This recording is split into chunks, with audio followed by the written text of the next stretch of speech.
I just realized I'm in the wrong town.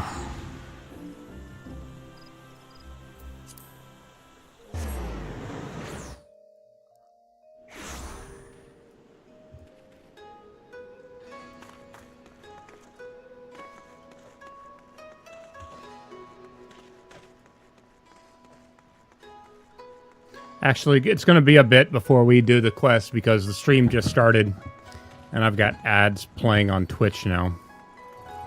So I'm going to let that play. Why does this keep loosening on me?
And now ads are playing on Twitch.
Well, that's a first. It's... How is it? I want to know now. How is it that during my warm-up... That's the first time I've ever climbed to the top of the tower without falling once. So that's good. Took me... minute and a half, maybe? Maybe a little bit more. That's one of those, I've been doing it for a little bit.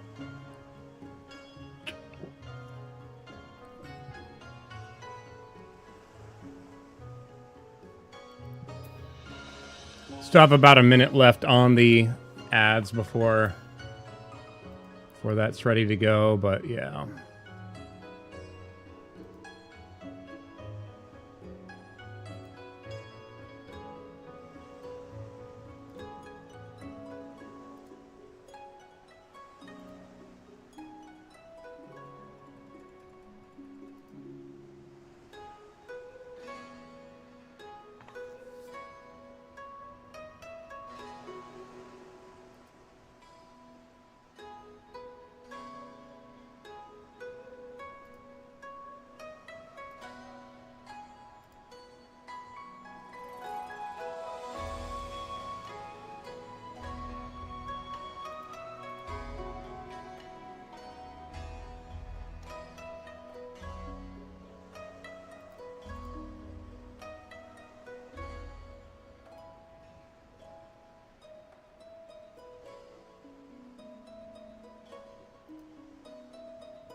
All right, ads are done on Twitch. Let's try this now.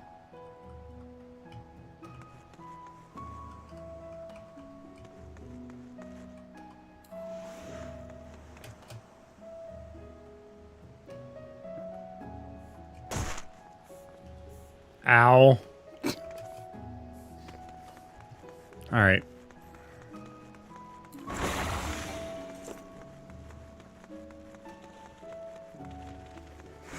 Continuing the Pictomancer level 98 story. Baru's Clues. Kupopo makes no attempt to hide his sorrow.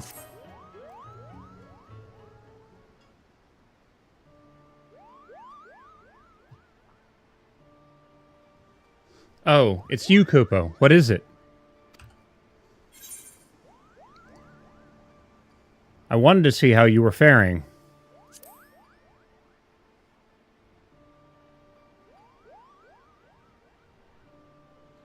It's very kind of you, Kupo. Truth be told, I'm still struggling to come to terms. If Baru has truly left this world, it means that I wasn't too late, thank goodness. If only, Kupo, if only.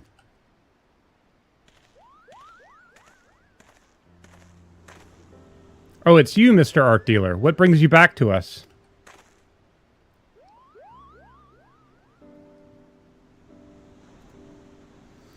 I've concluded my business here and shall be returning to Ulda, but before I take ship, I wish to speak with you again.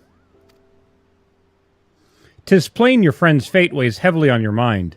If you wish to know the truth of a certainty, I would be glad to introduce someone who deals in information. You think this person would know what became of Baru?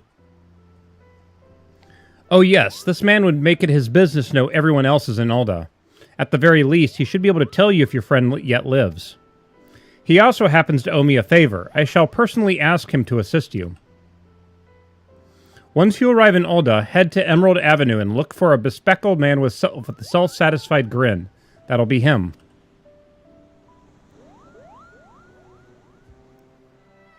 Now then, it's time I boarded my vessel. Farewell, my friends, and best of luck in your search in the truth.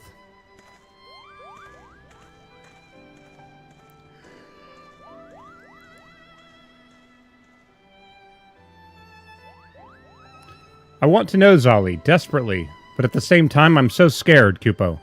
If Baru really is gone, we'll face the truth together.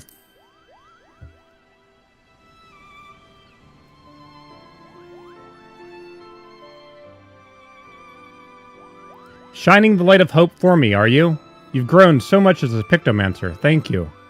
With you by my side, I feel I can press on and face whatever comes, Kupo. Right, let's head to Ulda. We'll do it the same way as the journey here. You teleporting with me in a sack. Oh god. Back into the sack he goes.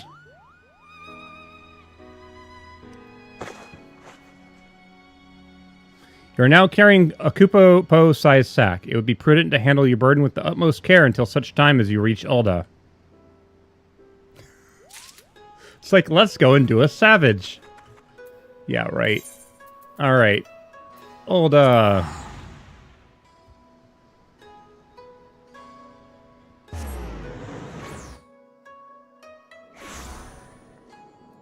Alright, where are we going? Right up this way.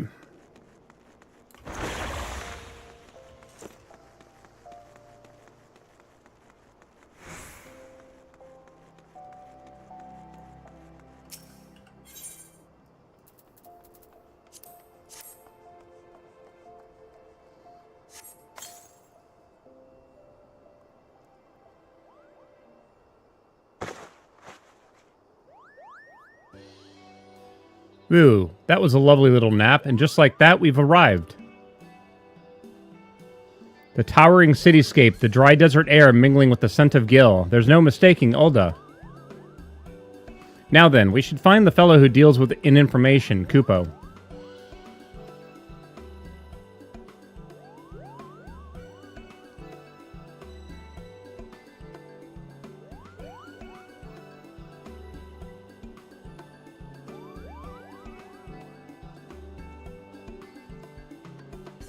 And I believe I have. That bespectacled man there with a grin that does indeed bespeak unwavering confidence.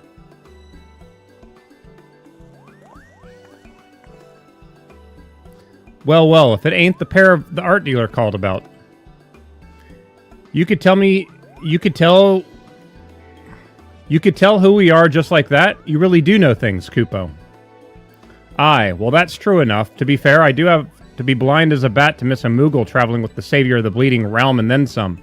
I understand you're looking for a friend? That's right. Her name is Baru, and she was last seen in Ulda. If you know anything about what became of her, you must tell me, Kupo. Don't get your palm in a twist. I'll oblige your burning curiosity. It was about half a year past that Baru came to Ulda. She brought with her 8 of Jean-Claude's paintings, which she put up for sale. She sold the lot within a matter of weeks, and the small fortune she made, she went and bought herself accommodations at the ossuary. No, that can't be right. Afraid it is, my furry friend. Now it bears stressing that being interred into the city is not an inexpensive proposition. Hardly surprising given the limited space what's left. But she made the donation to the ossuary up front and in full, an amount most folk will never see in their lifetimes. What did she do after that? That remains a mystery. Her room at the inn was found neat and tidy. You wouldn't have known she was there if not for some personal belongings left behind. Among those of great interest was a set of traveling gear, a coin purse containing the payment for the room, and a letter that said that she wasn't coming back. Finding it all a bit odd, the innkeep called the brass blades to investigate, but the evidence led them to conclude that she was only voluntarily missing and likely dead by her own hand. Then Baru really is gone. That's what they think, but who's to say, eh? There's one thing to be certain, I reckon. According to a priest who oversees burials, Baru's coffin is stored in Ellerig's burial chamber over by the ossuary. You'll have to open it up and see what's there or isn't with your own eyes. I'll go there at once, Kupo. And off he flies. You should go after him. Depending on what's waiting, he'll need support.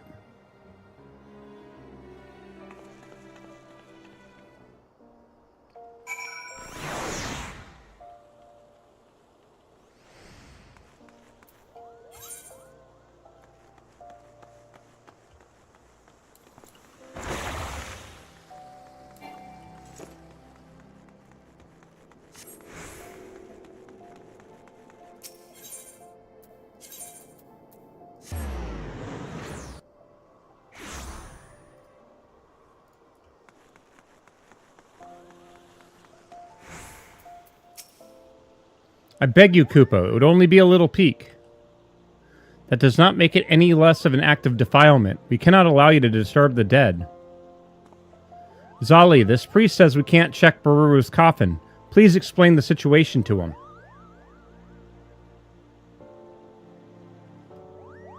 So that is the way of it. While I am not unsympathetic to your plight, a coffin may only be opened in exceptional circumstances, and with the permission of family, which you are not. I'm sorry, but I must ask that you leave me in peace. I have my hands full with other pressing matters.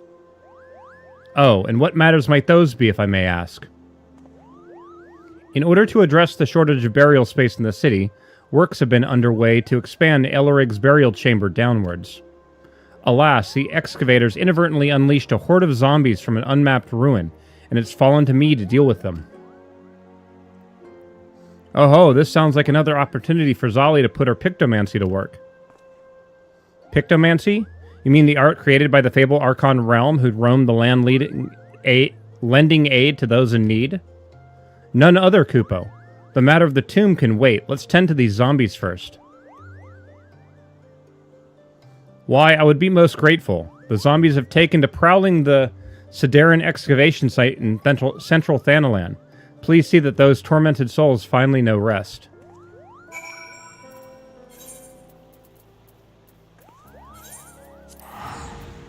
What am I doing?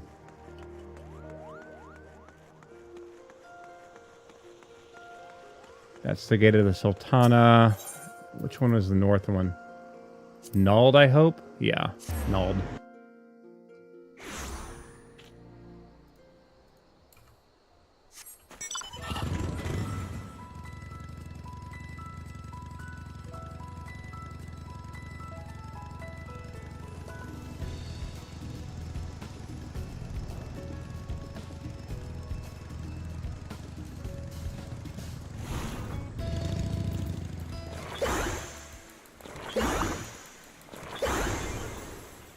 Well, this is a... Let's see here.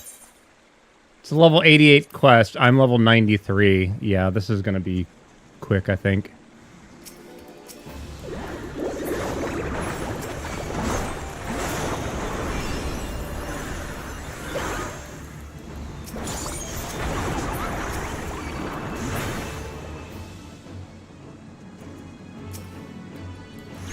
Like, I was about to say, like, I wasn't able to finish my entire combo at first.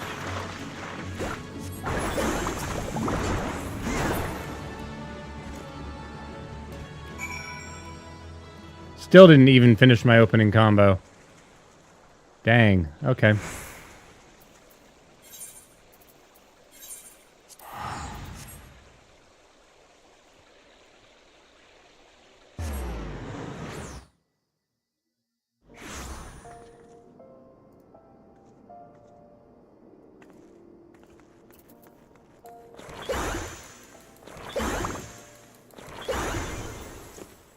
What am I doing? Damn it.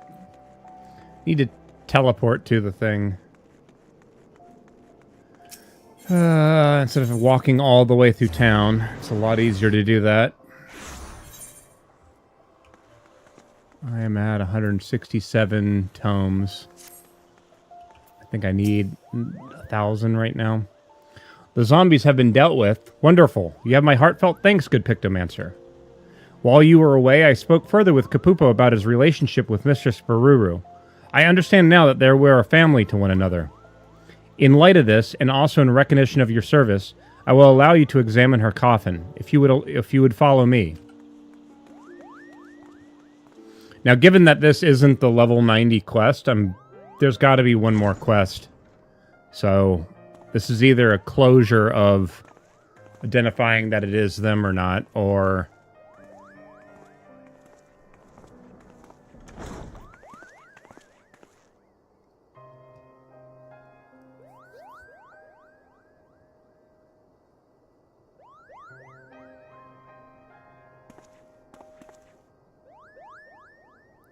This is the one. If you are ready, I shall open it.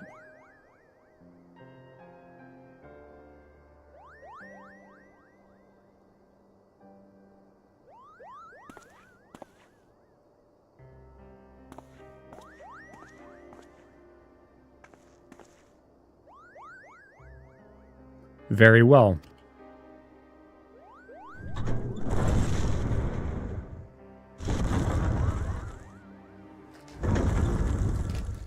Please, please don't let it be her. What?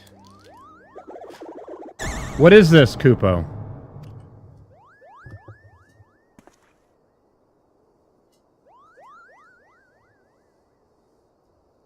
A painting. Yes, we can all see that, and I recognize it as well.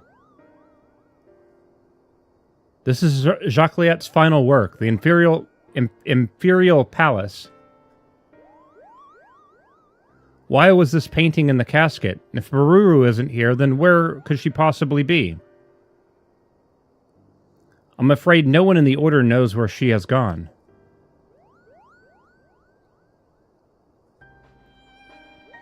Several moons ago, Mistress Baru came to us unannounced.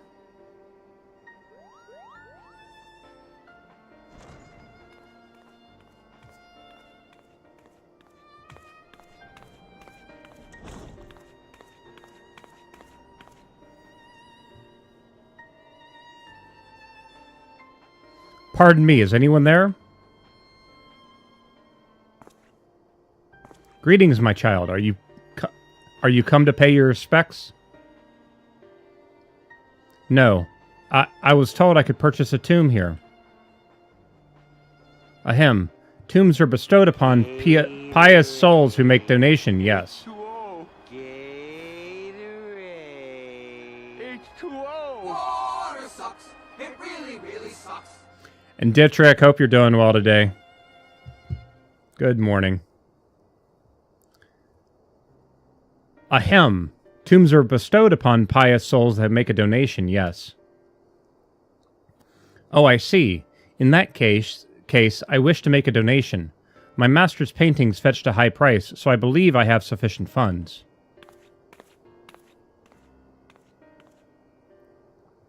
Would it be possible to have the tomb prepared immediately? Warming up? Yeah, let me check and see what the weather's doing here. In that matter did she secure burial rights, and so we set about making the necessary arrangements. When all was in readiness, she requested a moment alone in the chamber, so I waited outside the entrance.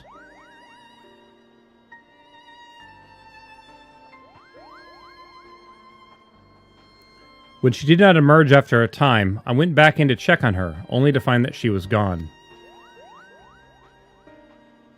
There was only this painting and a handwritten note instructing us to inter it. Are you saying that Babaru vanished into thin air?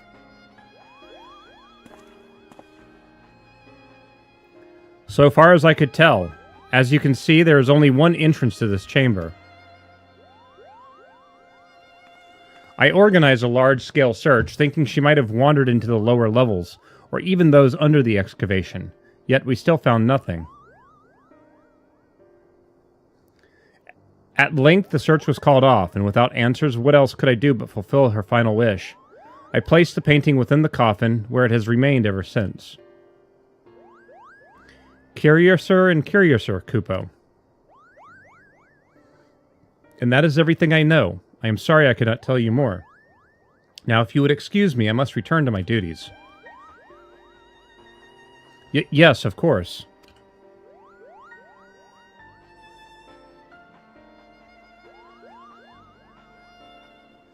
Come on, then. Let's head back outside.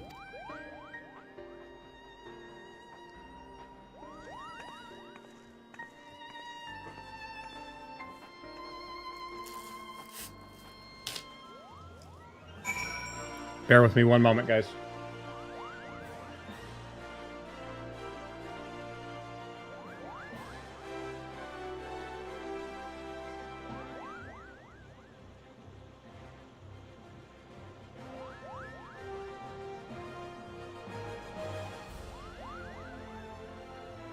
One of the other cats got up on the desk the other day and I think rubbed up against the microphone, so it had cat hair all over it.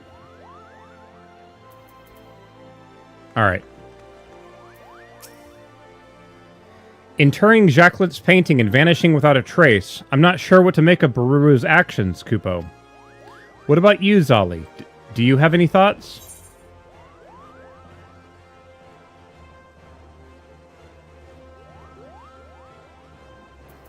Zalantik's painting must be the key to this puzzle.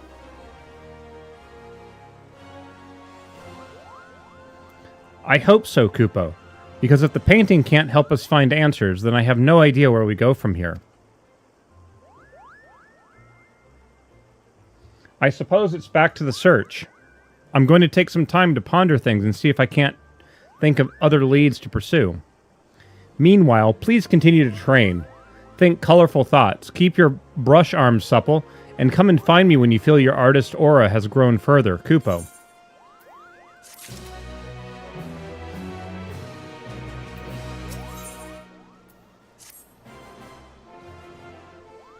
Yeah, it's going to warm up a little bit over the next few days. And then, yeah, so it's going to peak on Monday. And then it's going to go below freezing again. Wednesday, Thursday, Friday. Yeah.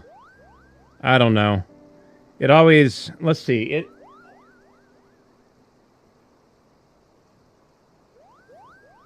Oh, I've got to look at the calendar. Yeah, so... The thing is, though, is that at least here in Minnesota, we usually have snowfall, usually February, March time frame, and we finally start getting warm again towards the middle to end of April. I'm gonna have to try to... Yeah, Monday, if the temperature does rise above freezing, I need to go outside and power wash the engine bay of my car. Because I need to clean that up. Try to power wash the wheel wells and the underside as well to try to get as much road salt off of it, because they use that crap here in Minnesota and it's nasty.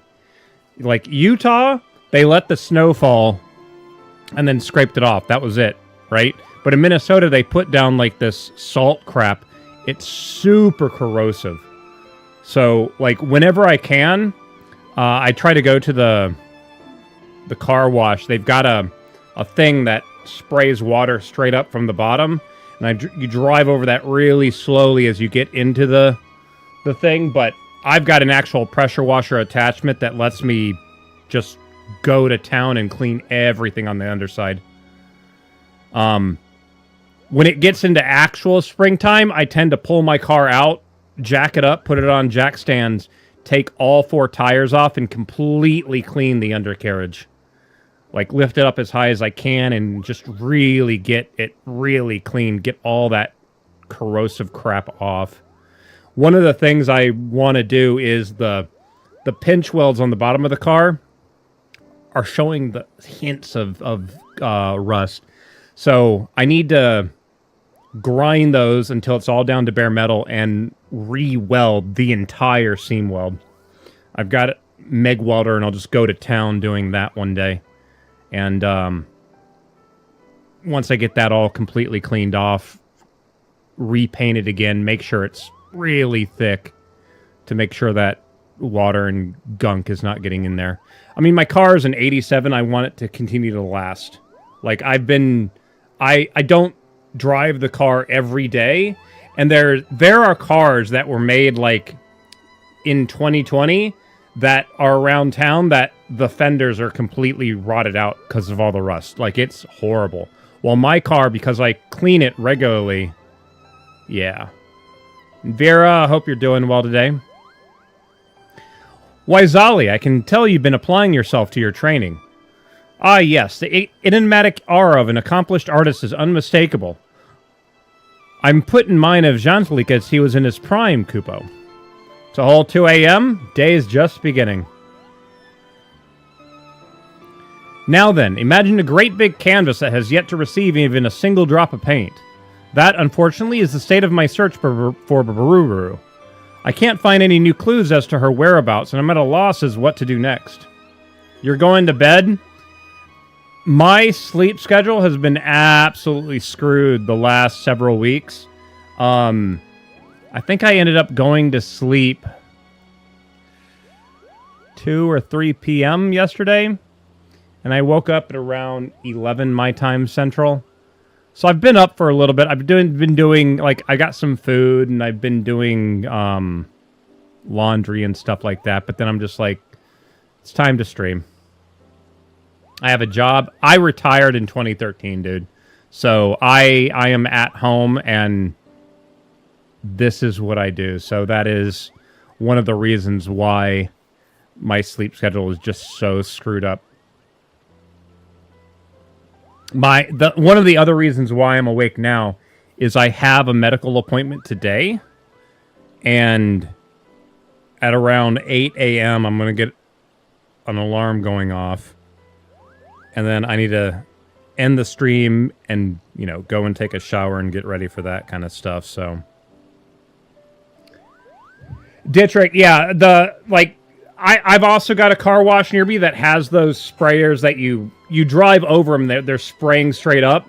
The problem with it is that they're only on for 30 seconds, and you have to get the entirety of the car driven over it before those turn off. Because they spray as you enter the car wash, and I usually spend double that on one wheel well when I'm using the pressure washer, so that 30 seconds to get the entire underside for me is not enough.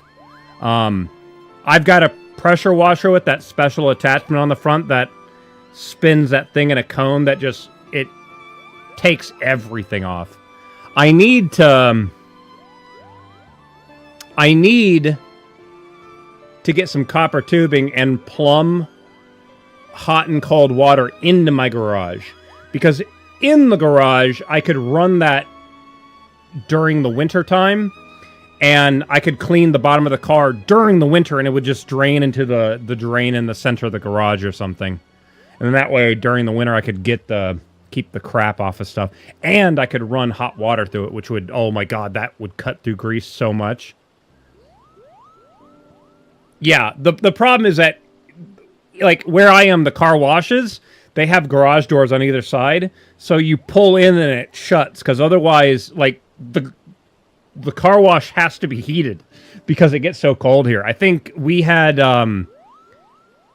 negative 17 Fahrenheit the other day. Minus 17 Fahrenheit to Celsius. Minus 27. Yeah, it was cold. It was chilly. Yeah.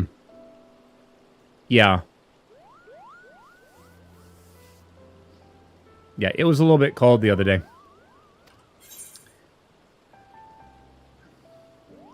Perhaps we should consider what Baruru's objective might have been. Wait, why did you two have a falling out in the first place? I'm at a loss too, Kupo. What did you two have a falling out in the first place, is the question I'm going to ask.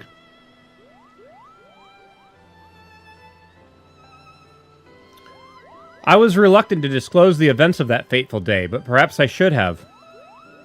Let us speak of the very root of our troubles.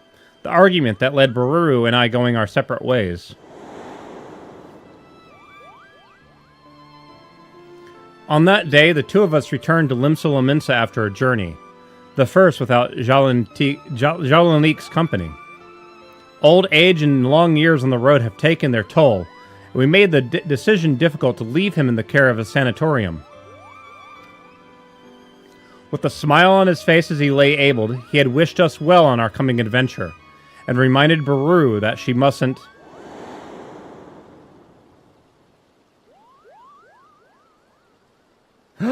Could it be? Yes, yes, it must. Baruru has become part of the painting. I don't blame you for being confused. I promise to make everything clear soon, Kupo. Zali, you have been the best student I could have hoped for. You trained diligently, aided those in need, and kept your promise to me. I can't rightly ask more of you, but for this thing I'm about to do, I'm afraid I must. I beg you, lend me your strength one last time, Kupo.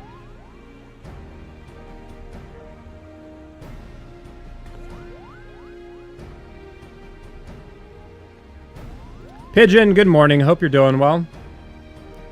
Come and meet me at the Jandilet Flood. I'll be waiting. Hello, Muppet.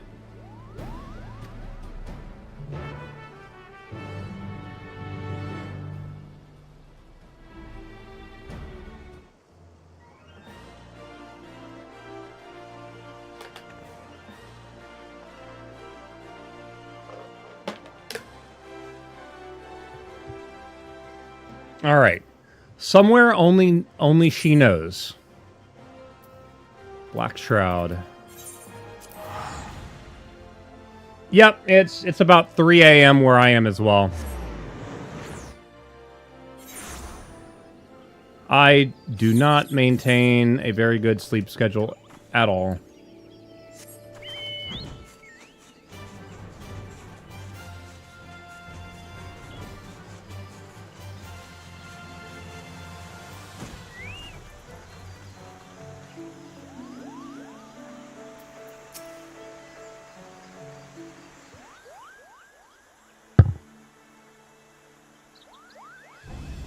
There you are, Zali. Oh no, I still do heli flying. I bounce between different games. I know you must have many questions. Allow me to explain everything, Kupo.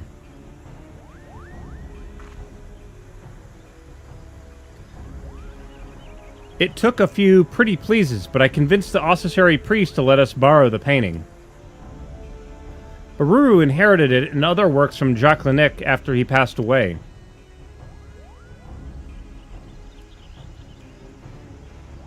On the day of our argument, Baru and I had returned from our first journey together, as I said. But when we arrived at the sanatorium to see how Jean-Lanique had fared in our absence, All that awaited us was a few of his paintings and personal belongings. A fell fiend had found its way into the facility a few days prior. Seeking to protect his fellow patients, Jacques Lanique confronted and vanquished the beast, but the exertion proved too much. Baru and I were devastated. If only we had returned sooner, taken a quicker route, or not wasted as much time, Jacques Lanique might still be alive. Such thoughts tormented us, Kupo. Baru took it hardest, for she had lost her only family. She clung to me and wept like a child with a doll, and I, in a moment of poor judgment, said something foolish. I told her that she needn't depend on me so, that she should stand on her own 2 feet as a pictomancer, and that she should.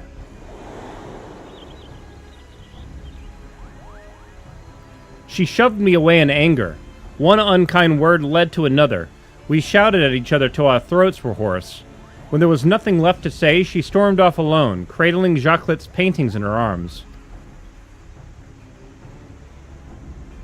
The rest you know. Some time after, she journeyed to Olda, sold the paintings for the funds to purchase her tomb, and then vanished. For so long we've been unable to understand what she was thinking, and where she might have gone. But the answer was right under our noses, Kupo. You see, Baru possessed such a vivid imagination that she could bring any of her thoughts to life. Pigeon, I don't know what... You're on my side, you're just posting a bunch of images, dude. I can't... Not sure what is going on.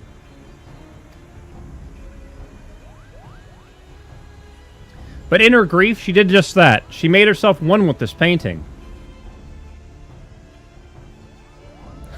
Sucks that my character's hairstyle blocks her face. It's hard to believe, I know, but the painting itself tells the tale. Once it excluded warmth and whimsy, now it is enshrouding with the stifling pall of sorrow. The thing's lagging bad. You might have to turn the what is it called? There's like a little gear somewhere around here on YouTube that you can turn the bandwidth down. What is it, buddy? It might not be able to run at the highest resolution. What are you doing? You have a dish full of food. I'm not giving you any more. I just filled it up, buddy. Eat that.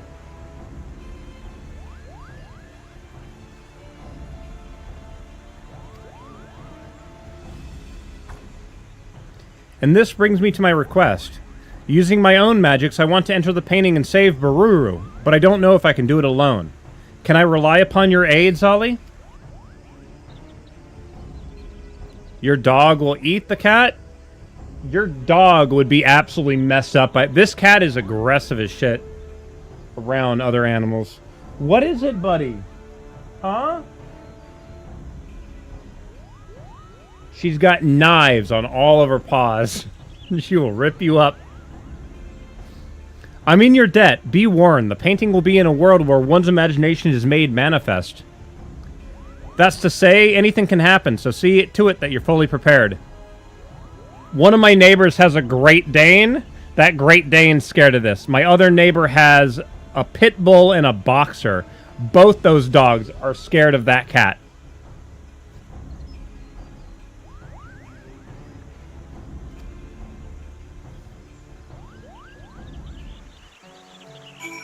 They're absolutely calm here, but if they're around a dog, oh my god, that dog's face will be all ripped up. Border Collie?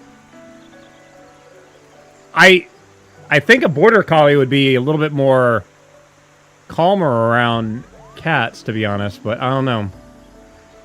Alright, let's do this. We've got a level 90 quest to do. All set to dive into the painting. Have we turned into... Is this Mario 64? Ready when you are. I just realized I don't know what eye level my character is. It says it was 655.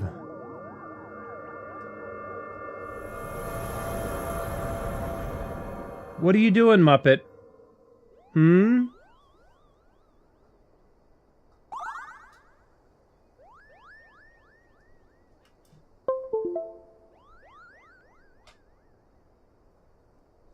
Looks like we made it, Kupo.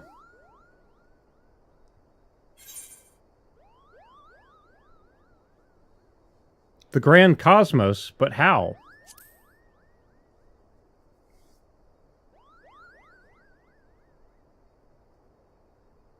Oh, is this scenery familiar to you?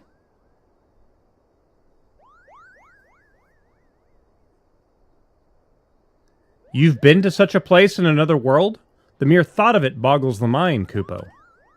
As I recall, Jean-Lanique saw this opulent place in a dream and was inspired to recreate it on canvas. Perhaps his arcane affinity allowed him to visit worlds beyond our own in his sleep. Or perhaps someone from that world sent him the vision, Kupo. Regardless, we were undoubtedly within the painting. Bururu must be here. Let's go, Zali. Alright. So, I have a set of foot pedals, so as you can see, I'm holding the control key down with a foot pedal. So, just need to make sure to stand up while I do that. Or sit up properly. Hold on.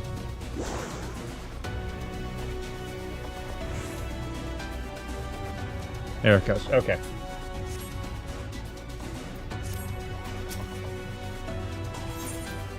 I am 657. Okay.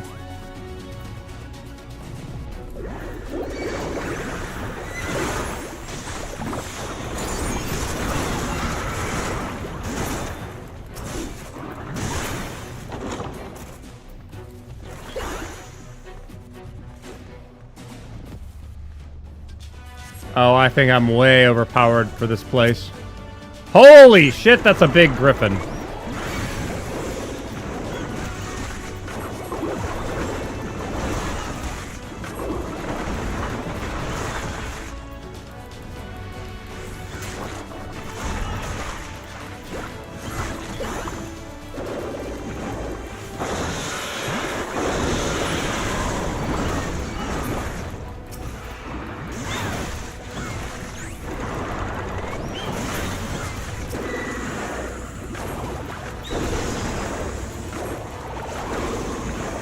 Look away.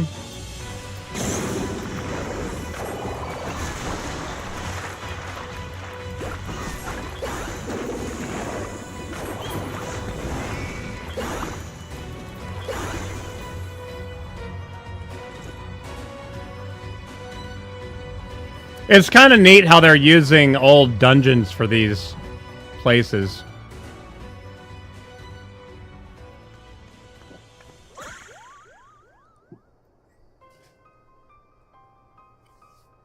Bururu. It's me, Kupupo. We've come for you.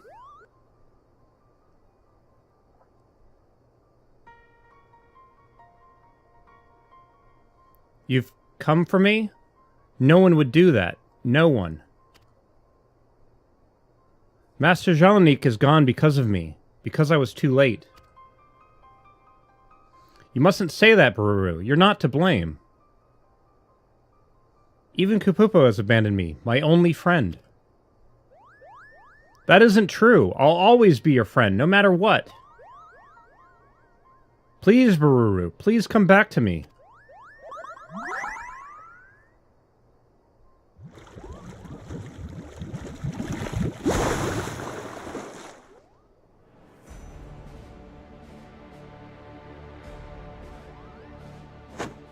She belongs to me, and you have no place here. Master Jean-Lanique?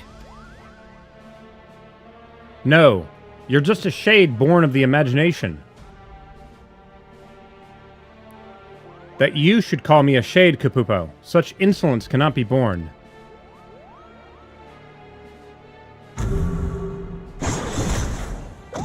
Ah! Here's the boss creature.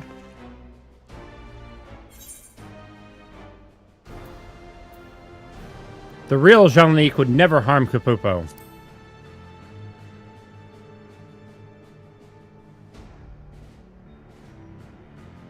A Pictomancer. One in possession of my soul crystal, no less. In imitation, you are no match for the master you aspire to be.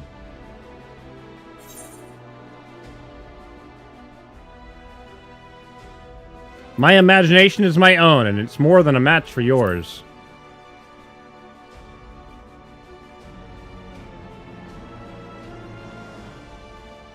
Bold words, but you will soon be made to know the true power of pictomancy.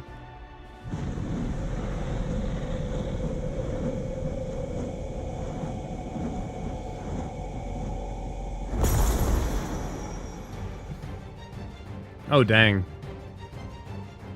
Here within my masterwork, imagination dictates reality. I shall paint the finishing touches and shades of your terror.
Blaze in red.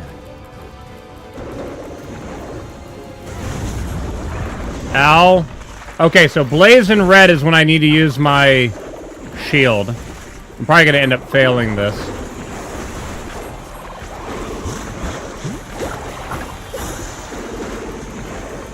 Arbor motif, that's the tree. Tornado in green.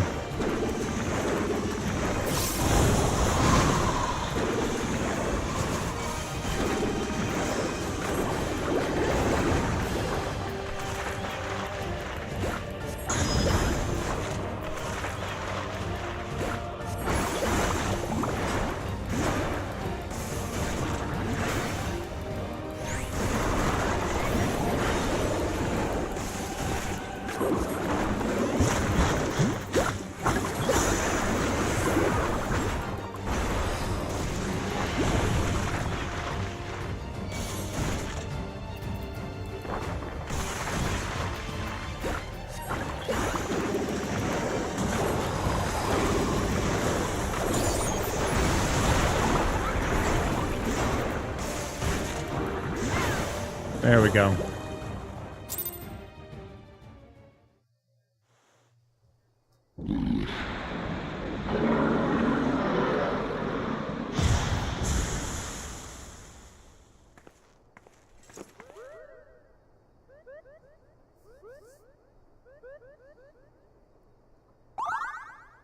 You did it, Zali. Your imagination triumphed over his.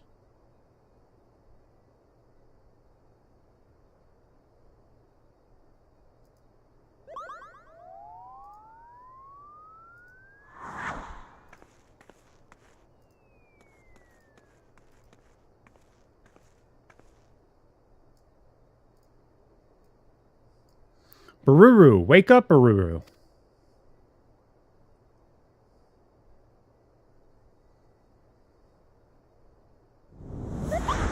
Come on now, you stubborn fool of a Lalafell. Snap out of it.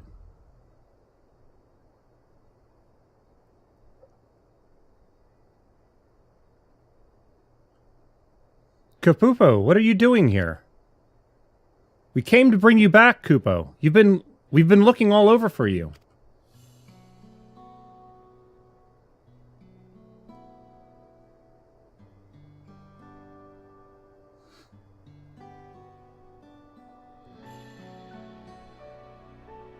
I never thought that anyone would come after me in the painting.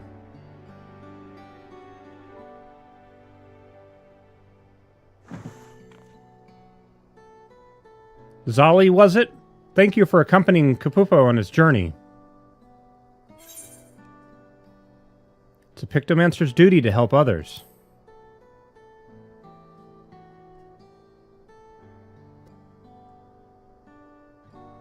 Indeed.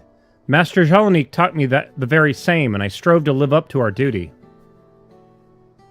But I couldn't save him. I couldn't save the man who raised me. It's not your fault, Bururu. Even the brightest, most imaginative minds can't predict the future, Kupo. Why are you even here? Trying to be nice after everything you said?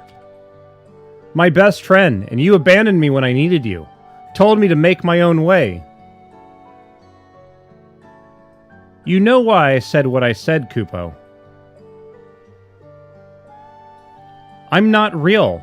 No matter how much I wish it, I can't remain by your side forever.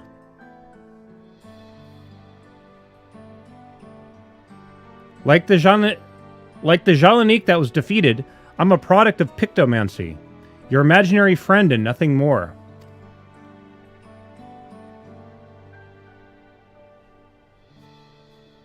It isn't uncommon for children to have imaginary friends.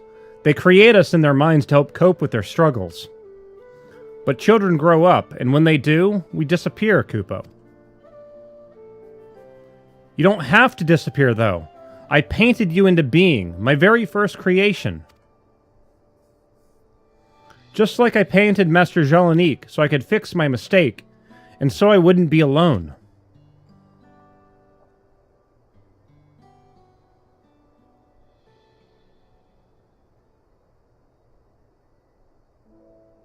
Pictomancers can do wonderful things. By bringing our imagination to life, we'll bring hope to those in need, Kupo. This Zali learned through her journey. And so did you, Bururu. But no matter how harsh reality may be, a Pictomancer isn't meant to paint over it, Kupo. Rather than escape reality, we're meant to give people the courage to face it. But how can I when those who matter most to me are gone?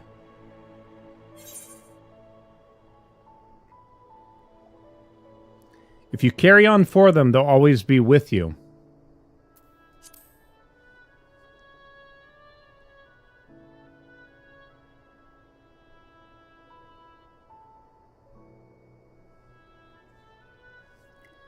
Carry on as Pictomancer, for Master Jalanik and Kupopo. Perhaps I can find the strength to stand on my own, by holding them in my heart.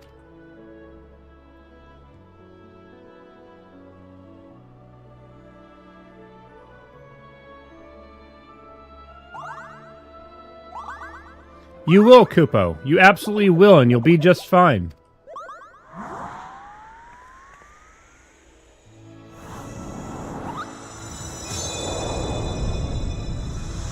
Safe in that knowledge, I can now take my leave, Kupo. Farewell, Zali. It was a joy to journey with you. Farewell, Baru. You're my dearest friend, and you always will be.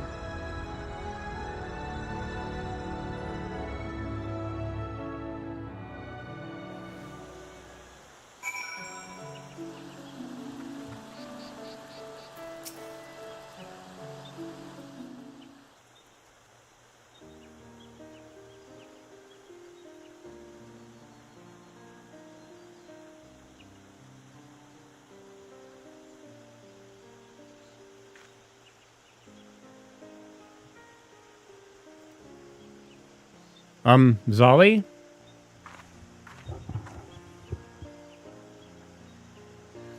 I'm sorry for all the trouble I've caused. Thank you for helping Kupupo to find and save me. When he faded away, a warm and comforting ether flowed into my body. The magic I had used to create him, I think. In that instant, the moments and memories he shared with you became mine.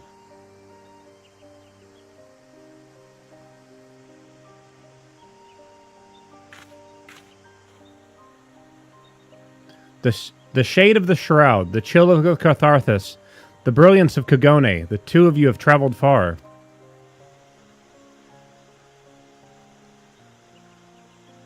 I felt Kapupo's desperation as he searched for me, his yearning for our days on the road with Master Jalanik, and his happiness at having found a friend in you. But what of you, Zali? How did you find the journey?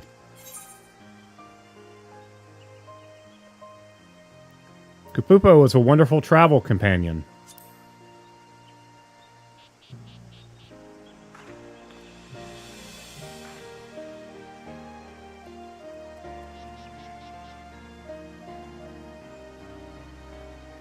Kapupo would be glad to hear that, and I am too. It means a lot to know that someone else will remember him fondly. I saw my first Moogle here, you know? The way it danced through the air, so full of life and joy. What child wouldn't have wanted a friend like that? I could create him again, recall the feeling and image, and paint him anew. But I won't. Because as the two of you taught me, parting isn't the end.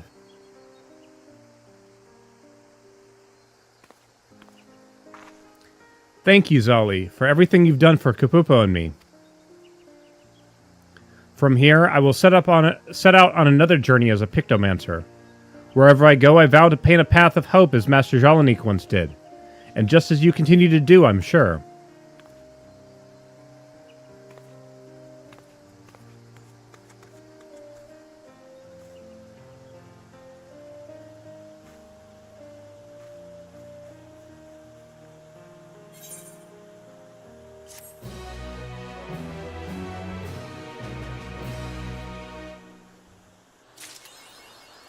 Alright. So the Pictomancer quests look like they're over and done with. Now that being said, I do need to start there. I've got 2 additional class quests that I need to work on. One of them is magic DPS, and the other one is range DPS, if I remember correctly. So I am going to actually grab these.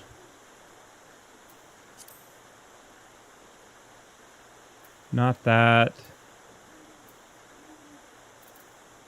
Let me go back to Toliolo and see if I can pick up these class quests.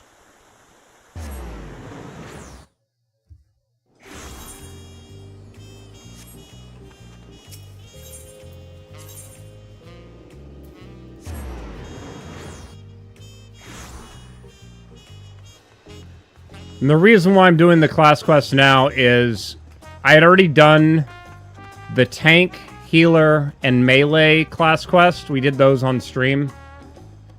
You need to do at least 3 of them at minimum. I take that back. No. You have to do a tank, healer, and DPS class quest. It didn't matter which one. But you had to do those 3 to get to be able to continue having the mentor role. So, here we go.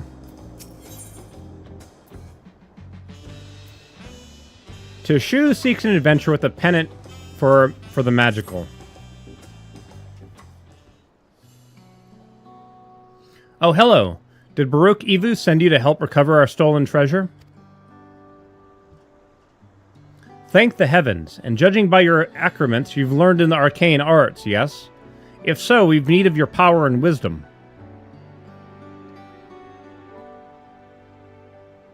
Truth be told, it is wisdom that we require most. You see, even though the treasure has been guarded by our people for generations, we know little of its true nature. In ages past, the forests of our homeland were plagued with terrible beasts, a constant source of fear and danger.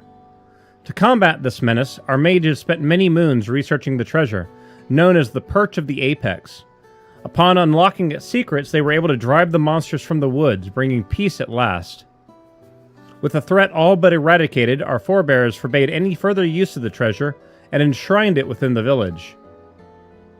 As the years passed, we slowly forgot what it was to live in fear. Yet as our struggles faded into memory, stories surrounding the perch of the apex became legend, then myth. Now none living are certain of its true power. Yet the peace was shattered by a member of the Passage of the Unbound. The villain wheeled his way into our trust and stole upon my husband, the treasure's appointed guardian, catching him unaware with a terrible blow that left him unconscious. He has yet to awaken, so my daughter Tenapeak has set forth to retrieve what was stolen. Hold on. Ow. Unlike her father, she has no skill in the arcane arts and chose the path of the sword. That's why I've been seeking someone with the knowledge she lacks, should the ancient power be unleashed. Please, if you can find it in your heart to help Tenapeak, I would be forever grateful. Consider it done. Alright, now, sadly, the ads are playing on Twitch again, so at this point, I'm gonna pause. I will pick up in about 3 minutes, so be right back, guys.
So we have another minute.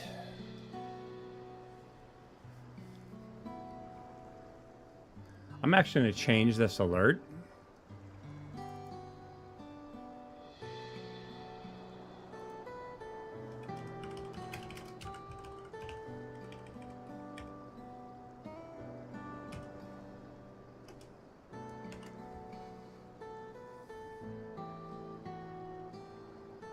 There.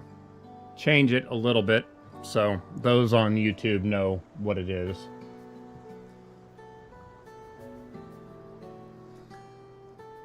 The other... I wonder...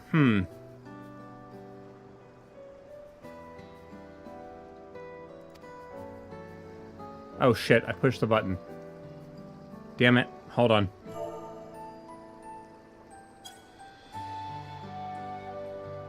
Okay, ads are finished. Let me read that last part. Oh, thank you, thank you. Now our only clue to the thief's whereabouts is something he mentioned during his stay in our village. He spoke of his desire to bring change to a place called RYZEN. That is where Tepeki decided to begin her search, so she boarded a ferry bound there, by way of Limsa Lominsa, with her trusted sword and shield close at hand. That's how you'll know her. She agreed to stay in RYZEN to gather information until aid arrived. I know nothing of the place, and it's likely she can be found in a marketplace or some such. Please, bring our treasures and my daughter safely home.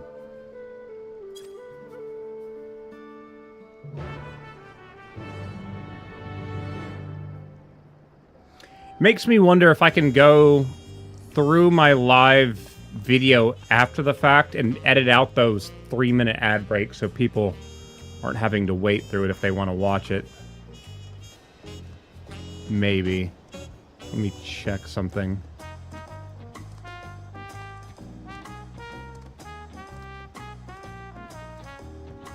All right.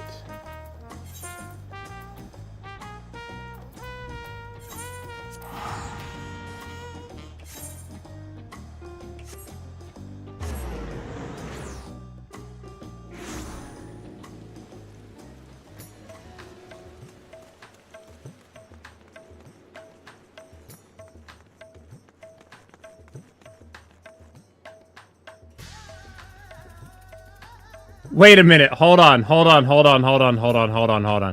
Is this using the same character model as mine?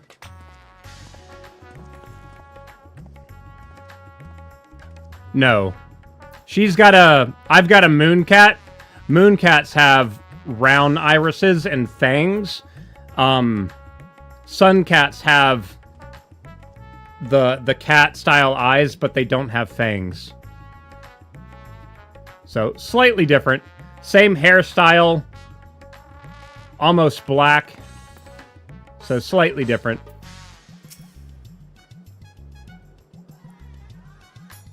Slightly different face shape, and the face shape also changes the markings that are on the face. Oh, were you looking for me? Whatsoever for? Zolly, and you say my mother sent you?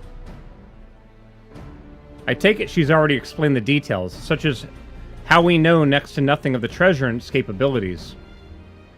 We have only the legends passed down through our forebears to go on. They speak of a Terralverdal of an owl that once terrorized the forest, whose soul is sealed within the perch of the apex. The tales have only become more vague as the mist of time obscured the treasure's origin. Even our village's eldest remembers not but an ominous warning uttered by those who once wielded its magics. The master of the apex shall be showered with good fortune, yet leave only sorrow in their wake. It's clear that despite owing the safety to the apex's power, our forebears viewed it as something to be feared. It must be truly immense. Now on to the matter of the thief. Even during our brief acquaintance, he made plain his desire to bring change at RYZEN. Naturally, I'd start my search here, and have been seeking anyone who's expressed dissatisfaction with the status quo. Sure enough, I soon heard stories of a recent arrival, a self-styled savior of RYZEN who claims that he will lead the city into greatness, and calls himself the Justicar. He's apparently taken on the burden of personally examining the beast that infests Thavnir's wilds. He made a great show of claiming he alone is equal to the task. While he certainly draws a crowd with his boasting, they only watch with morbid curiosity as he sets off to the jungles alone. I realize this could have nothing to do with our problem, but even the smallest lead must be pursued. I've heard he often gives his speeches to the region's smaller settlements. So, shall we go to see this Justicar for ourselves? It's decided. I hear Yelamed might be a good place to start. Hopefully, that's where we can find our next crumb of a clue.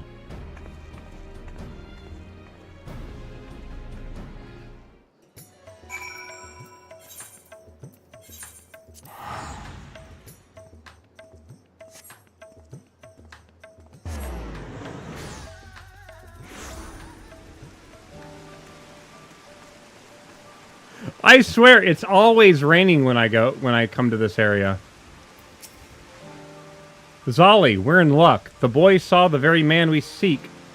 It seems he gave the same grand speech about saving the people, claiming that danger lurked nearby before venturing forth to combat it alone.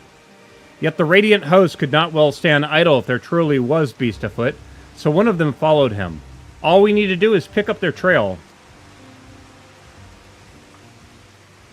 He ran toward the shroud, and you might be able to spot him from Kajaya's footsteps.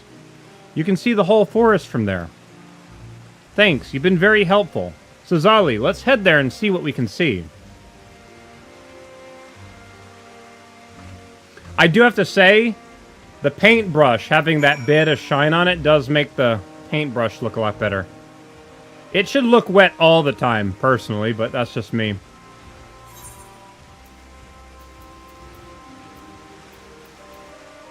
Oh shit, I just realized I don't have 660 legs. I need to upgrade the legs.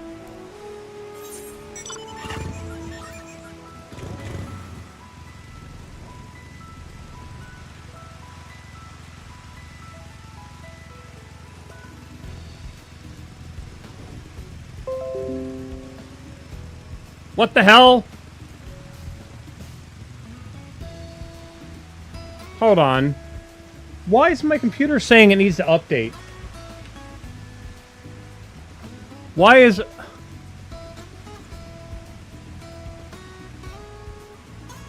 Updates are supposed to be frozen. Why is it doing this?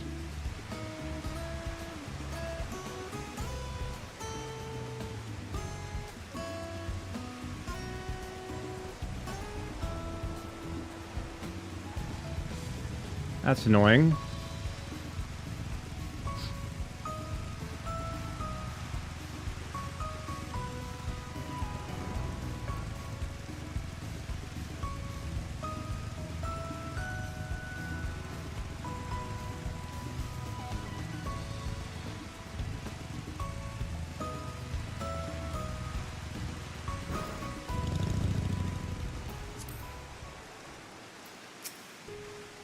Now let us begin our search. Since we've never actually seen the Justicar, I suggest we find the Radiant host soldier first.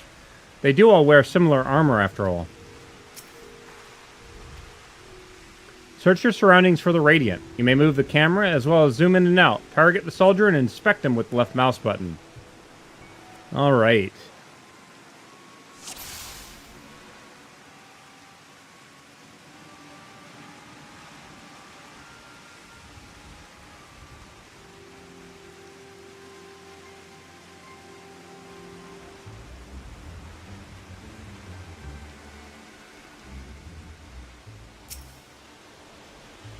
That must be him, but what happened? We better get down there quickly. Like, I was originally scanning, looking for any kind of motion, and I realized somebody's on the ground there.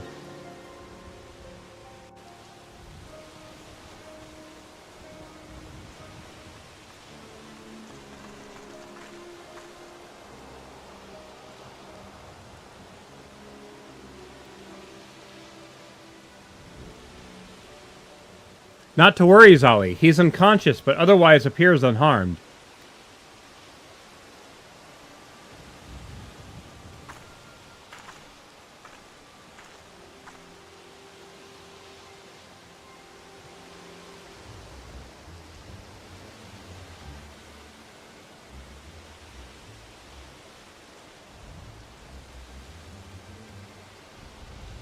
Odd. What happened?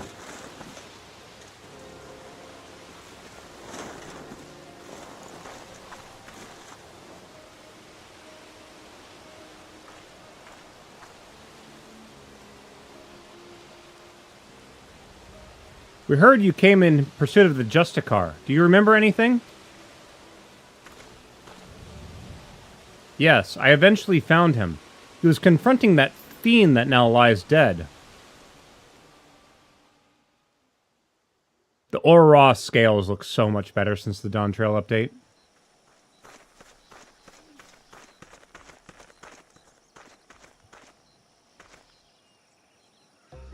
Oh, he's an archer. At last, the Justicar grazes RYZEN. I shall bring unending peace to this beleaguered land.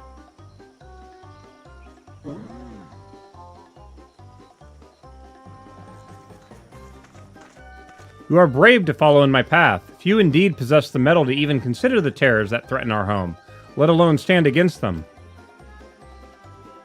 Though courageous though you might be, you are far too weak to fell a beast so mighty. Quit this place with your life while you are yet able.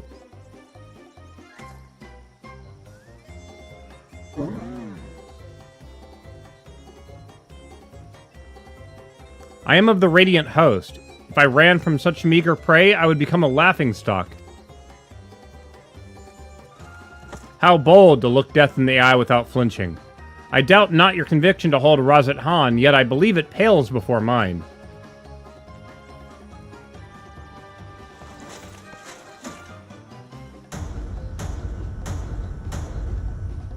O Apex, bestow upon me your divine might.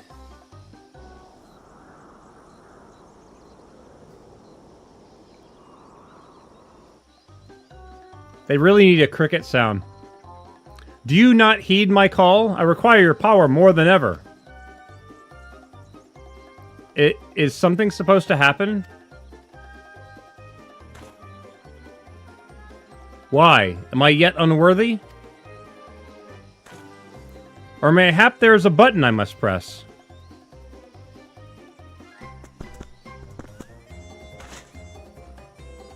This is not what I expected. Stand aside, I'll dispose of the pest. Just a moment. It cannot end like this. I won't be made a fool. Come on, you moldy trinket, work. Transform me into the hero of RYZEN.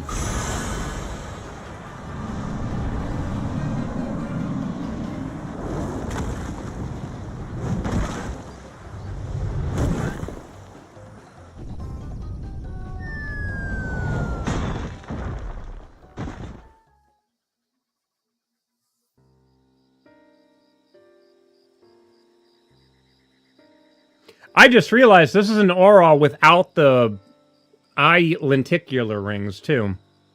He brandished that idol and became wreathed in a mysterious light. Then boulders started falling from the sky. Down they came, one after the other. That was what it must have... That's when I must have been struck unconscious.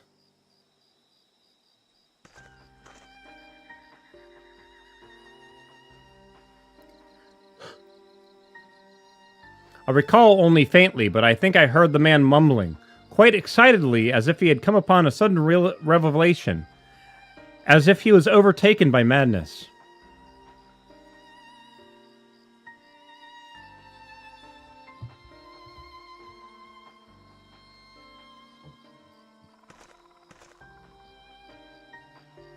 It seems he got away unscathed. Either he had an incredible stroke of luck, or whatever he was beseeching to actually answered.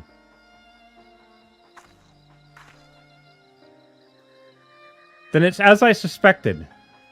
This Justicar is the self-same thief who stole the perch of the Apex. But no doubt he's long departed from here. First, I'll escort this fellow back to Yellowmid and keep a close eye on him. Head wounds can have dreadful after effects.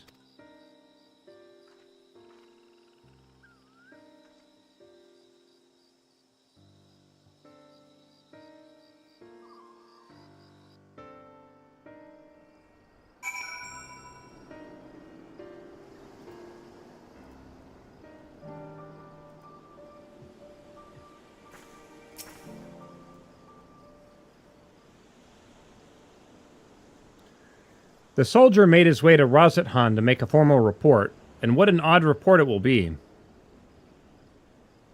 His account seemed to align with legends of the treasure's powers. The wielder escaped unharmed and brought ruin to those around him. Could those falling rocks have been a freak accident? I'm not so sure. You won't believe it, he came back.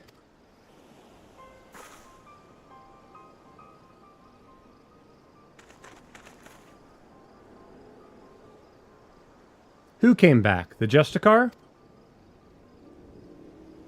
Yes, not long after you left. He said he beat up a monster that knocked out a Radiant, and he was laughing his head off.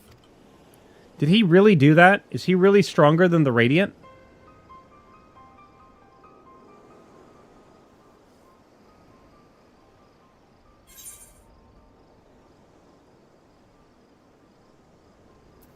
Maybe he is, maybe he isn't.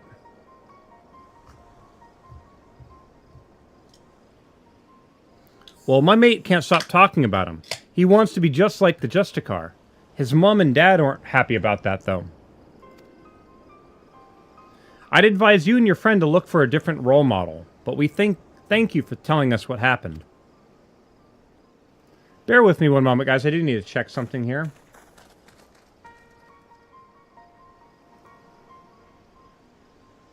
Yeah, limit capture frame rate. Forgot that if I don't limit capture frame rate, it tries to grab everything, and that overwhelms the encoder. Let's see if the... Let me know if the stream looks better now. Well, there is one less fiend sulking about, I suppose. He may yet be simply testing the treasure's capabilities, and as far as we know, he's yet to use its power for evil deeds. I find his motivations a mystery. To steal the perch of the apex by force, only to come here to Thavnir and use it for good? It makes no sense. You've heard tell of this passage of the Unbound, yes? Many have ventured into Toliolo claiming to be their victims. Yet, here they would be saviors? If he had such noble goals, then why did he stoop to such devious deception? What could he be plotting?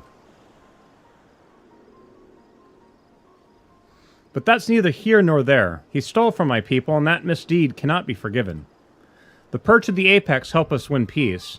By its might, our forebears built the foundation of the lives we now lead. Until recently, it stood silent, a symbol of our pride as a people. It reminded us that we carved out a home within that inhospitable wilderness. Being trusted with his protection is a great honor. I was so proud of my father when the elders chose him, so proud to be his daughter. Yet since the day it was stolen, some of the other villagers made their disdain toward him only too clear. I couldn't bear it. That's why I must get it back, to restore my village's pride and my father's reputation. There's still so much we don't know about the Justicar, but we have to assume he's learned to wield the Apex's power. I can't say whether those falling rocks have anything to do with it, but I won't discount it outright. I'll continue to look into his whereabouts. While we still have so many questions, the both of us working together will find answers soon enough. So, the other catch with this is that these... I think there's 6 of these quests. There's this opening quest that happens at level 90. But then they have one at 92 and 94 and 96, 98, and 100. So, because my caster is only level 93 right now, we're only be able to do so many of these, sadly. So let's go right into the 92 level one. Ah, Zali, I'm afraid there have been some developments that are less than encouraging. News of the Justicar's actions have spread through the city, and with each retelling, his deeds become more valorous. The younger citizens in particular seem to view him as something of an idol. Despite the creatures he hunts posing no real danger, he would paint them as mighty beasts of need of felling. Of course, the Radiant Host are far too busy to trouble themselves culling every pest that casts a sideways glance at the city's gates. Yet the Justicar has twisted circumstances to his advantage. He proclaims to anyone who'll listen that the Radiant Host shriek with terror before these beasts, and that he's the only one who can eradicate them. Though you might expect such claims to be dismissed as wild ramblings, it seems no few people have fallen for his ploy. The whispers of his exploits among the youth have practically grown into a clamor. Yet we mustn't be discouraged, for his increasing fame only makes it easier for us to sniff out his trail. And what better than RYZEN? I'll see you there, Zali.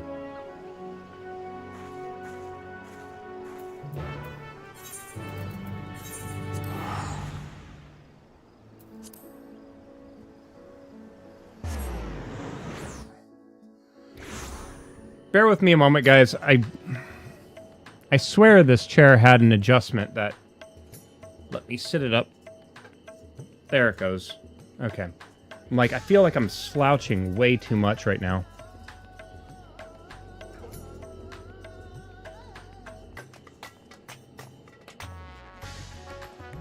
Okay. One more notch down, please. There we go. Perfect. Okay.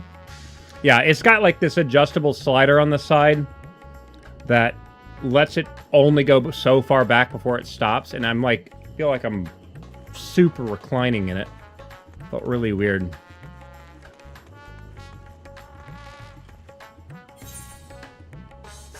$167.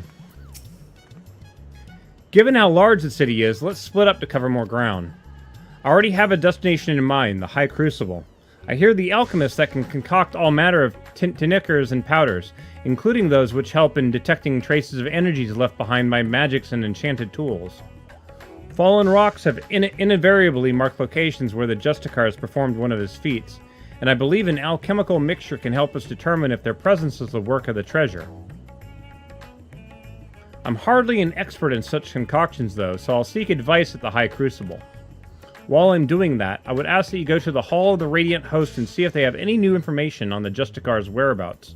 Does that plan sound agreeable to you?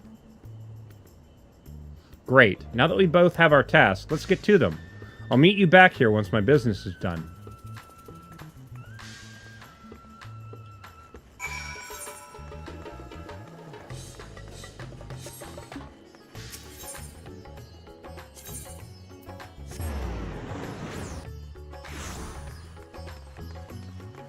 I also just realized I've got a bunch of class quests in here that I haven't done. Or wait, no, have I? One moment. Healer.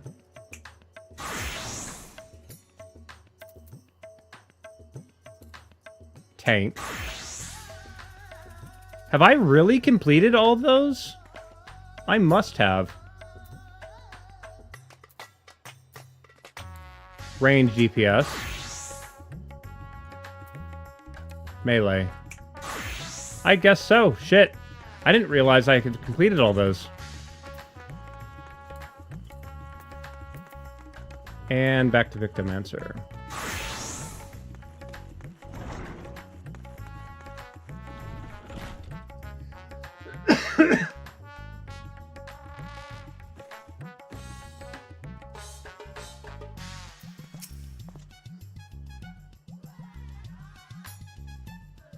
I'm tired of hearing about this Justicar. His popularity among the city's younglings is quickly becoming a cause for concern. Try as we might to refute his claims that the Radiant Host are allowing monstrous beasts to run amok unchecked, you know how young minds are, impressionable and difficult to change once set. We initially disregarding him as a boastful eccentric, but his alarming sway over the populace can no longer be ignored. We are at present considering whether to open a formal investigation into his activities. You and this ally of yours have done well in your search thus far. You even have a working theory about the falling stones. Quite impressive. Several of our number have encountered him during their patrols, only to lose sight of him under a hail of rocks. Such incidents have all become all too frequent, and many of our ranks demand we act. For now, I'm afraid this is all the help I can offer. Please share what I've told with your companion, and together we may yet unmask the Justicar.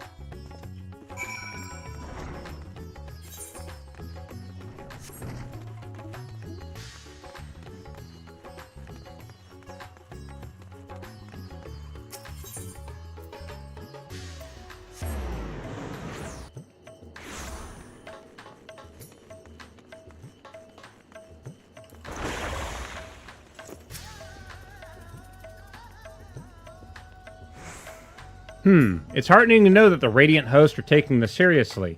Thank you for speaking with them, Zali.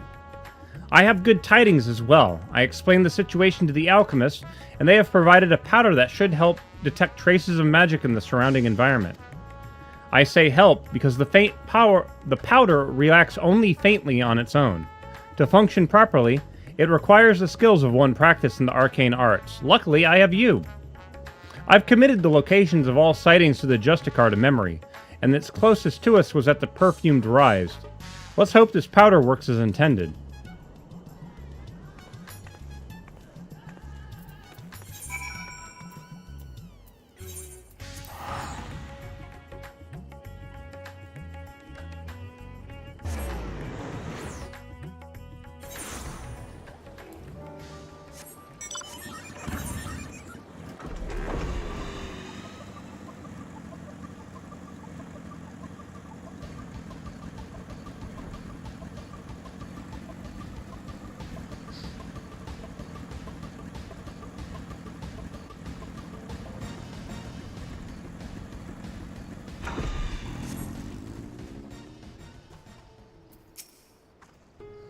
The Justicar was sighted near here, and I don't see any other conspicuous stones around, so I've sprinkled the powder over this one.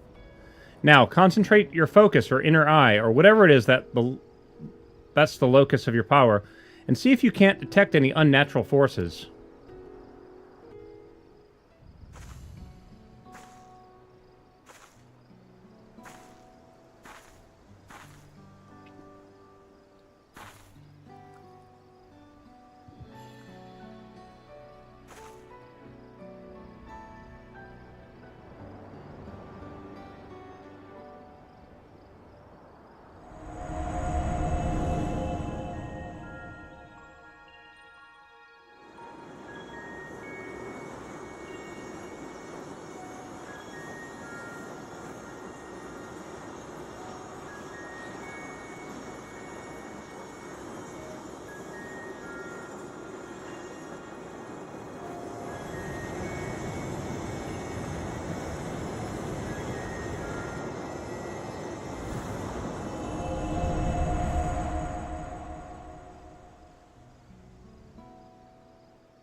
So, were you able to detect anything?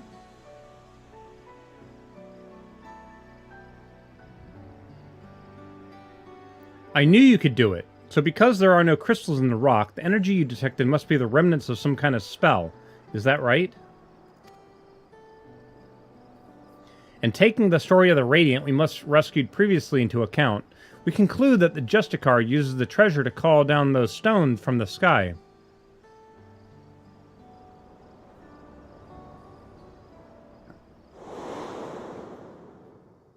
At last, we now have an inkling of its true nature. Even so, not every question has been answered. The Radiant told us that even as the Justicar stood before the creature, he seemed to have trouble calling forth the Apex's power at first. My father once said that the perch of the Apex is much like the wand he used to weave his magics. Of course, the main difference between them is the unique nature of the essence stored within the treasure. I know little of such arcane instruments, but you must be quite familiar with them. How do you use yours?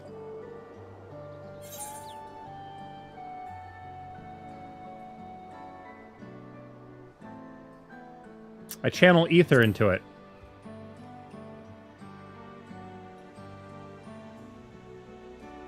I see.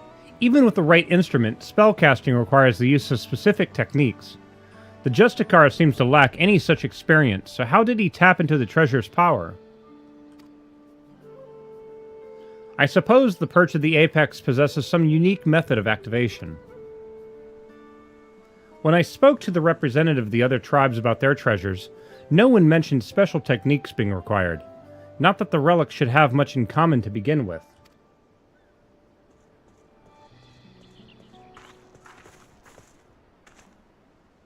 You two, did you see an Ori girl pass through here by herself? I'm afraid not. What happened? Wait, I recognize you both. The hero of the final days and our recent visitor from Tyrol. Apologize for the imposition, but may I beg your assistance? It's all that Justicar's fault. The girl said she was off to join that fool's crusade, and ran out of Yellowmead before anyone could stop her.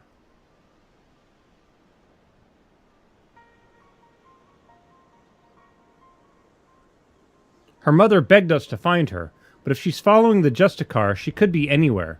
You see, he's been sighted at locations scattered all over Thavnir.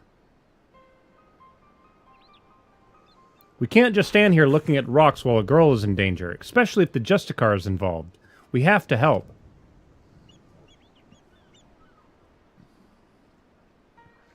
That'd be much appreciated. We're searching places where the Justicar has been spotted before, so perhaps you could start where he hasn't been seen. Good idea. As far as I know, he hasn't been sighted in the northern shores. Come on, Zali.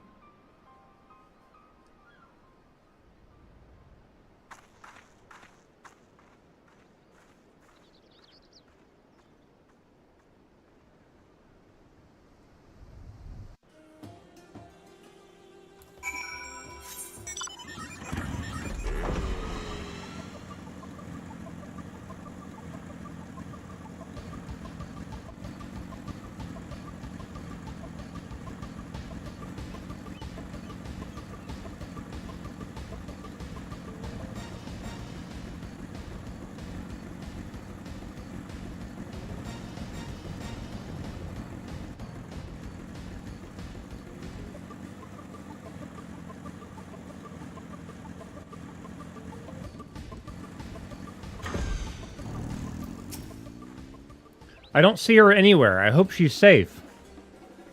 Of course, they place her right where the monsters can't be seen. Great.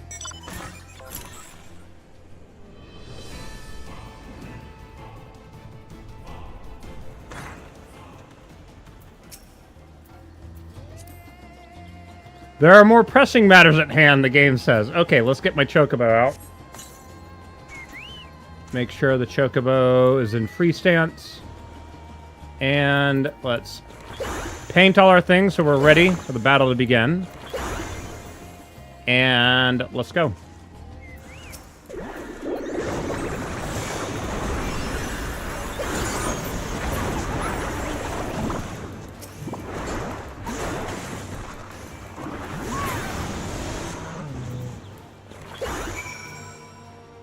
Okay, easy enough.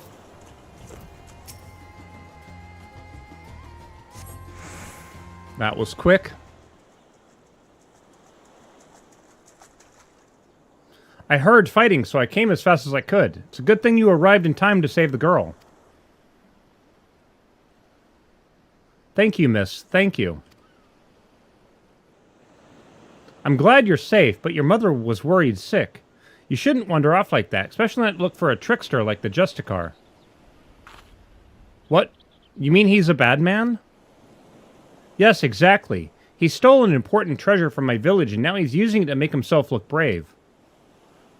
But he needs it to kill the monsters, to protect us. That's no excuse for stealing. He might have fooled you younglings, but the Radiant Host knows what he's up to. But he said he'd save us from the monsters. He's our hero. The Radiant said we shouldn't be scared, but we all know the Justicar is the one who keeps us safe. We don't need the Radiant anymore.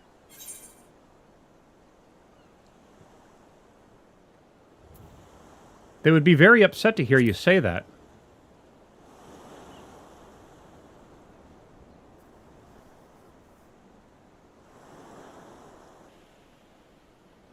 Ah, I'm sorry. I shouldn't say bad things about the Radiant. They protected us. They protected everyone in the final days, I guess. They protected everyone in the final days. I guess. I forgot how much they care about us.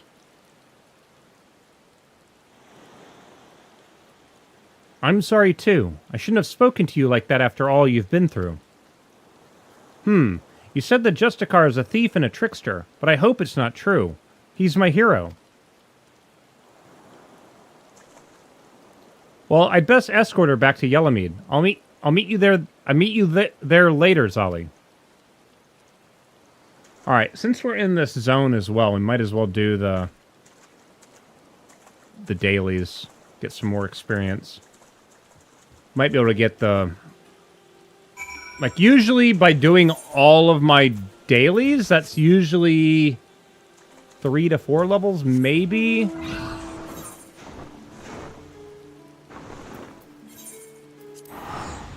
But that's doing all of the daily quest.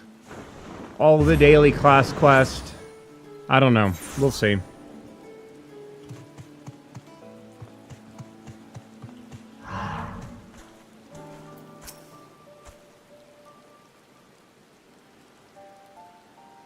The girl and her mother are reunited, and I think we can both give ourselves a pat on the back.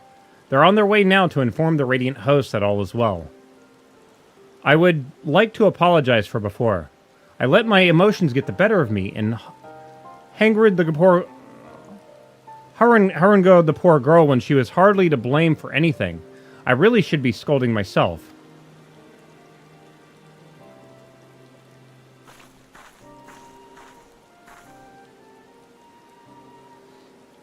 Zali, there's something I neglected to tell you before. The man who now calls himself the Justicar came to us in the guise of a worldly merchant. I was eager to ask about the Perch of the Apex and its history, and he was eager to ask about the Perch of the Apex and its history, and I was equally eager to tell him, not even considering that what he might do with the information. I'm so proud of my father for being appointed its guardian. I suppose I was trying to impress the stranger out of sheer vanity. That vanity led to my father being attacked and the treasure being stolen from under our noses. I had no choice but to make amends for my mistake and bring it back. Yet some are convinced that this Justicar acts only to serve the greater good. I couldn't accept that he might not be as rotten as I thought, and lashed out at the wrong person. From now on, I can't let my emotions cloud my judgment. I must remain calm and look at the facts for what they are. And the facts say that the Justicar has done no harm to the people of Thavnir.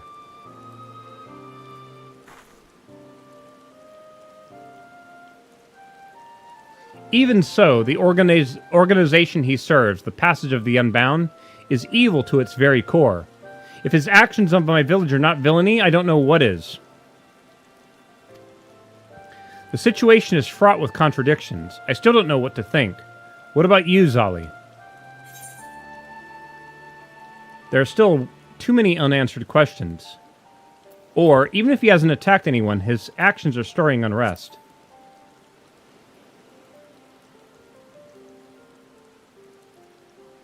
One moment, I need to refresh something. Okay. I agree. He speaks of justice and heroism with great bluster, yet there's something we're missing. Thank you, Zali, for your wise words. I sometimes find it difficult to keep my heart from skewing my perspective, so I'm grateful that you're here to help me see clearly. So it seems our objective is unchanged. We track down the man who stole my people's sacred treasure. Whatever his intentions may be, unraveling them comes secondary to finding the man himself. I'll continue to pour my very effort into the search, so stop by from time to time and I may have something new to share with you.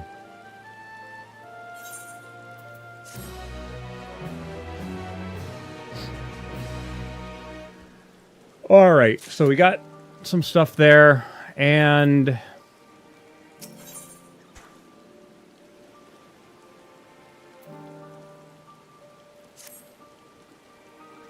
slightly confused.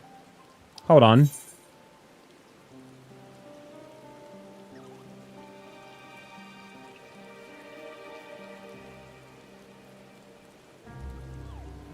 Okay, so I'm level 93.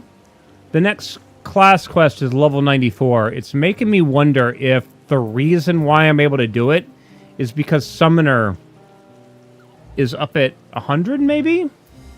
Let's see. Zali, I hope you've been well. Since last we spoke, the Justicar has been busy felling fiends all across Thavnir, leaving a trail of witnesses behind in his wake. More than a few have reported seeing stones falling from the sky, which all but confirms our theory that the treasure is causing this phenomenon. The stories share one more particular commonality. It seems the pests he hunts are all been of the seedkin variety, while he avoids beasts of flesh and blood is yet a mystery. It bears mentioning that each of his eyewitnesses' accounts came from people who were rescued by the Justicar, who invariably appears just as these creatures attack.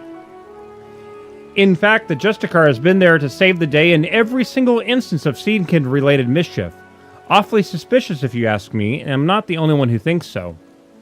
Some among the Radiant hosts have suggested the Justicar is planning these assaults somehow, so he alone can reap the glory from thwarting them.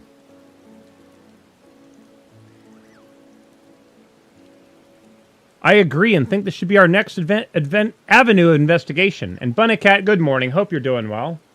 Yeah, see, like, so... Well, I'll pull it up in just a moment. Many of these incidents occurred near the Giant Skull grounds, so we should start our search there. If we can find one of these monstrous plants before it finds its hapless prey, we might be able to shed light upon the Justicar's methods. Time is of the essence, so let's leave at once.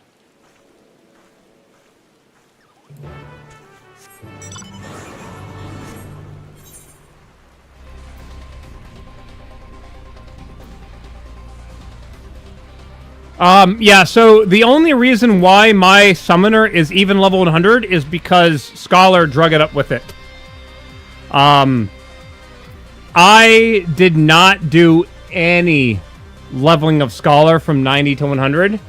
Scholar went from 90 to 100 simply by doing the daily Beast Tribe stuff. That was it. Like, I to this day, I do not know how to play Scholar at all. At all. It sucks. I really need to sit down one day and really learn how to play that class.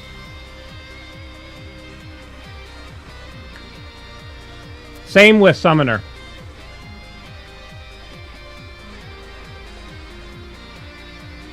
But see, that's the thing is I main healers, so it's the only healer that I'm still not comfortable with. Like, I mean, I could probably take it to a dungeon and I'd be okay in a dungeon environment, but I don't feel confident enough to do extreme, savage, and ultimate content with it. And that's... I want to be confident to be able to do that personally, but that's just me. Any moving bushes? Slithering vines? Not here in any case. Zali, I'll search the western path. Why don't you search east? If you see something, don't strike to kill. Weaken it, then capture it with this rope.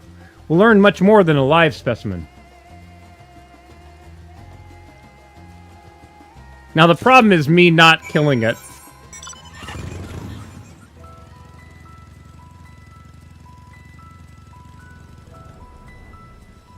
I have no friends to do difficult content with, so I can just play anything I want and just press buttons.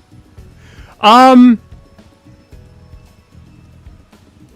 can see if we can get you into doing some expert stuff with people. It's mainly like, okay, with expert and on, you do have to meet a DPS check. So there is the fight has an ending, aka the boss at a certain point, they go essentially into what is called in rage mode, that they do an attack that cannot be guarded against. Because of that, yeah, so you have to, the group as a whole have to do enough DPS. But the big thing when it comes to expert and savage is it's all a coordinated dance. You just have to be in the right place at the right time kind of thing. Once you see an enrage, then it gets to the point of, what is it called? Min-maxing how much damage you're doing while outside it or whatever. Or in the areas where you can attack. As a caster, there's so many things that you can't cast while moving, so you gotta... Yeah, that kind of thing.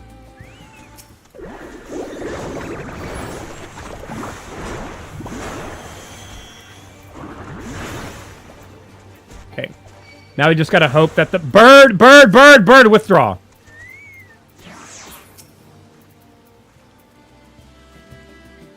Sturdy rope.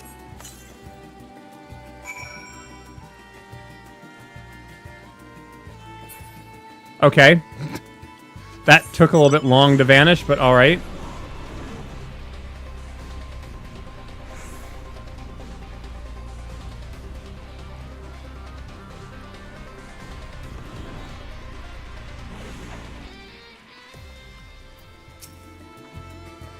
I see plenty of fauna roaming about, but the flora all seem to be the rooted to the ground variety. Perhaps my hunch was incorrect. Not even an auroch could break free from the knots binding this mortal seedling.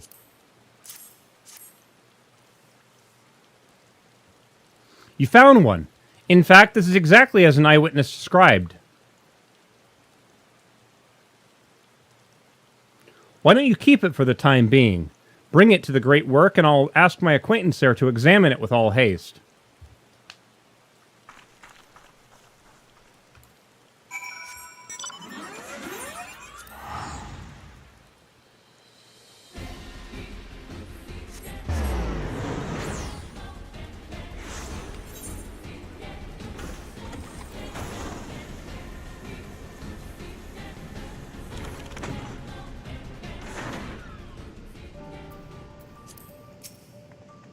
This alchemist and I broke briefly the last time I was here.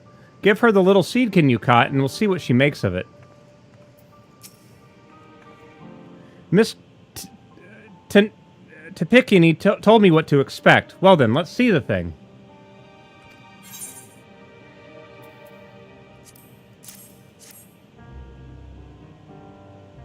They seriously have a skill buff timer called Hammer Time? I'll have to look at the name of it. Oh, I didn't expect it to be so diminutive. If Mr. Tenpicky's intuition is correct, then I expect some interesting discoveries are in store.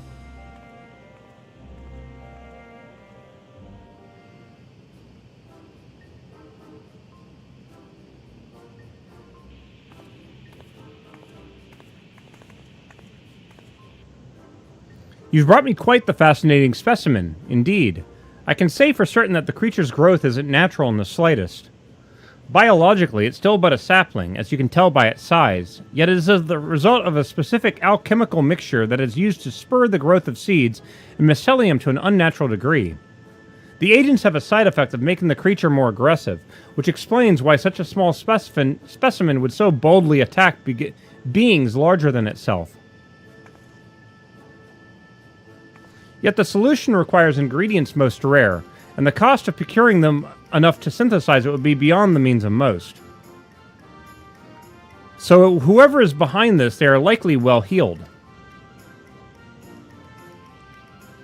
As for the creatures themselves, if they are all grown artificially, perhaps that explains why most of the instances involve small seedkin. Rather than wait for them to mature naturally, the Justicar must be accelerated their growth so they could deploy huge numbers over a short span of time. In fact, his plan likely requires they be small, weak foes in order to guarantee his victory. After all, the great Justicar can hardly be expected to bear the blemish of defeat. With these new details brought to light, it's almost certain he's staging these attacks on the common folk. Now we have a new perspective to guide our search. Perhaps you should return to Yellowmed. I hear the Justicar is the talk of the village, and they doubtless have stories to share. A splendid idea. Thank you. Your findings have brought us a step closer to unmasking that villain.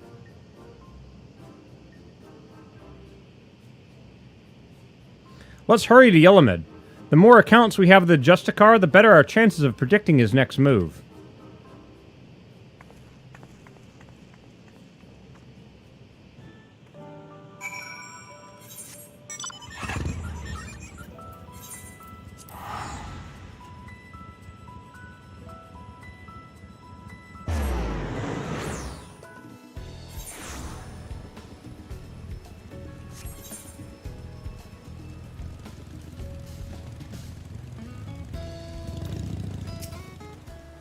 Rest assured, the Radiant host are well aware of the Justicar. Every day we receive more reports of him combating beasts in the surrounding wilderness. These encounters are never on well-traveled roads, it seems. They occur in remote regions that we scarcely patrol, along routes that are only used by a small number of merchants and porters. We've concluded that the Justicar either has uncommon knowledge of the behavioral patterns of these creatures, or that he keeps close company with a merchant who travels these obscure paths.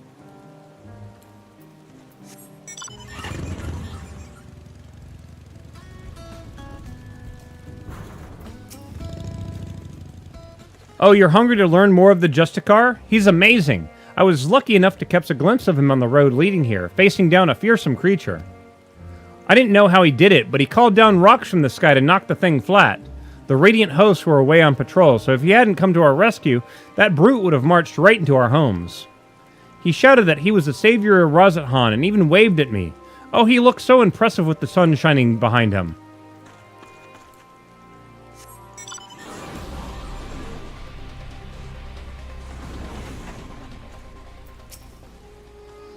Don't tell me you come chasing that half-baked savior.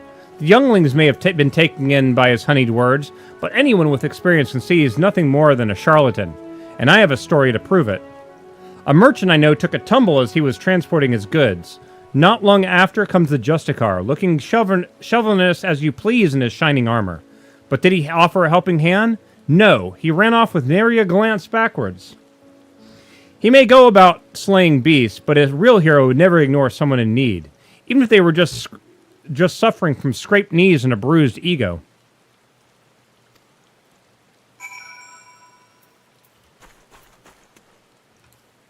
Okay, so the problem that I have now is I can't complete the quest.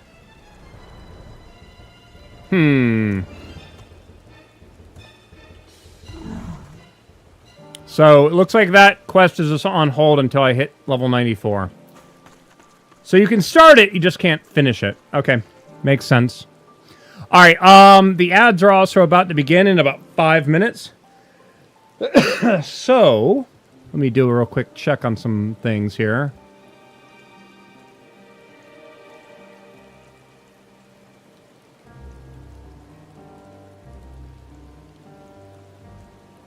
Let's see.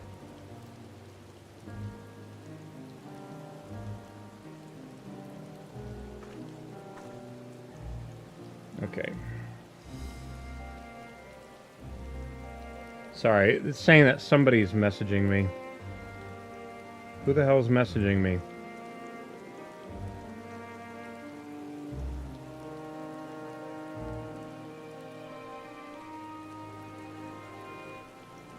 Okay.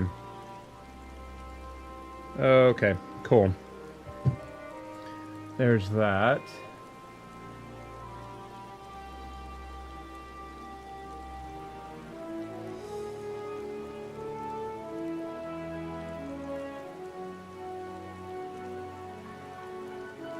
Yeah, I'm going to run the 3 minutes worth of ads, get those over and done with. Why did this thing edit? Freaking... I swear, sometimes I don't understand Twitch's thing sometimes.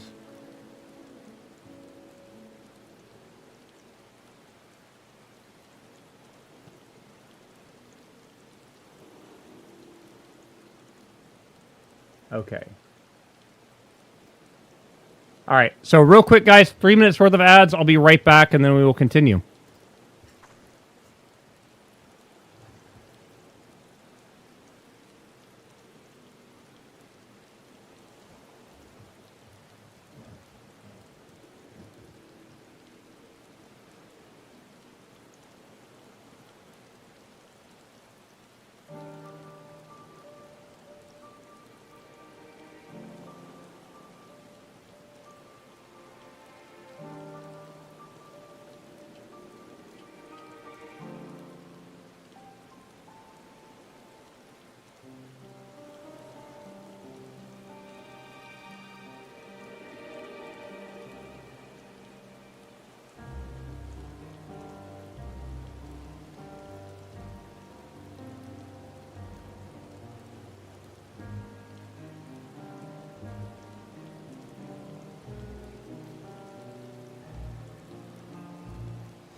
All right, we have another 40 seconds, and then it will continue. And Bunny Cat, hold on 1 second. Let's see here. The ability is called Hammer Stamp.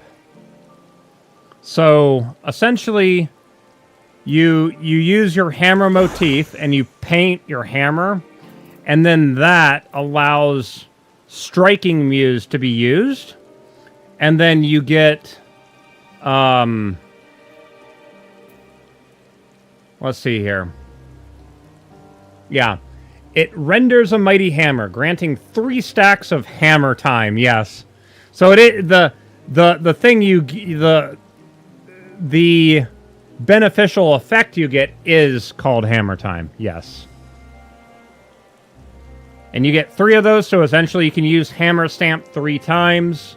Reminder that everything on this 3x4 grid of buttons right here is effectively what is on my mouse. Okay, so that, well, let me grab the wireless one because that's easier to hold up to the camera. You can see how that being a 3x4 grid of buttons, those buttons correspond to those there, right? Meaning that button right there will always be the run button, as an example. So, in fact, here, I'm going to hold it up while you guys... So, as an example, you can see how that is causing that run button to flash. That is my knockback protection. That is limit break, etc., right? So if I press this button here, that is the top one, that's the middle, bottom, go back, go down, all that kind of stuff. The only one that's different is this one up here, which, if I actually had an enemy in front of me, it would be my change target button. So that is why all of my other classes, see how this one is empty right there? Because that button doesn't function as a push in anything button, if that makes sense. All right. Now, technically, I could go talk to this person and get my summoner to finish the quest. The problem is the experience would go to the summer, which is already level 100, and I don't need it. Now, that being said, I should probably go level or unlock the summoner class quests at some point. Now, though, we do have the other class quest to do. We got 2 of those to do, maybe 3. So we're going to do Dancer.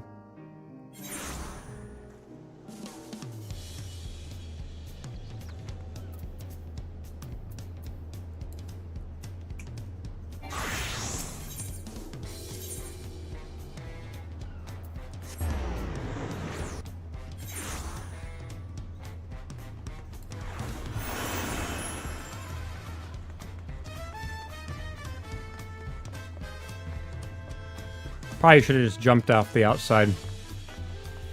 Forgot that there were the steps inside. I thought it was an open area. Oh well.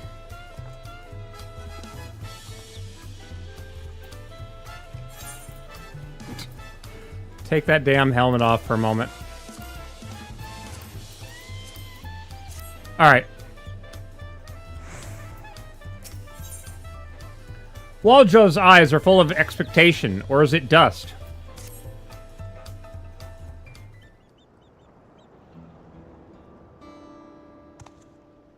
Greetings. So you have decided to aid my people in retrieving our treasure, yes? They will be glad to know my long and arduous journey from our homeland to the distant south of Yuktoral was not in vain. As for the treasure we would have you recover, it contains the undying essence of an armadillo Toril Verdal. These steel hogs, as we call them, rely on their tough hides to protect themselves from predators. The legends speak of one that lived to an extraordinary age, perhaps due to its natural suit of armor, and came to be known as the Lord of the Forest. At the end of its long life, our ancestors enshrined the Verdal's soul within the Steelhog vessel. For generations since, the divine blessings it bestows has been a great boon to my people. Those under its protection need not fear wild beasts, for fang and claw cannot harm them. This allows us to hunt in the forest without risking our lives. This treasure, so crucial to our people, was stolen by a tall, slender merchant, or rather, a man posing as one. He came bearing exotic wares from foreign lands, and served alcohol freely, toasting often to new friendships. My people became caught up in celebration, and in the morning the merchant was gone, along with the Steelhog vessel. Without it, we cannot bestow its blessing afresh our hunters. The effect wanes over time, and one by one we are losing our protection against the savage predators that stalk our lands. As I and my granddaughter Setolja still possess the treasure's blessing, we have been tasked with locating the Steelhog vessel and returning it to the village. The trail led us here to Toliolo, where we believe the perpetrator boarded a ship and made good his escape. The journey here has already been pushed this decrepit body of mine beyond its natural limits, and a lengthy voyage by sea would likely be my end. Though I urged Setolja not to make the crossing alone, she was determined to give chase. Given that you hail from across the ocean, your knowledge of those lands would prove invaluable to her. Not only that, but our quarry may use the Steelhog vessel to his own ends. Only a skilled warrior can stand against such a foe, and Setolja is no warrior. You'll have your treasure in 2 shakes of an armadillo's tail.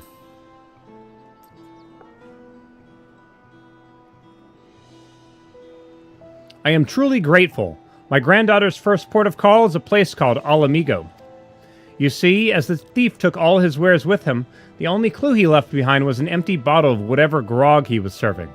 After asking the sailors here, it seems it was produced in Alamigo, and with no other leads, Setolja set forth. Once you arrive, she should not be difficult to find. These days, only a handful of Mamulja attempt the journey, most of them brutish mercenaries. Setolja is a far daintier creature and is sure to have made a favorable impression on the locals. May the Steelhog watch over you. As Setolja has traveled to Alamigo, perhaps you should begin your search by asking around Ralgar's Reach.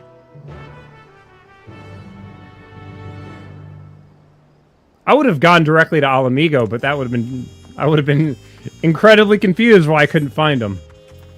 Okay. Stormblood, Ralgar's Reach.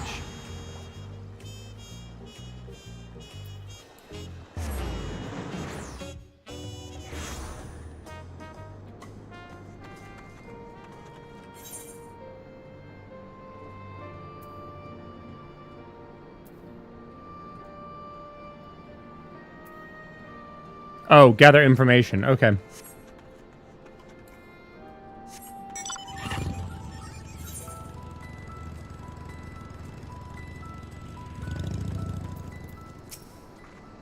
Yes, I met a Mamulja girl you're after. She was looking for a tall, thin man, some sort of thief, apparently. It sounded a bit like the leader of a gang of bandits that lurks around Videra, so I told her as much. Chances are that's where she's headed. I hope she stays out of trouble.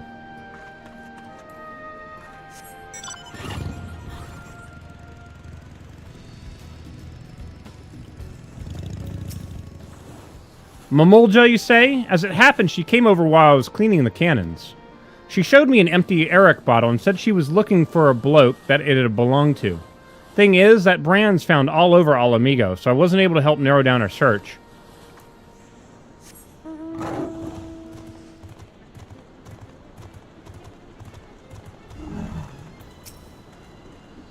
Yes, I saw Mamulja on my patrols, but he carried an enormous axe.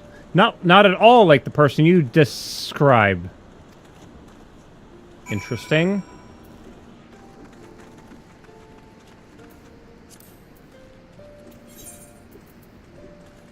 The Peering Stones.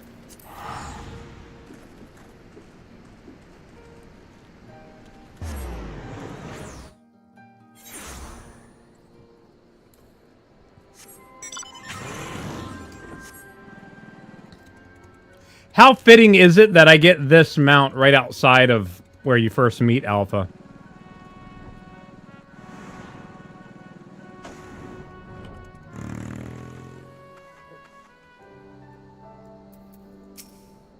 Ouch.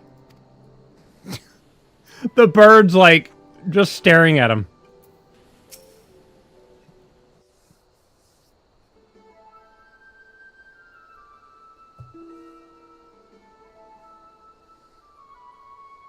Here, let me apply some of this ointment. It's a common remedy where I come from.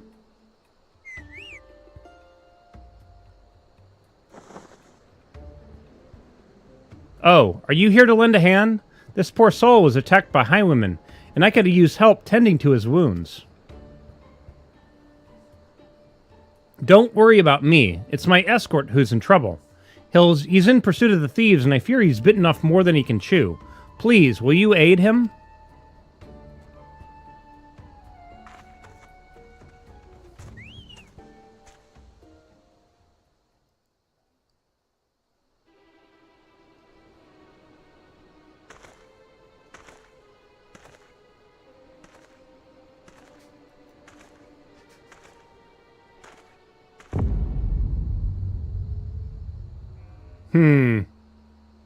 You thieving bastards.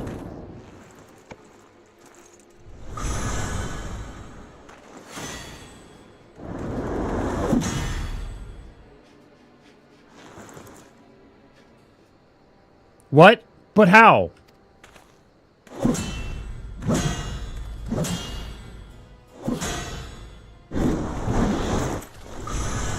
Behold. Ah!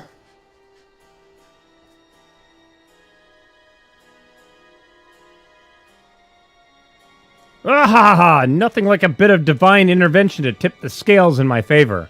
With this artifact in my hands, I am invincible.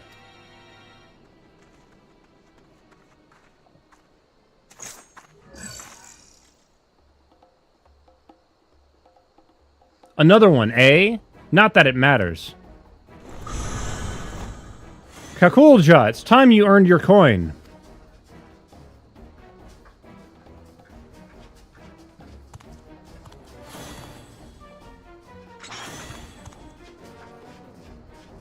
I appreciate the assistance, but he wasn't joking about divine intervention. Some strange force pushed me away. I can't even get near him. Well, good thing I'm range DPS then.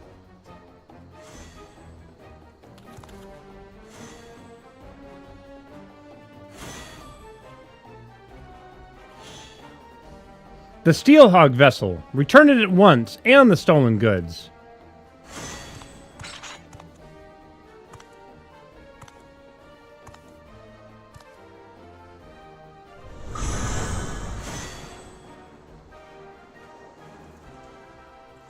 Oh ho ho, you followed me all the way here from your backwater village. Alas, your journey has been for naught. The vessel is mine. I, Shatrufit, will make better use of the artifact than you and your ilk ever could. By the might bestowed upon me, I will become savior to the oppressed and destitute. In light of my grand ambitions, the vessel's power would be wasted on the likes of you. If you cannot hunt without it, may I suggest a change of diet? I hear the acorns are delicious at this time of year. Curious who that other Mamulja was. Damn it all! I was so close.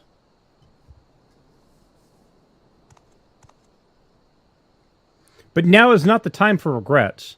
These two are in need of a healer. I'll see them safely to Relgar's Reach. Would you mind meeting us there? Once their injuries have been treated, we better tell the resistance soldiers what happened.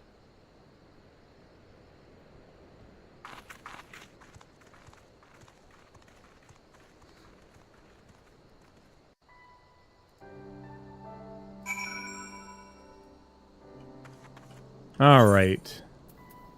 Back to Relgar's Reach.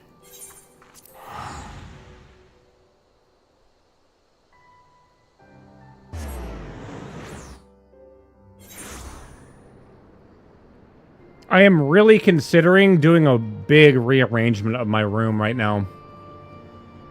The big thing that I need to do is I've got all those USB cables coming off the back of the back of my PC. The problem is all those cables then get fed through the wall and then go to all the devices. And that's a lot of cables. I had bought a bunch of these kind of hub things, and what I'm considering doing is having the extension go to the hub, and then the hub, everything plugs into it. So instead of having multiple cables, it's just one single USB going back. I'm just wondering, it's just, I've got to remove everything before I redo everything, which, again, sucks. The other thing I'm considering doing, which I need to get the 3D printer working again, is I have the controller for my audio system, for my speakers, sitting here on the desk, kind of tucked behind the monitors. It sits about 2 inches high, but it's really wide. I'm considering making a 3D print that lets me bolt it to the underside of the desk so you don't ever see it. And then I've got a separate amplifier here that I would be able to use for volume control, but then that way I could tuck it out of the way and then run the speaker wires nicely under the bottom or something. I'm not sure yet. I do kind of want to take the center speaker, and instead of having it on the desk, mount it up there. Maybe put the camera on top of it. Again, not completely sure. The other thing to think about is I could possibly put my computer in this thing that's kind of like underneath. It's tucked underneath the stairwell. It's like a little closet over here. But I'd have to punch another hole in the wall, so it would be going through 2 walls to get to the computer. But then that way I wouldn't have to go into the back room. I could go into the closet, and the gaming and streaming computer could be in there. But then also cut a hole in the wall for heat extraction directly back into the house AC unit. I don't know. I'm not entirely sure yet. Losing all that stock is a bitter pill to swallow, but we're lucky we didn't. But we're lucky they didn't take our lives as well. Sorry, I was just thinking, if I do put it in that back room, I don't know if I have the length of cable for my video. I'm going to have to do some checking. I thought I could handle whatever ruffians the desert might throw at us. Some escort I turned out to be.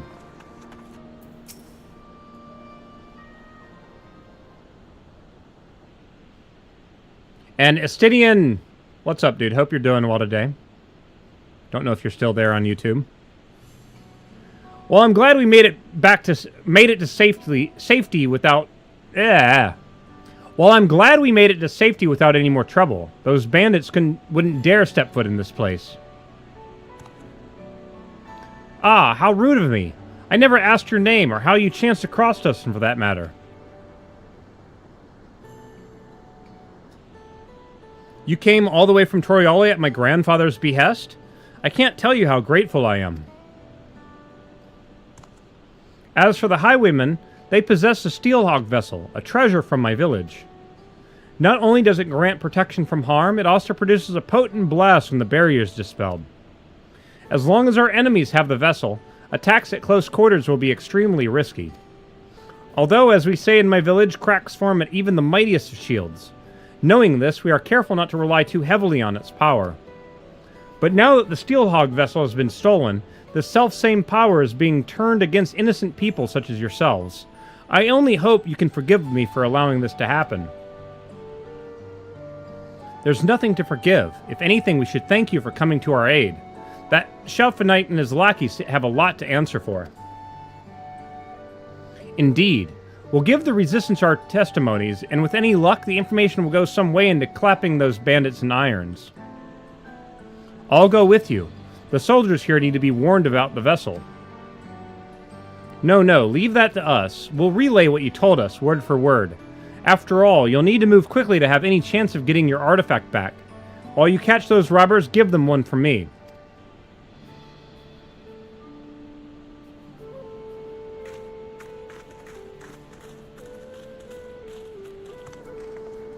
How about you, Zali?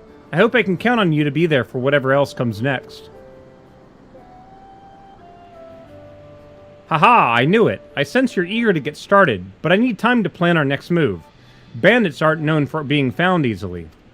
I was surprised to see a fellow Mamolja among them. I can't imagine why the Koloja would work for Chateau Fight of all people. I'm pretty sure I'm mispronouncing his name.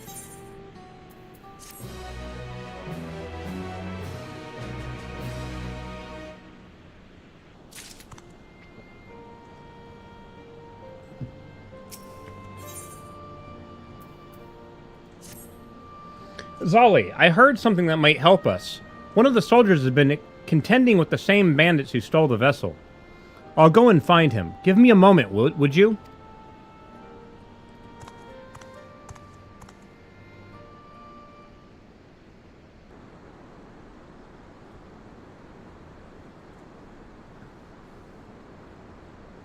Sorry to keep you waiting. Ha! When she told me she's been sent an assistant, I never would have guessed to be the savior of Alamigo herself. You're something of a local celebrity, I take it. I'd love to hear more about that, but for now, let's concentrate on the matter at hand. Yes, quite. The bandits you've been chasing are behind a spate of recent incidents in Alamigo.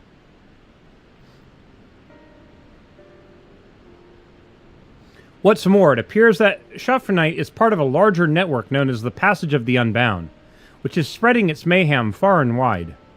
In particular, they've been carrying out raids of trade caravans heading here from Gridania. We've increased patrols along that route, but the bastards strike so quickly that they've usually made good their escape by the time aid arrives. On the rare occasions we've caught them in the act, they use some kind of device or magic object to deflect our arrows and send us sprawling. That's the Steelhog vessel. It was stolen from my village, you see. I'm sorry for all the trouble it's caused. The one who took it, Shatrophyte, said something about its power being used to help the oppressed and destitute. What do you think he meant by that? That sounds familiar. The reports say that the thieves were shouting something along those lines during the other raids. They claim the merchants are overworking and underpaying their laborers, and therefore deserve to be targeted. I don't see how stealing a bunch of goods helps the workers, but there's not a shred of evidence that anyone is being exploited. If you ask me, they're just in it for the money. In any case, their reasons won't matter a jot once they're behind bars. But for that, we'll need to catch them first. The most recent incident occurred near Porta Praetoria, one of the waypoints on the road to the palace. If you want to know more, you best hear it straight from the commander there. Anyway, I'll send word ahead to let her know you're coming. Assuming you are, that is. Yes, of course. Much appreciated.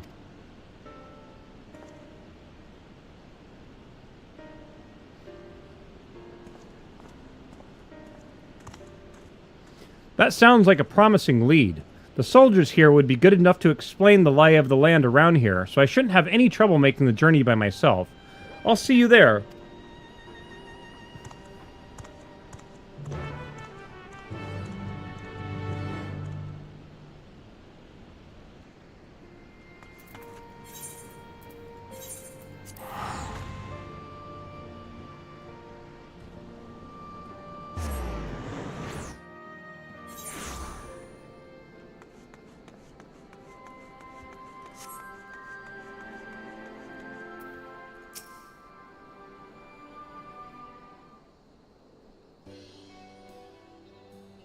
Good, you're both here. My colleague at the Reach has told me everything. I can confirm that we've had several sightings of Shatrophyte and his gang in recent days. They've even taken to ambushing our patrols. Whereas most brigands would flee from armed and armored soldiers, this lot seemed to take pleasure in goading us into attacking.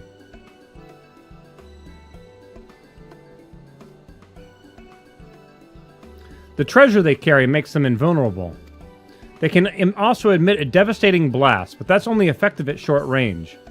Shatrophyte wants to draw your soldiers into close quarters because they stand no chance. Well, that explains their uncommon boldness. Thank you. This information will go far in helping us contend with the bandits. Sorry to interrupt.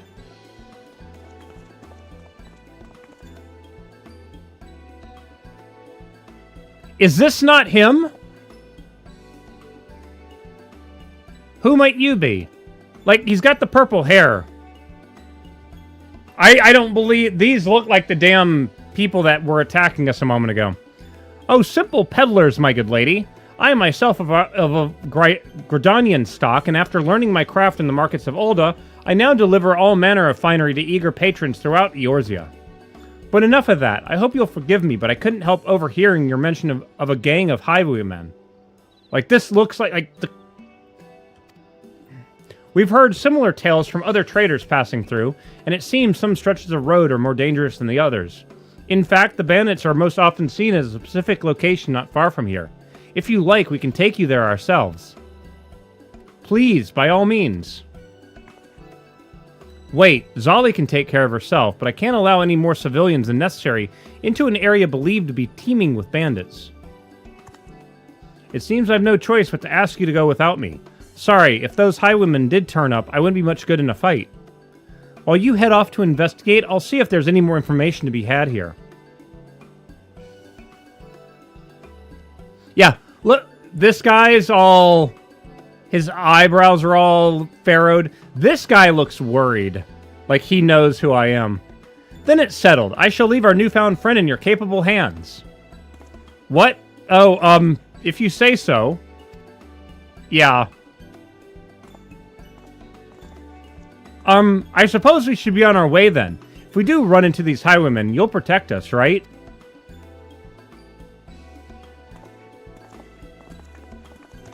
Oh yeah, that's not suspicious at all. One's heading your way now. You know what to do.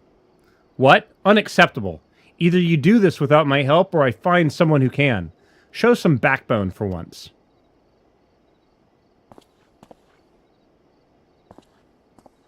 Yep, it's him. I'm like, looking, I'm like... It's like, come on. Give them purple hair.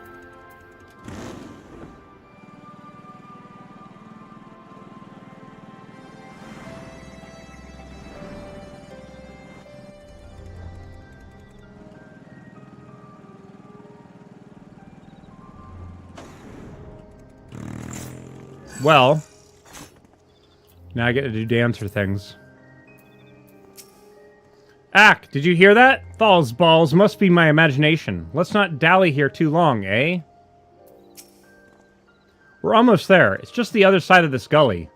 Actually, if it's all the same to you, we'll wait here while you go on ahead. This is already more close than enough for my liking. We'll, keep watch here. If we see anything suspicious, we'll be sure to scream. Yeah, not suspicious at all. Not at all.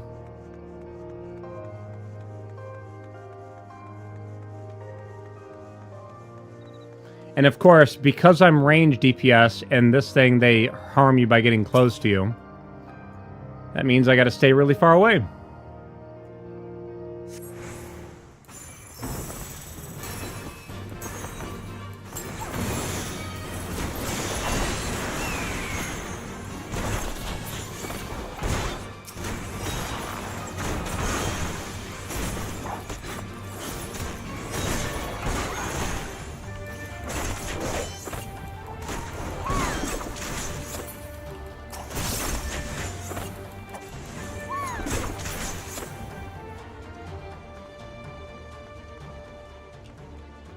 I should probably do this with my chocobo out, right?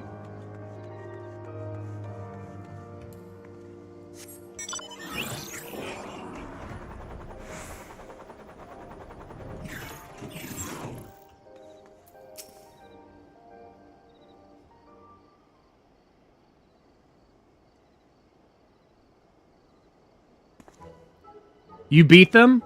All of them? How very fortunate. Well then, I'd best contact the boss. I'm sure he'll want to know all about this. No doubt he's still talking to your friend and the commander. They'll be glad to hear that you've come to no harm.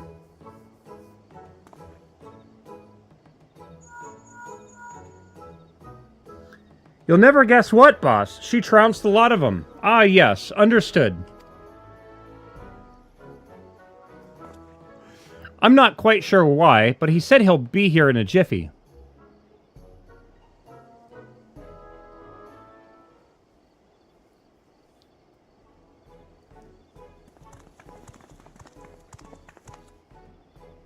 Is it true? You beat them all single-handedly?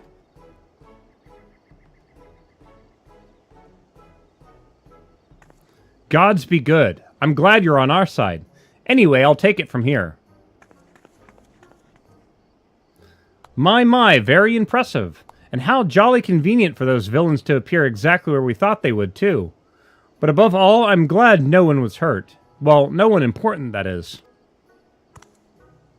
I'm relieved to see that everyone's safe. It must have taken a lot of courage to bring Zali here, knowing that danger could be lurking around every corner. Are you sure you're all right? If you're putting on a brave face for our benefit, there's no need, I assure you.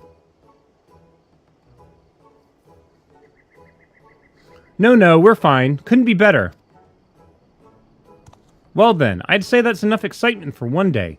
We'd best continue on our way to the Alamegan quarter. Wares to sell, deals to broker, that sort of thing.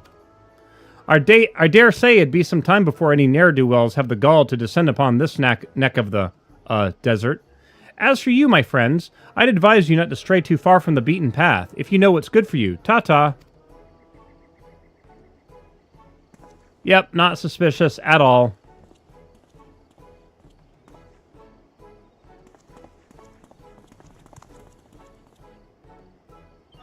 There's nothing left for us to do here, so let's head back to Porta Praetoria.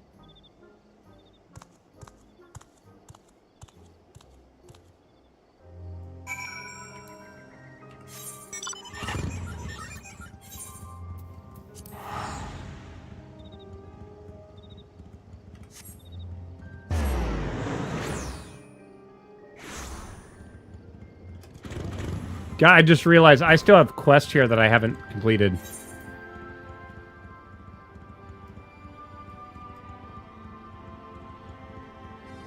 Bunch of level 69 quests that I still haven't done.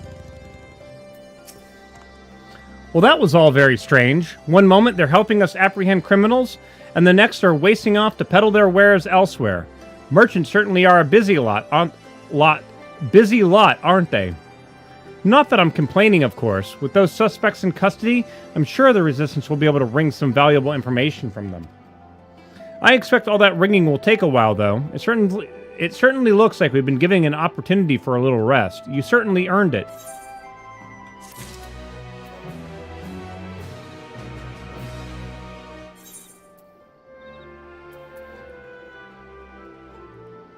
So, this one doesn't let me even start the quest. Weird. Okay. Whatever. And we're back to Pictomancer. So we will continue those as I gain more levels. But I need to do... Let's see here. Let me open up my Google document. Still got my Dawn Trail trust sheet.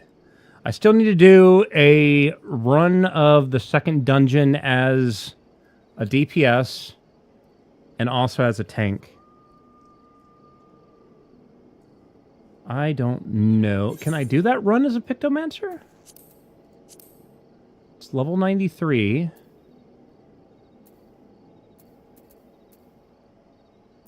Yeah, everybody's still level 94, so... Still need to get...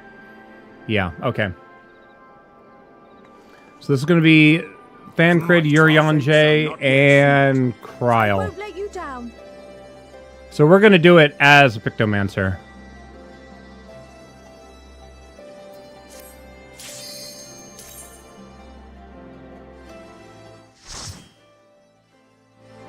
Then I'm going to try to do my dailies before the daily reset as well.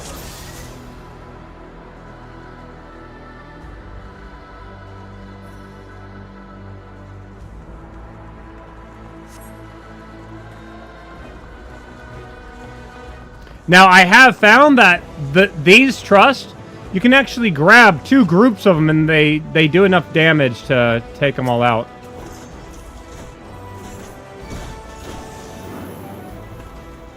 The problem is Thancred sits at the other one, they don't follow you. So you have to go over here and bring them back. Then Thancred comes forward.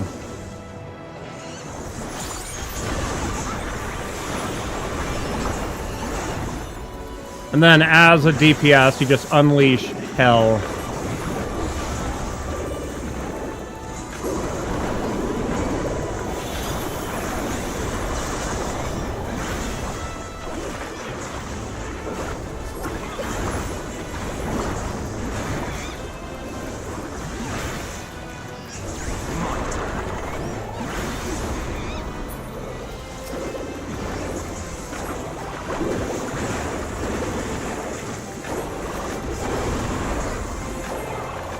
I just realized both me and Kryle are both Pictomancers as well.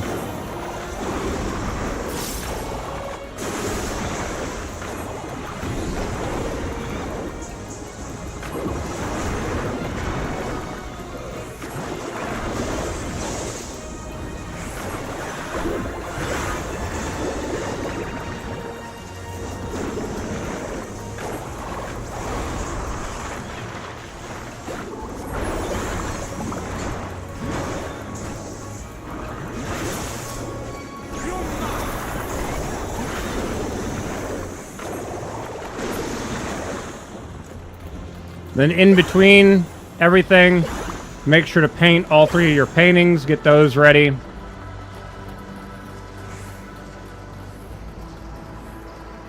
Yeah, Pictomancer, like, it's one of those things. Essentially, Winged Muse, Striking Muse, and Starry Muse, you essentially are trying to use those on cooldown, right? Winged Muse, the first time you use it, it adds 1 point. The second time you use it, you get Mog of Ages. The moment you get Mog of Ages, you use it. So again, because you're using that on cooldown, you get that relatively quick. When you use Striking Muse, you get 5... Sorry, no. You get 3 stacks of Hammer Time. So once you use that, you can use Hammer Time. One of the benefits of Hammer Time is you can be moving when you cast it, so it's nice because of that.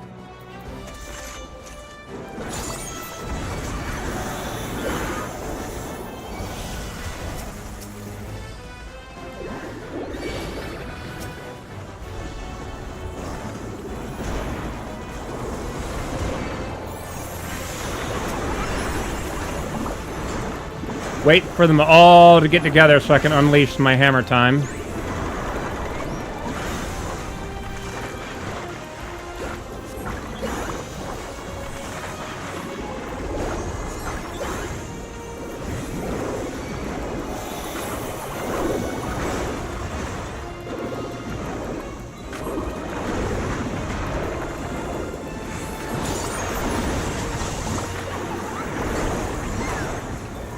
Trying to fit as many of my big attacks into that point where I still had Starry Muse up.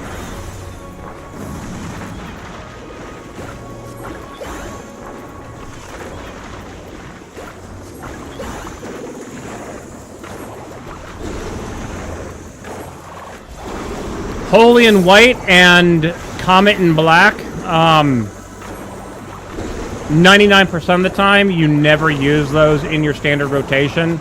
They are essentially for use if you are moving, because they are an instant cast spell. You only cast them when you're moving. Prioritize Comet in Black over Holy in White, but we get back to 1 target, switch back to single target attacks.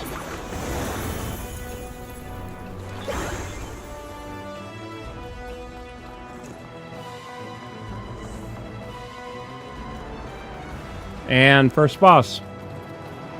Oh, shoot. Reminder, during these dungeons, you always get you don't get experience for killing the trash until you finish the boss.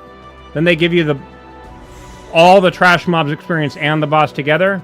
So make sure you have your experience bonus things giving you stuff then.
Well, I got hit by that.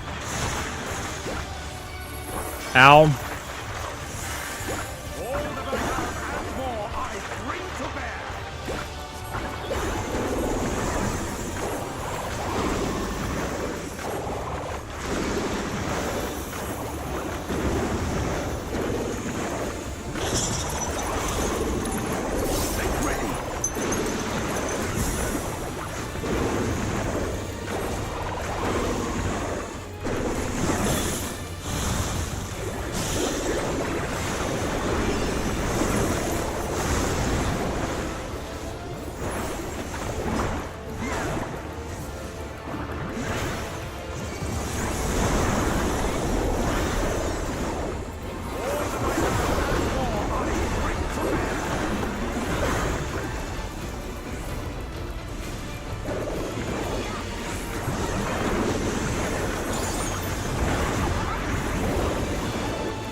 See, like right there, that's when I was using the Holy in white and Comet in black. And I'm not even wasting my big attacks now because we're so close to the boss being defeated. Just gonna finish them with all this stuff. There we go. Then I can recharge these. Outside of combat, these 3 are instant casts.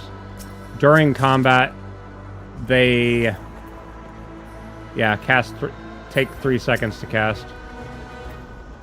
Let's go get these guys.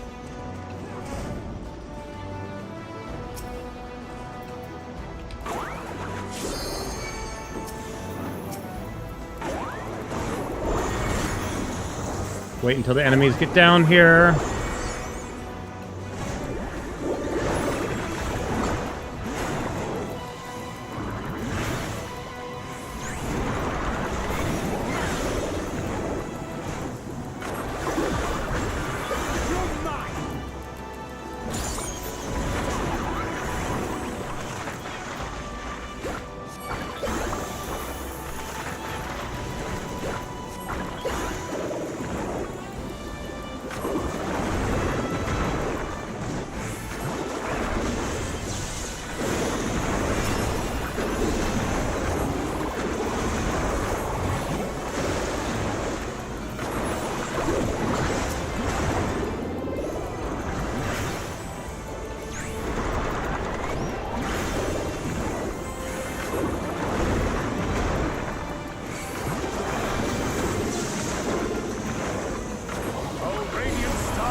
I've completely forgot about Rainbow Drip. I'm gonna have to read the... text on it here in a moment.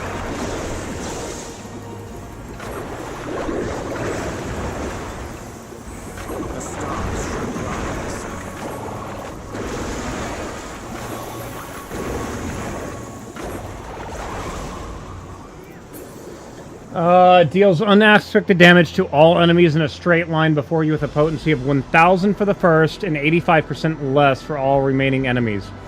Grants white paint. Maximum stacks 5. While Rainbow Bright is active, Rainbow Drip can be cast immediately, and its recast timer is reduced. This action does not share a recast timer with any other actions. Upon execution, the recast timer for this action will be applied to all other weapon skills and magic actions.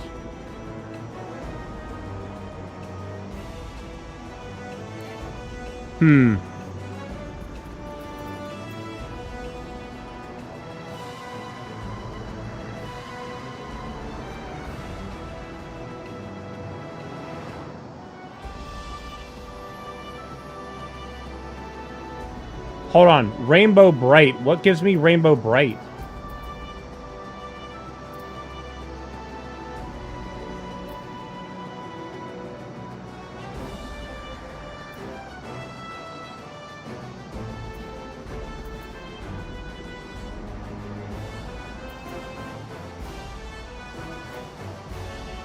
Hold on. What does give Rainbow Bright?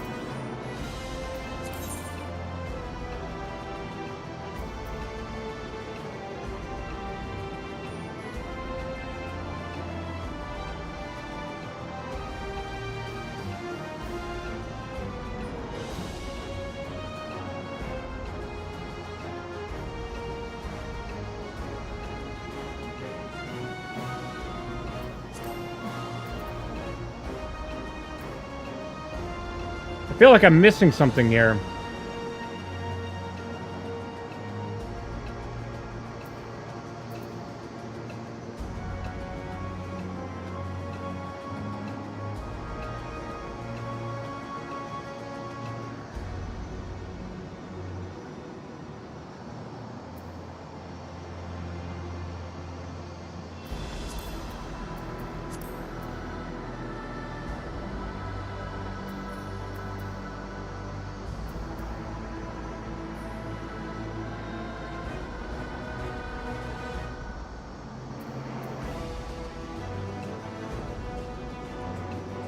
Grants Rainbow Bright upon consuming all stacks of Hyperphantasia.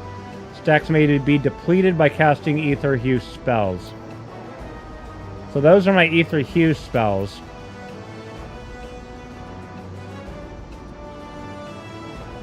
So I think that uses up this? We'll find out.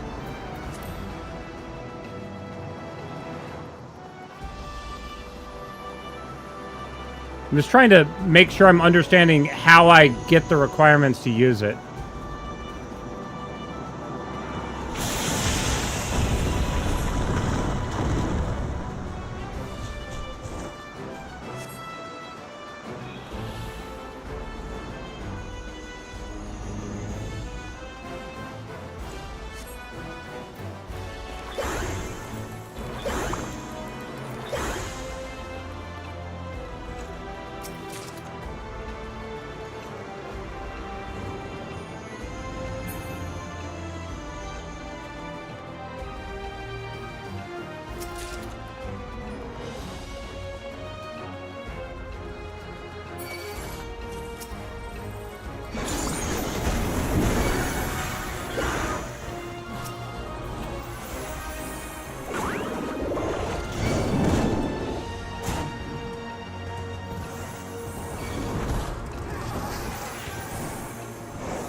Damn it.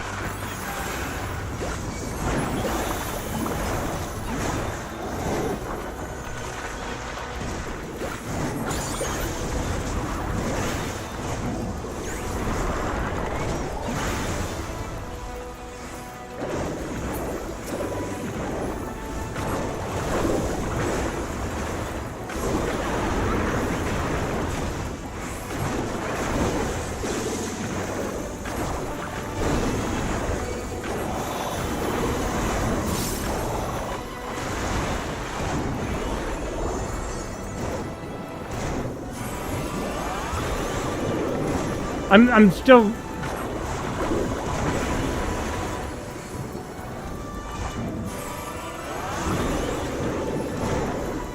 Am I missing...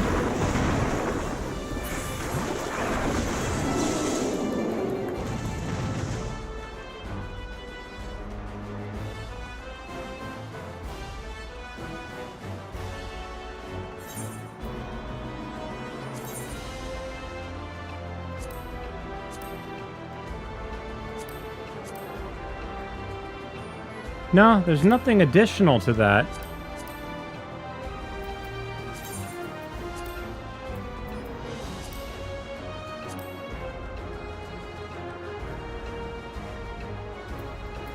Weird. I don't know.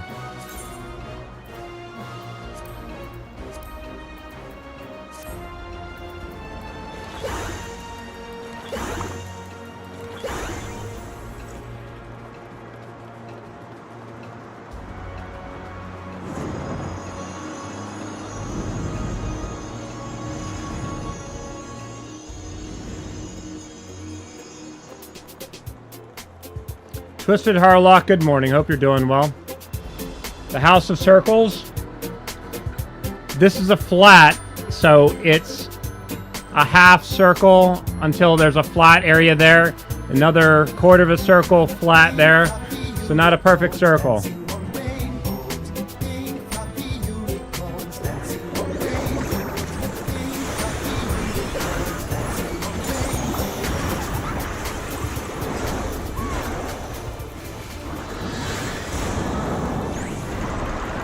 Everything's a circle. No, it's not. Look at that.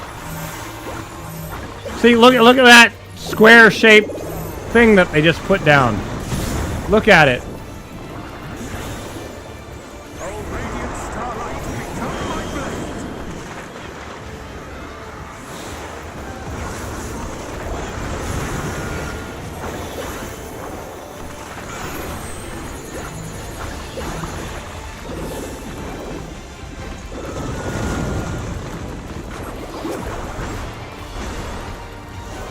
All you see is circles? You have astigmatism then. It's nothing, I don't know what to tell you other than...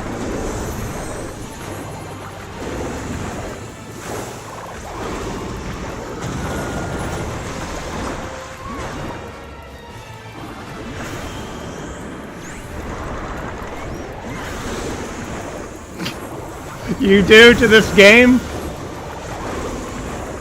Nah, that... So, interesting fact. Astigmatism is... A lot of people didn't realize they had it until, if you're driving at night and you have, like, crosses in your vision, that's usually a sign of having some kind of astigmatism. This game triggers OCD circles.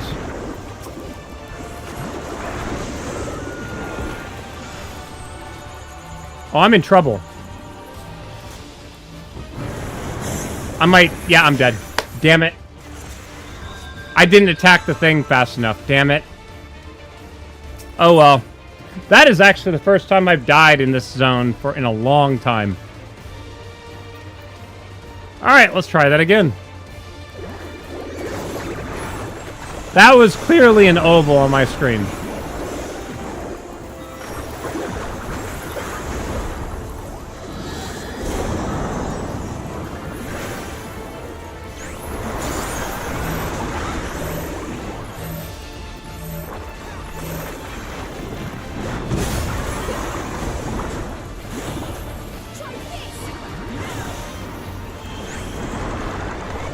Oh shit, I'm in trouble. I forgot about that part.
There we go. Got the ice that time.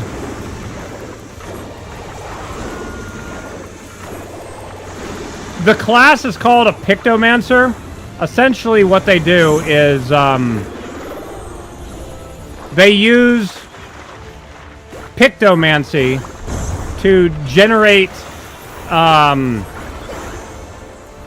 images in their head, imagination, to make their imagination bring things to life to attack the enemy is essentially how Pictomancy goes.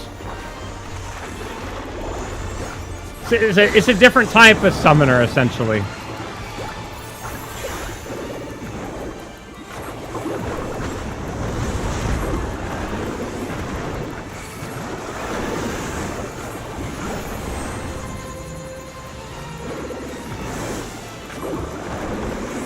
Big circle propaganda.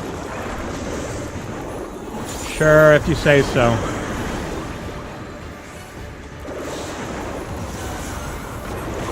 Whoa! Oh, I'm so surprised I didn't die there.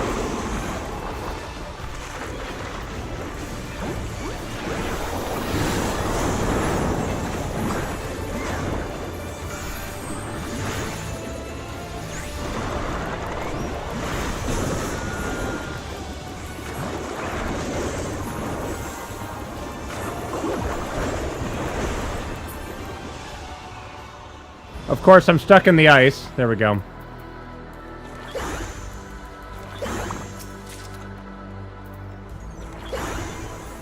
All right.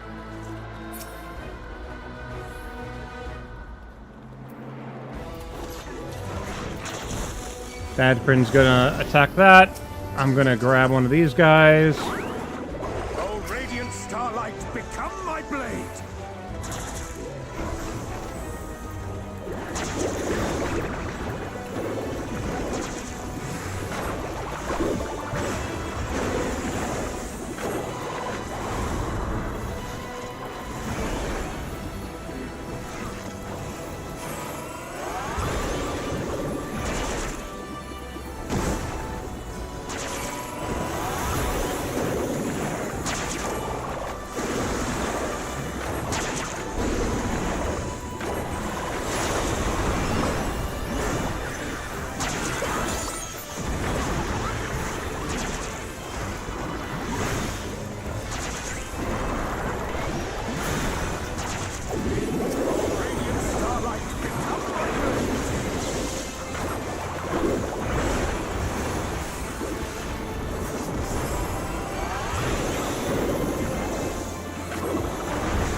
I'm not entirely...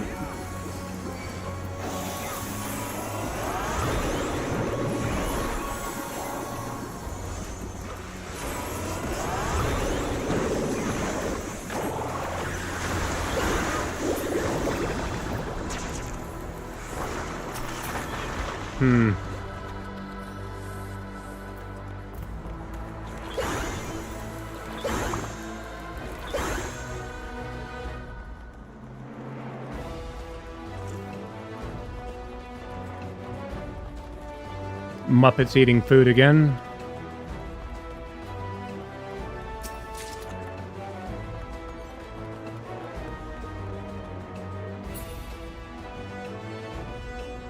All right.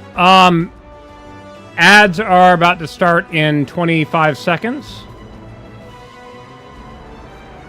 So I am going to quickly run to the bathroom, get that over and done with while the ad plays. And then, yeah, be right back, guys.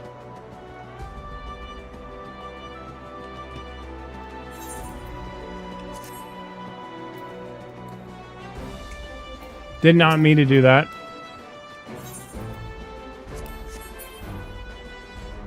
Be right back, guys.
Ads will finish in about a minute.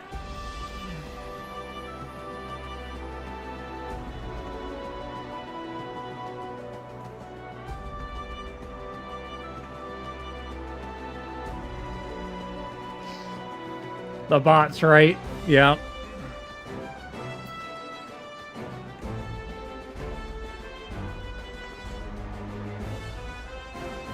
One stack of white paint has been converted into black paint.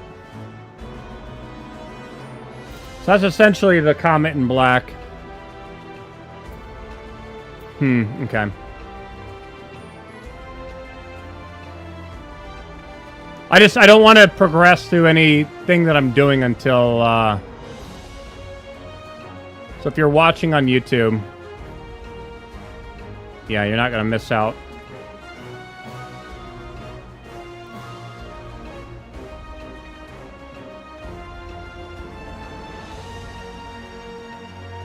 All right, and the ads are finished on Twitch.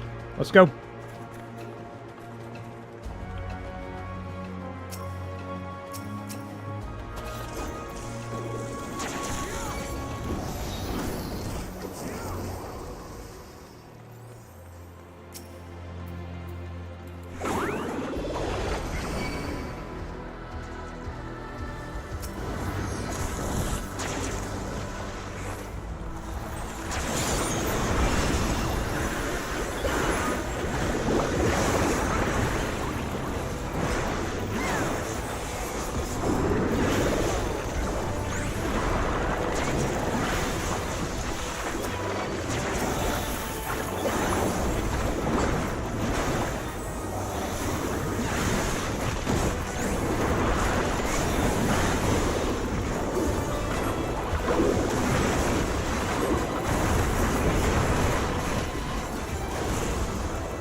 That rainbow drip seems to be a very single target spell. Because it's 1,000 on one single target.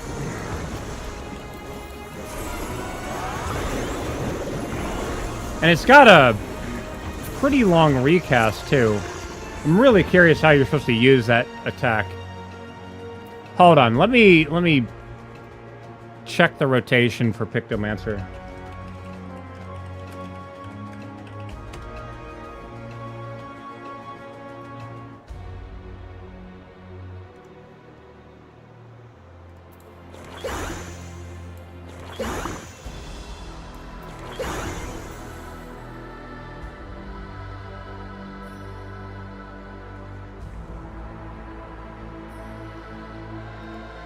Icy Veins usually has the best rotation, so...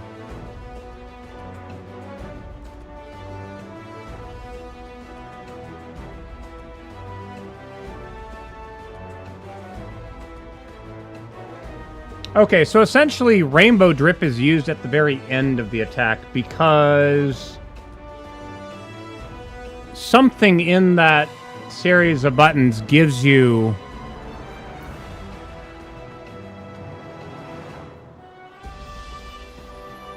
Rainbow Bright, which means it's an instant cast instead of a 4-second cast.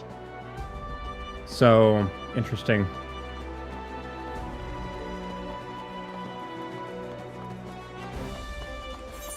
Polishing Hammer.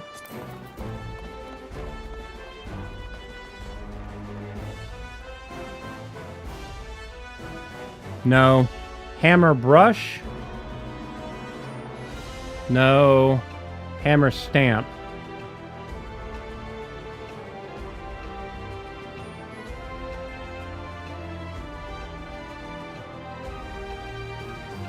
Star Prism.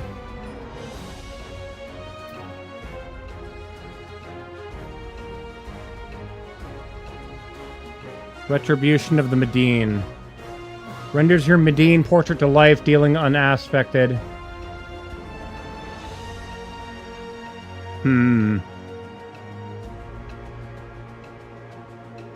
That's a... So at level 96, apparently a bunch of shit changes. Claw motif, Maw motif, Fangled Muse. Okay. Steel Muse.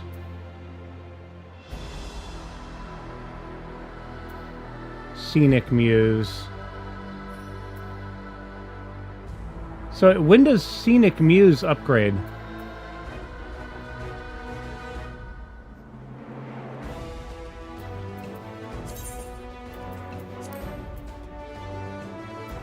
Or is it Star Prism?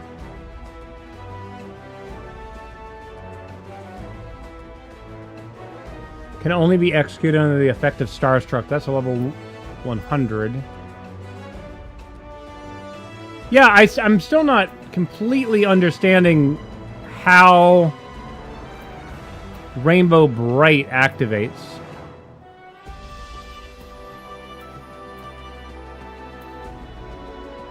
Like, I'm not seeing the term Rainbow Bright show up in any other abilities. And that's the part that's confusing me.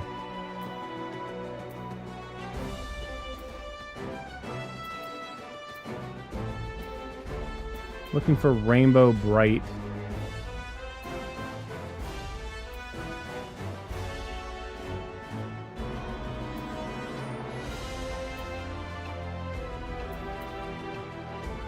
There it is. Grants Rainbow Bright upon consuming all stacks of Hyper Fantasia.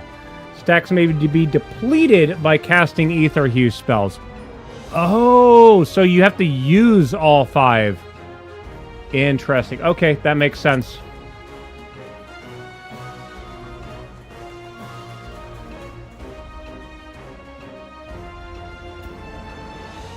Okay. It's making a lot more sense.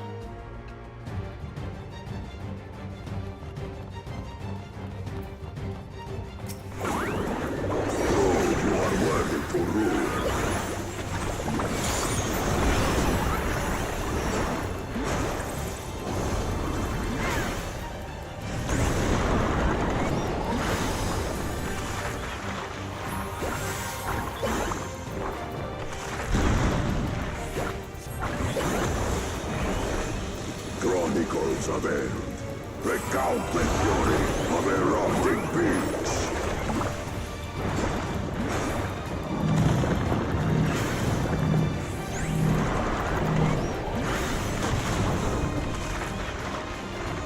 Yeah, this battlefield's very circular, isn't it?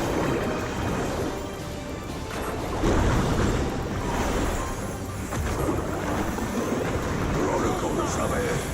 Retell the hunger of roiling waters.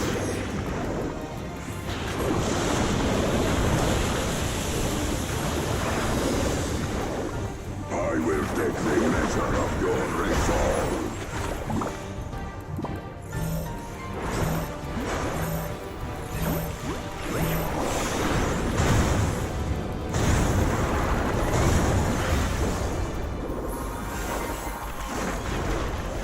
Implacable strength of the mountain, be mine!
Exactly, Bunnycat.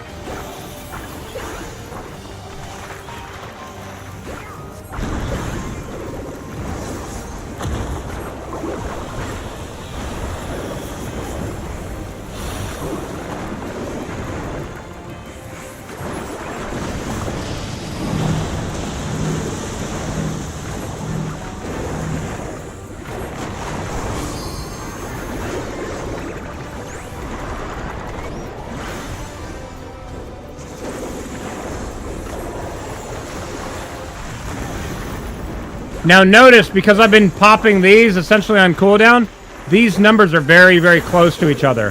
So we're about to get to that 2-minute cooldown where I can just unleash hell again. 20 seconds.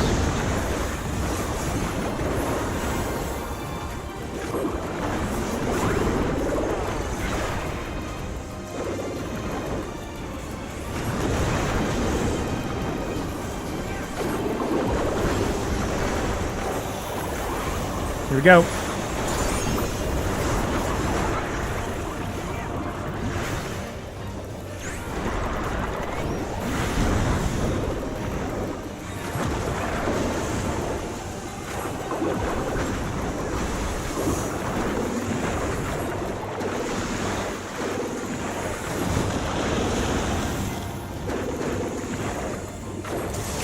Ah, frack! I about messed that up.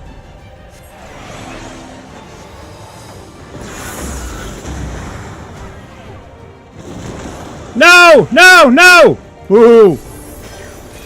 Ooh, so close. So close to dying there. I keep forgetting that it does that stupid animation lock. That was about a disaster there at the end. All right, mark that one off. We got to do that one more time as a tank. Okay, so we are now level 94 though, which means that we can go back and do that quest. Which I don't remember where it was.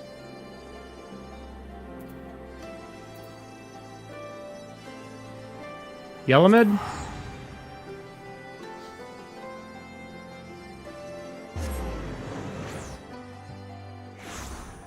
Was it here?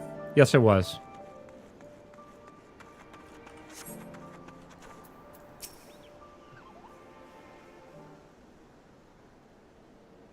Zolly, do you have a moment?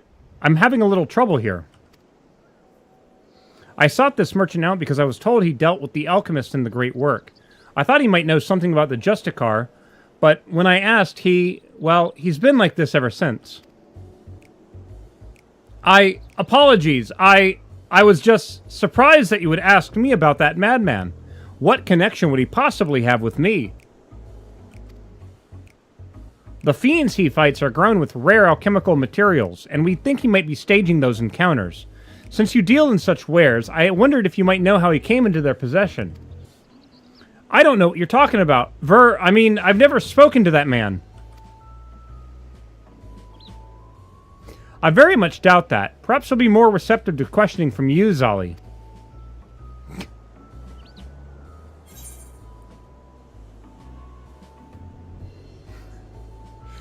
I could say he seems to have intimate knowledge of trade routes and alchemy. Who taught him, I wonder? Or, spit it out, you're working with him.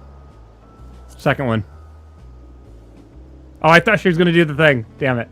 You dare accuse me? Why, how am I to know that you aren't the one in league with Vazaran? Varazan. Varazan, you say? Who is that, may I ask? Huh? What? Did I? No, that's not my name. Blood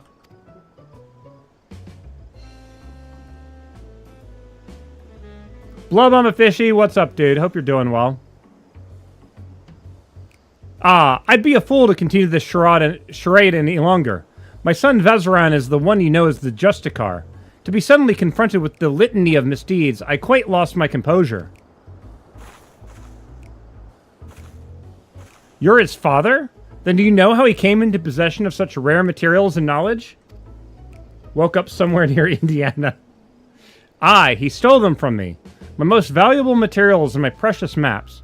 Yet I was the one who chose to hide the fact, and I bear the blame for the consequences.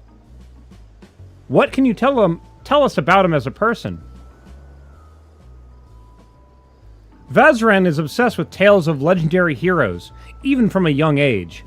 I paid a great deal of money to have him tutored in the art of the bow. He became quite skilled at it, in fact, but not quite as skilled as an era's... He became quite skilled at it, in fact, but not quite as skilled as his arrogance led him to believe. Due to this, and perhaps a lack of ambition, he never aspired to true greatness. Instead, he came to rely upon fanciful equipment and exotic potions, rather than honing what skill he had. It pained me to see him fall into dissoluteness, and he would brook no counsel. So, several years ago, I gave him enough coin to support his lavish lifestyle, and told him never to speak with me again. He didn't, until recently, when he darkened my doorstep once more.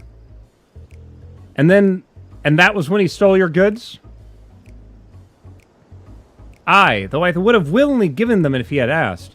He was rambling about almost incoherently, saying that his heroic deeds as the Justicar had caught the eye of someone named Apafi, leader of the Passage of Unbound, whoever they are. He claimed that under the guidance of his newfound allies, he had obtained a great power. Power enough to eclipse all heroes who have come before and shall come after, as he put it. It seems he gives what money he has to these people. To think for all his fanciful words, he has only deigned to grasp at hollow glory, all at the expense of Razat Han. There is no greater shame as a father. Given what we know of this shadowy group, they most likely aim to sow discontent through Vazaran's deeds. He may be so blinded by his own desire for adoration that he can't see whose hands are pulling the strings. There's a coal conveyor that's 6 miles long. That is insane. You're saying that he's being used? If that's true, then I can no longer remain silent, despite what shame it may bring. I see now that sharing my story might be the only way to save my son. Indeed, I suggest you tell the Radiant Host at once. Of course, we'll be pouring our very effort into stopping him. Thank you for giving me direction. I didn't imagine our meeting would end this way.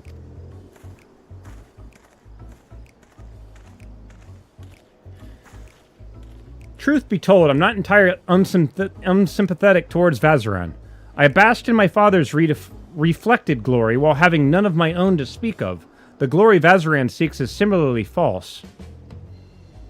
I too shall visit the Radiant Host and have them spread word of the Justicar's true nature.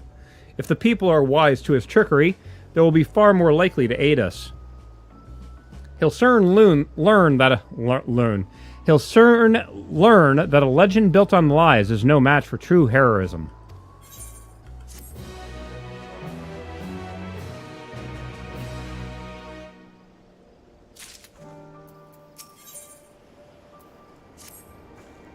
Greetings, Zali. Vazaran's father has been as good to his word and has confessed the truth of his son's actions to whomever will listen. Even among the younglings, far fewer sing the Justicar's praises. The tide is turning in our favor at last, and the Radiant Host are making ready to tighten the net. Speaking of which, they have curious news to share. They've been examining the stones left behind by the Justicar and noticed a pattern. They are all varieties of rock commonly found near the site of each encounter. For instance, near the Giant Skull grounds, the Justicar seems to have called down a hail of what else but Giant Skull. I have my own theories about what this means, but I'd like to hear your thoughts, Sally. It's safe to say the artifact doesn't create rocks from nothing. Indeed, the perch of the apex likely lifts whatever stones are nearby and brings them crashing down to Earth. If our suspicions are correct, we're one step closer to unraveling its mysteries. But despite these favorable developments, the Justicar's popularity remains a problem. Even with the recent blow to his credibility, his most adherent followers still idolize him. In fact, I hear he's handing letters to the youth in Razat-Han, though their contents are a closely guarded secret. All the more reason to investigate, don't you think? Once we get to Razat-Han, if I question people around the marketplace, would you cover the city's western quarter? That's where his younger followers tend to gather. After we've collected enough information, let's share to meet our findings. See you again at RYZEN, Zali.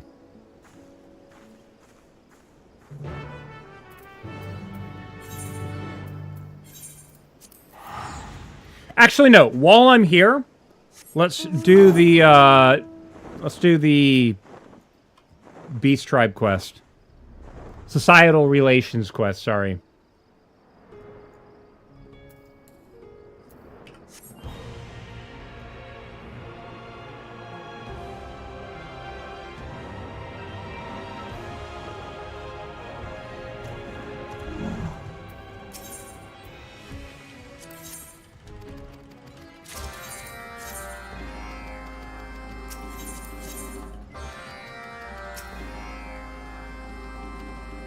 If I time it just right, I might be able to do these 9 quests now and then another 9 after the daily reset, maybe?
Oh.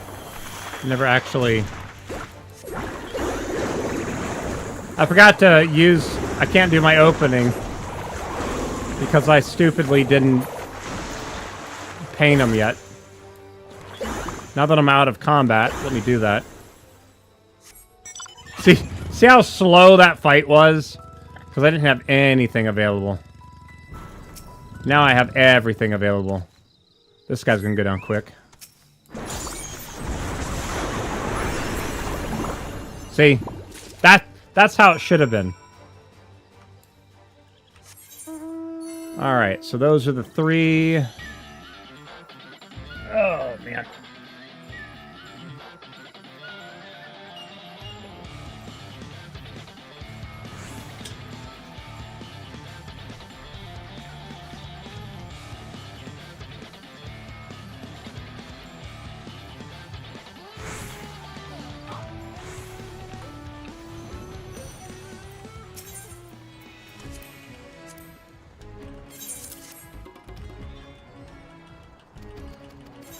Turn all these in. Getting a decent amount of experience.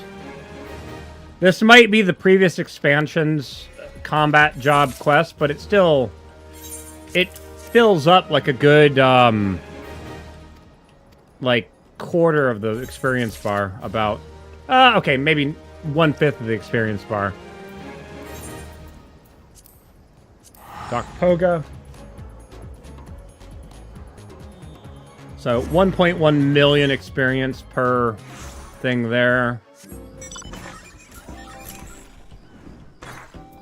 Pick up 3 more here.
Turn those 3 into them.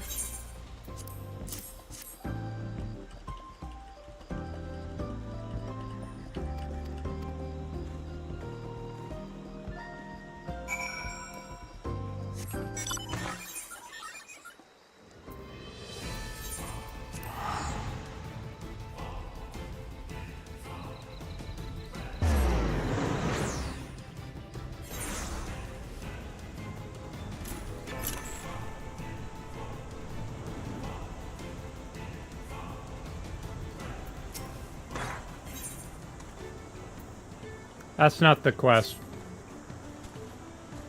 This is the quest. Ah, you're just in time. Actually, no. Why am I reading this? I've done these like 50 times. I don't need to... You'll pick it up as you go, I say. Yeah, I've done these quests so many times. That's why I'm just kind of skipping through them super fast. Okay. That one's done. There we go. I log into Final Fantasy XIV right outside someone's Cloud of Darkness mountain. I'm like, why am I a puff of purple smoke? That'll do it. I'm now curious. Where did you log out that mounts are available? I wish that they had more town areas that mounts were able to be ridden. Like Idleshire. Relgar's Reach. Doc Poga? Okay.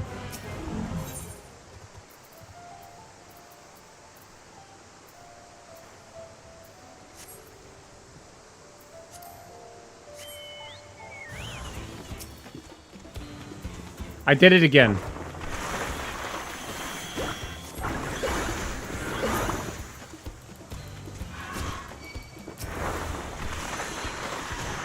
And here we go.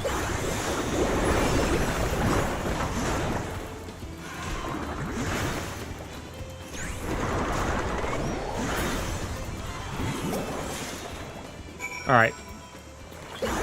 Have to make sure that you're painting your things before the fight begins. And then we deliver the thigh of meat. Plan was to log back there for the next set of dailies because I thought I wasn't going to play before reset, but here I am before I reset. That's usually how it works.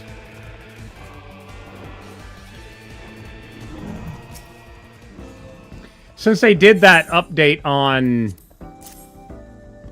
early, like Tuesday of this week, I was, I logged on like an hour before. Like I was like, oh, I should stream today. And then I started the game, and it's like, in an hour, we're going to be going down for maintenance. I'm like, well, I guess I'm not streaming today.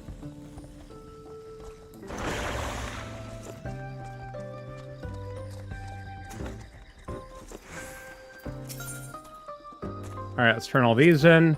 And then I'm going to hold the mouse right there. Show you how much experience we get for doing these.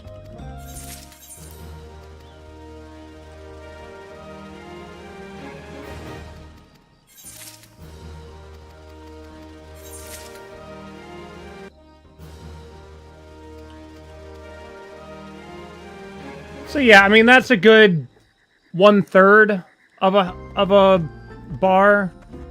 So that's a decent amount. And then of course make sure you go back to Idleshire and get Chloe's weekly thing. That's another half a level on its own. I think it's only once a week though.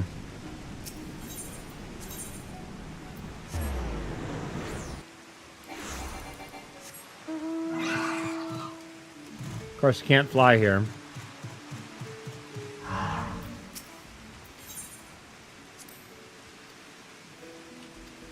Alright, new journal.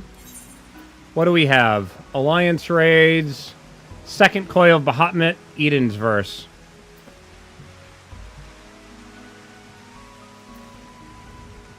The Lock Thok Extreme. Okay. So what I'm going to do is I'm going to switch over to Samurai. Yeah. It's, you gotta, like, you look at it and you're like, okay, what is the easiest thing to do? If you're doing your dailies, you get your second chance points. Yeah. You get select duties played with party members who are new, essentially. So, essentially, do your alliance raids. You get a lot from them by doing that. And then for me, I'm looking at this and going, okay, the Lock ASRock, I can get done in like 10 seconds as a samurai. So now, make sure that we go unrestricted party. Find the trial. Extreme. And yeah. Then I just do my opener on repeat. Hasn't got enough gameplay for what you like doing. I've been considering starting up playing World of Warcraft again, simply because of the fact of I kind of now understand how MMO pattern things work, so I'm really...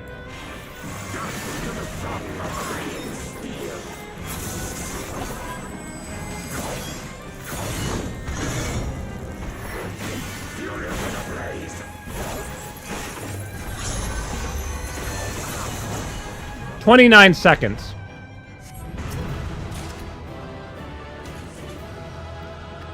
Failed to obtain the Rose Lantern whistle. I already have it. So I would have gotten another mount right there, too. And then we finish it. And then we go into second chance, retry, and we make it go away.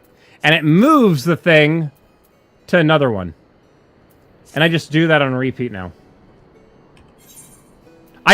The last time I played World of Warcraft, I had made a monk panda and did the opening zone, and then I was like, I'm bored, and never touched the game after that. So I don't know if... Does the game have a good starting from the beginning thing again, or... I mean, I'm pretty sure I have some characters that are higher level, but not... I don't know.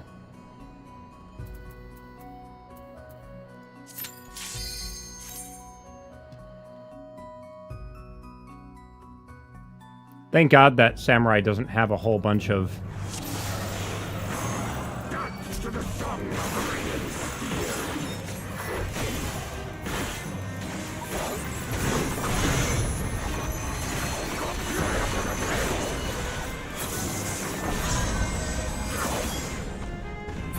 "17 seconds.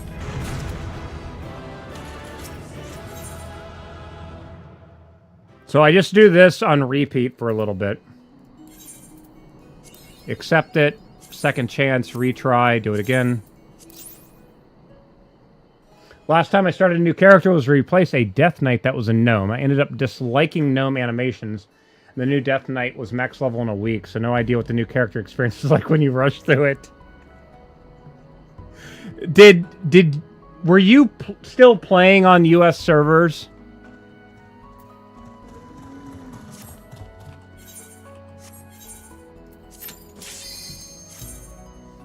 Okay. I'm pretty sure my account still exists. I gotta restart the what is it called? The Oh, I can't remember what it's called now.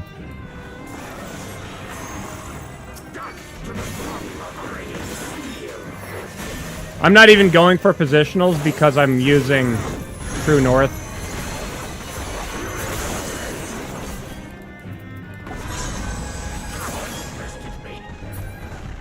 Not the subscription. Like I have an account of my own that the characters that were on it should still exist, right?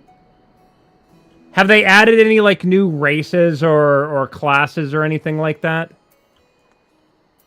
Again, it is again, last time I touched the game, I made a panda and that was it. Worgen were before that? Or Worgen only fight as Worgen. They can't be in their human form and fight, can they? Again, it's been a minute since I last played that game.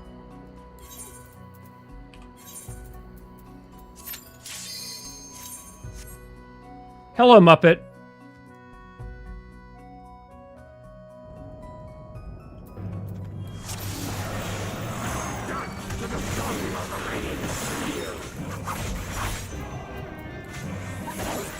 Oh, I screwed that opening up.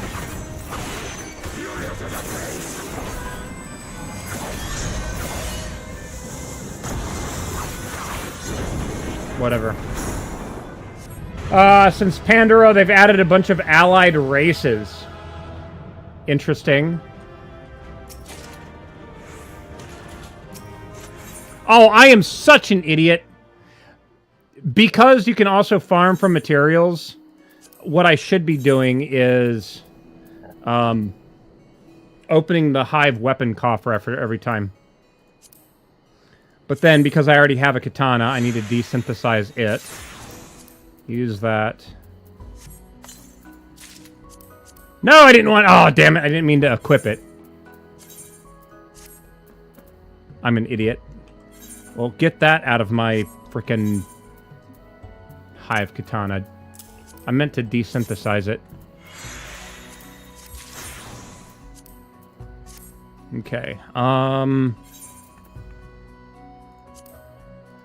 Yeah, desynthesize all the Hive stuff. Getting a lot of four wings. New classes from my perspective would be the Demon Hunter. Was added during Legion, Night Elf and Blood Elf only, and the Evoker. Draktyr only. I don't even know what the hell a Draktyr is. Yeah, what is a Draktyr? Like, you're gonna have to explore that. Explain that. Dragon... What? There's dragon people? How does that work? All raw, but cooler? Okay. Alright, Wondrous Tales. Second chance. Do that again. Oh shit, did I just do that fight without... Oh, damn it. Whatever, it takes like 20 seconds to do.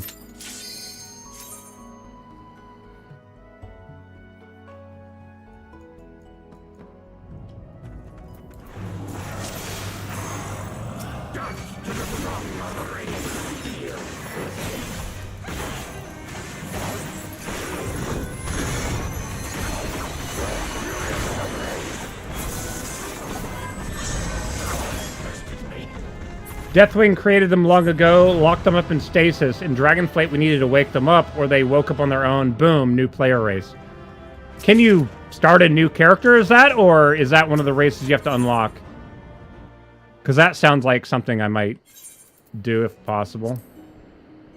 Desynthesize. Use. Desynthesize.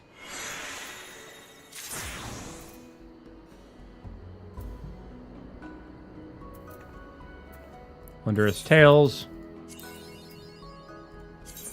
Retry.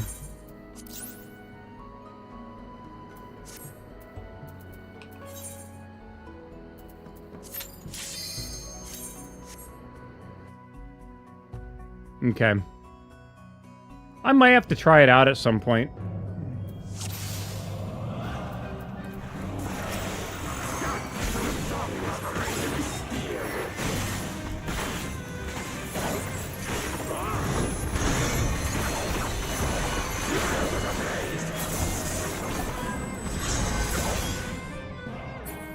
18 seconds.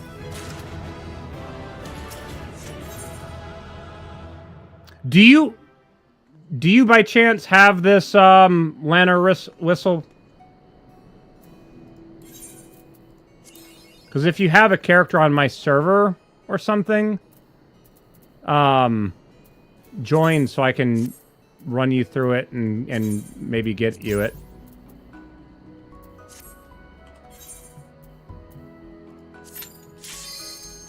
I'm only going to be doing this a few more. You got all the birds? Okay. Never mind then.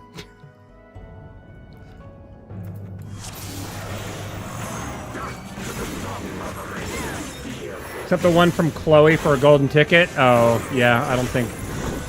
I've not done that one either. I've never gotten 3 in a row.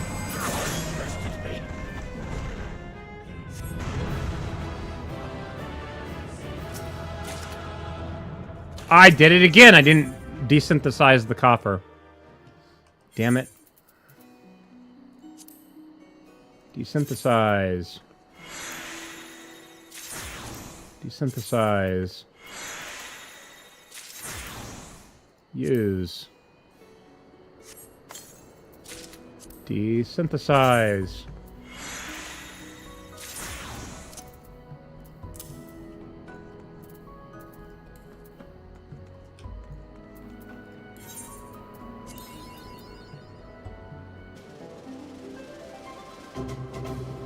Okay.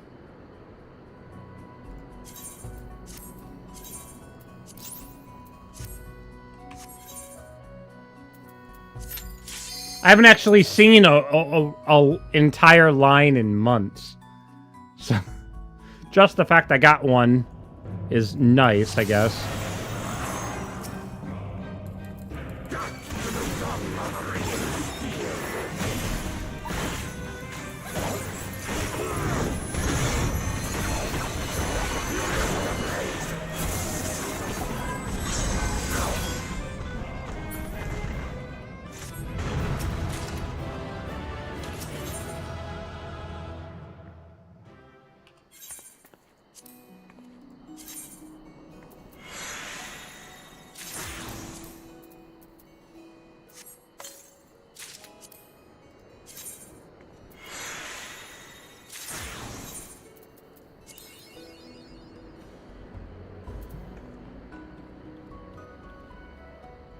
I've got 2 left. If I can get the things to go right there and right there, that would be perfect for 3 in a row. But I am very much doubting I'll get that. We'll see.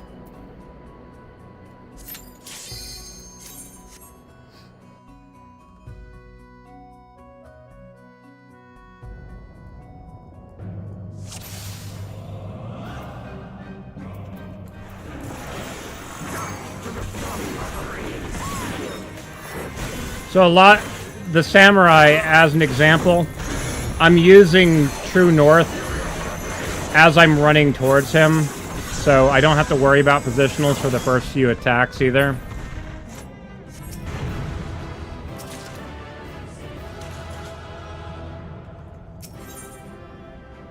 Got a bunch of...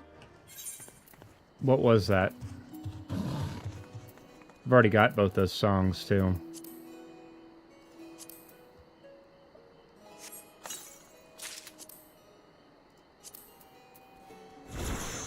Do positionals even matter? They always matter. I mean, you're talking about the difference between 370 potency versus 420. Like, that's... You're losing a quarter of your potency. Yeah, 370 to 420. It's a big chunk. It adds up.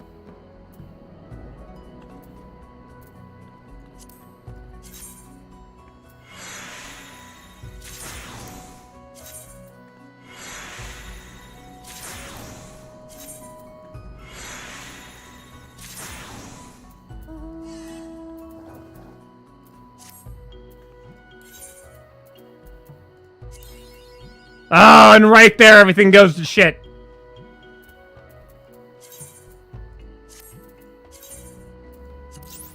Let me do it one more time.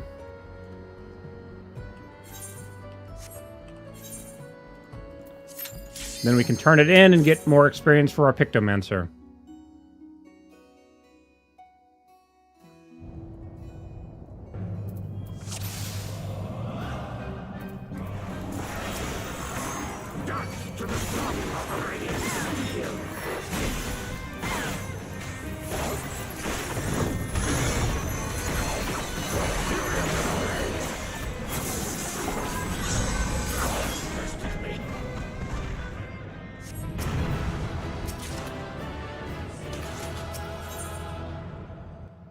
Wish deep dungeons rewarded more things so people would do them more.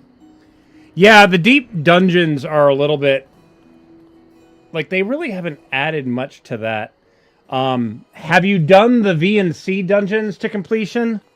And gotten all the drops in it? Because sometimes those drops, even after you go through it and get them all for yourself, they sell for a lot of money, too.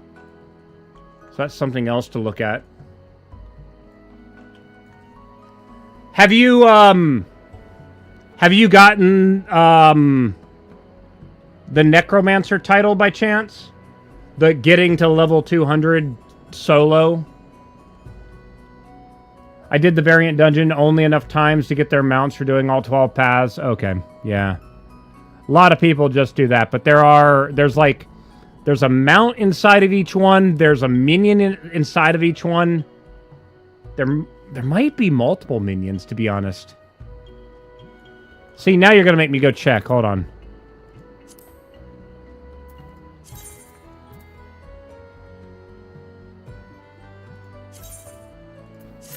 One moment.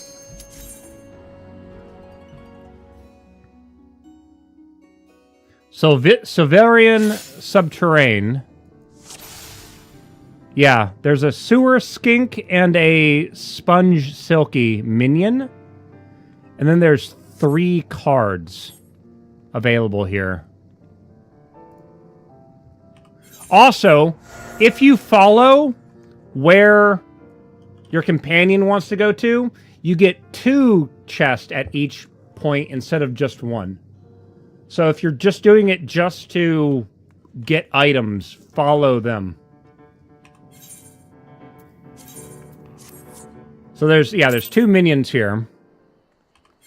The VNC. Let's go to the second one. Mount Rokon.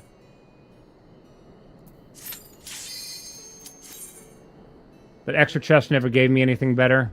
I don't know. Like, I think you can sell it, though. So here there is 2 cards.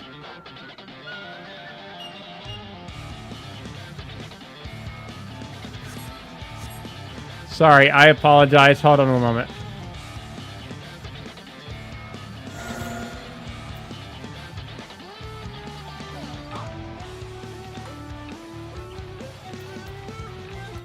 Okay, so at this location, there's 2 cards, and there's 3 minions.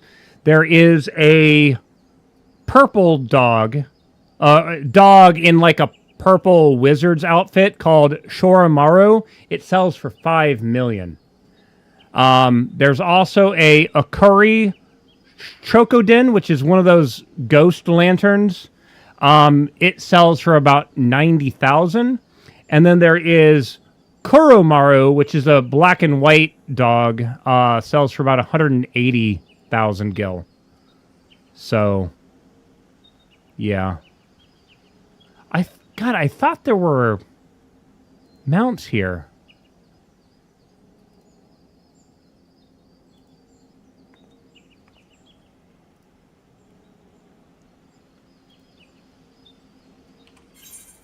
But again, if you follow where Hancock wants to go, that will give 2 chests each time.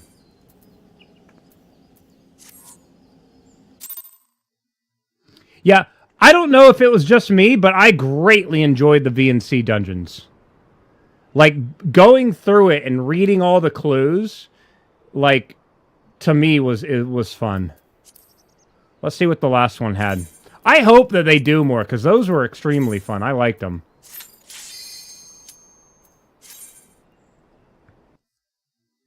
Alolo Island. So this one has 2 minions. It has a parrot minion, Yulo Sapa, that sells for 390,000 gil, and Replu, which is a red chameleon with a blue bow tie on its tail. There's also 4 cards here. The Stasis, Liniculi, Lala, and Ketaduk cards. So if you are a card collector, you can get those too.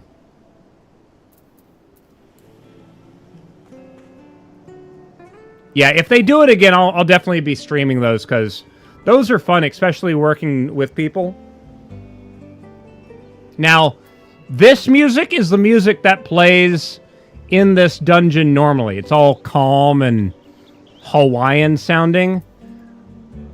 Let me see if I can find the 990. Let me see if I can find the Criterion version of it.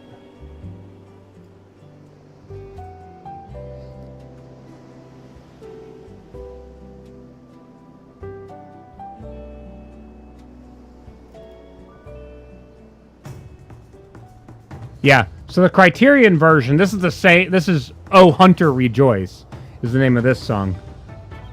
But you can see how it's the same kind of theme.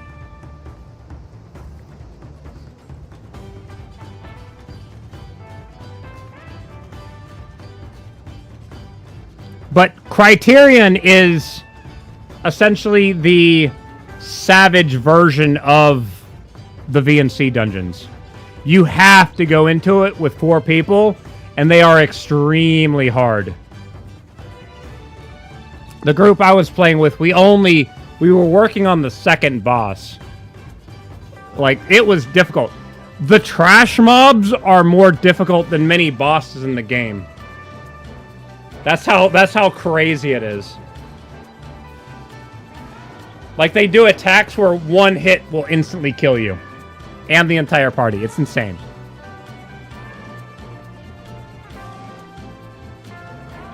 So this was the normal Mount Roken song, which has that oriental feeling to it, right?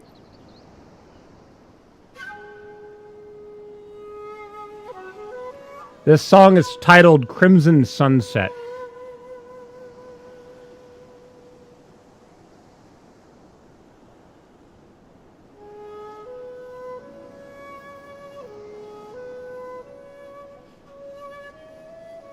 I love that theme. It just flows so well, right? The Criterion version, which was one that I was working on with the people, has a much faster paced song.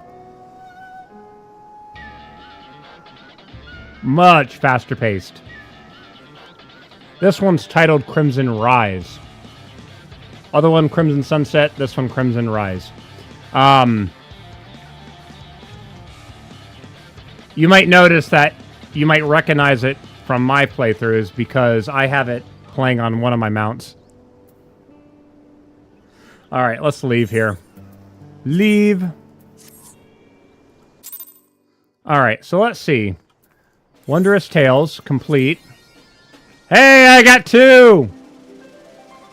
Woohoo! Oh, that damn Moogle. Why didn't you become a hamburger or whatever fits in that spot? Okay, let's switch back over to Pictomancer. Make sure that we turn off Unrestricted Party. And we are about right there on the experience bar. This should give us level 95, hopefully.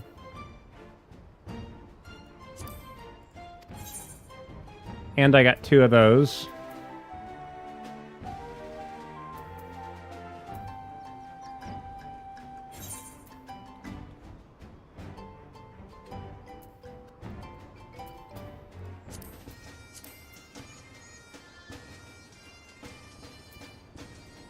Actually, I'm getting the commendations.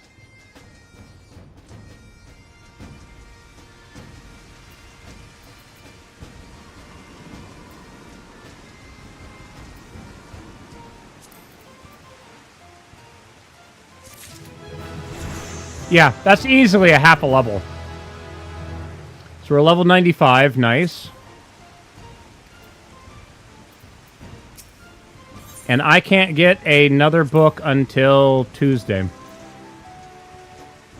Yeah, Tuesday at 2 a.m. Earth time. Server time, 12:34 p.m. So server time is 12:34.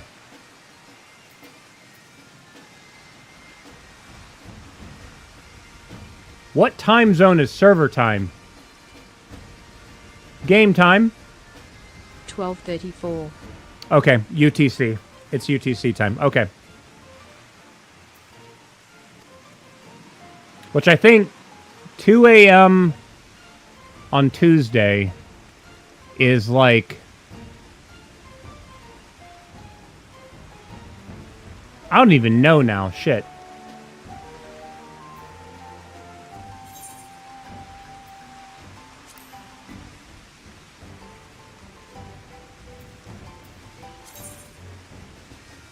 That is a really big sword, and I think it turns purple.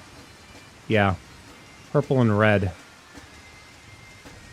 Oh, not really purple. I guess it's only purple when you first pull it out as it blends the red in, I guess. Don't need it, though. Tuesday is also when they install the new phaser or tractor beams. That is true. Yes. Let me guess. Tuesday. Oh, you can't open the coffer as a Pictomancer. Because it didn't exist when this was current content.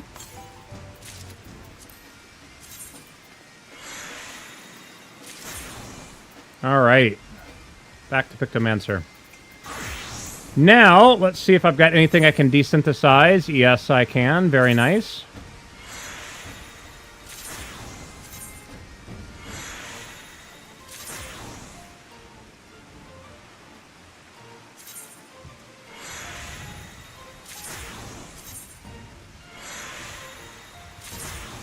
So, the next dungeon, every drop that it drops should be now upgrades for a lot of my classes, because it's going to be level 95. My problem is I'm not sure exactly how many of my Scions I've gotten up to 95 now.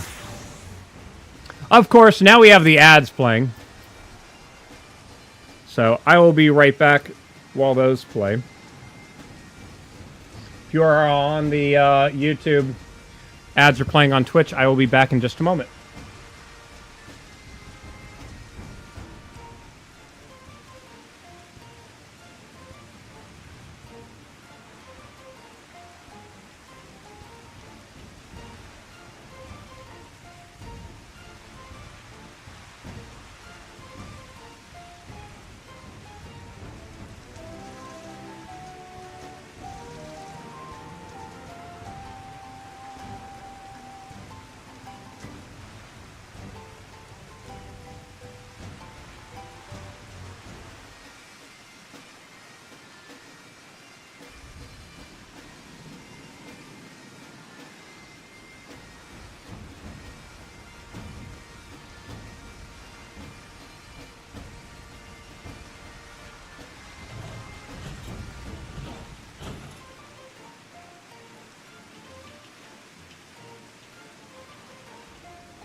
Okay. Grab myself a sandwich, too. Alright, ads finished in 10 seconds. Oh, turn that off. There we go. Alright, and ads are done. Let's continue.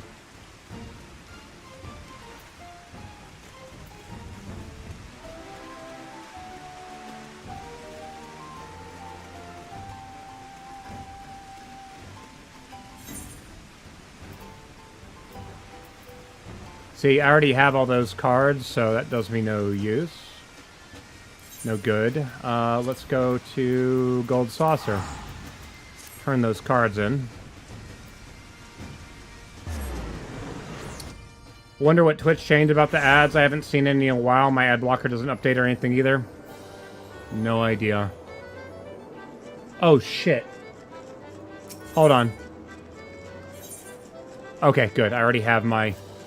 I have my weekly numbers. I have my weekly numbers.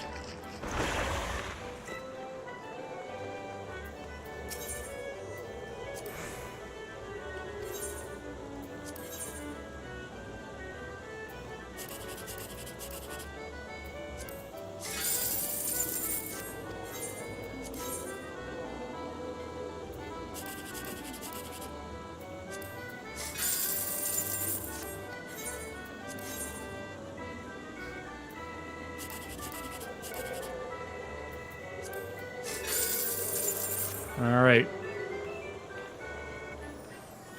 Now see, you see how this person has the bird feet? I need, that's the only part of the, that's the only part of the bird costume that I haven't gotten yet. Is the feet, which we're about to go do the Allied Society quest to, try to get those. So now let's go back to Heaven's Ward, Sea of Clouds. Why would a cat need a bird costume? So, on my server, my free company is one of the 4 largest free companies on the server. And when I say we, I mean my free company and the other 3 other big free companies. We created a server that we do server activities, essentially. And one of the things we do is once a year, and this explains why I have 816 boiled eggs. We would give boiled eggs randomly to people. And other bird-related items. Also, the Vanu Vanu, they give a Geordie LaForge-looking glam visor. Which I'm going to be able to build a cosplay for that too, which will be cool.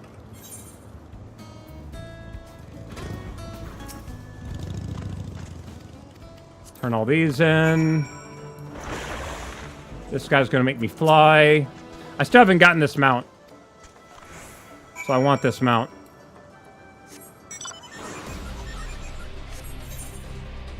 Alright, where are we going? Down here. This thing that I'm writing right now does not normally play this song. But I love this song so much. It's a good song. But this song works so well for this mount. Alright, so this is down, it says.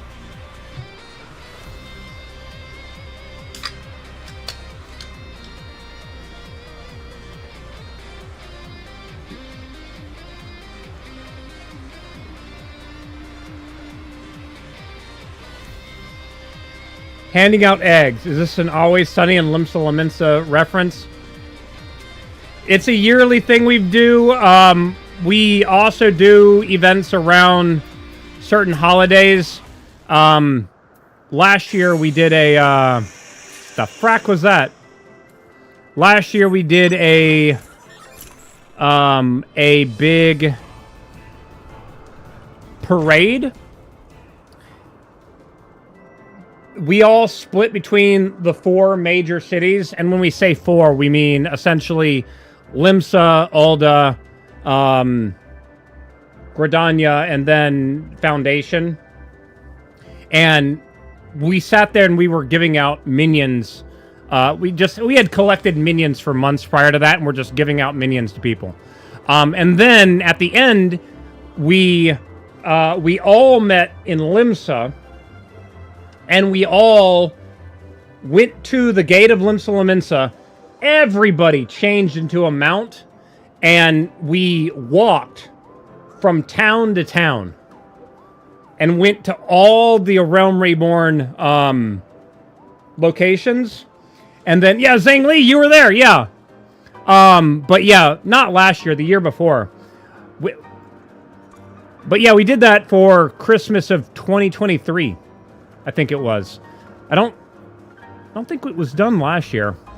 I think there's other things happened last year, but yeah. But we've been having like little events like that people gather to and all that kind of stuff. It's really cool. Oh my god, that thing makes the most horrible sound.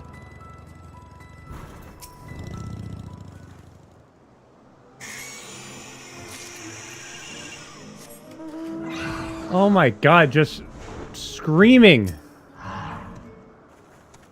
Let me get closer.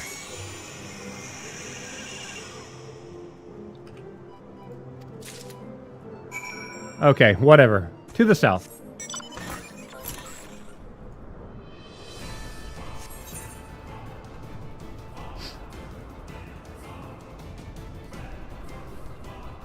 It's like if we start gathering minions now and just hoard them, we'll have plenty to give out come Christmas this year, right? Look out the window and see sunlight. If you're in Indiana, yeah, it's about time, yeah.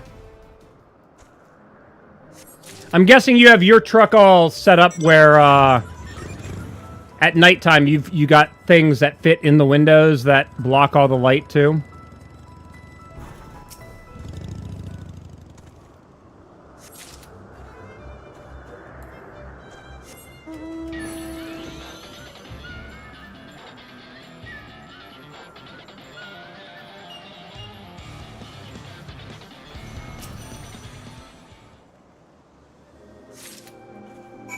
Alright, so we got all those.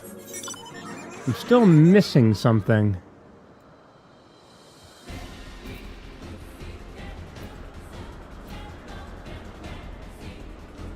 Wait a minute, did I only pick up 2? Or did I pick up all 3 quests?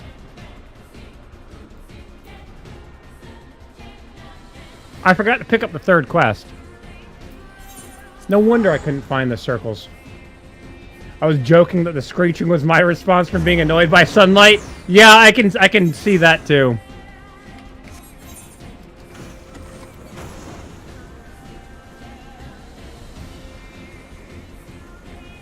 How did I not realize that I didn't pick up the last damn quest? The cat's meow. Okay.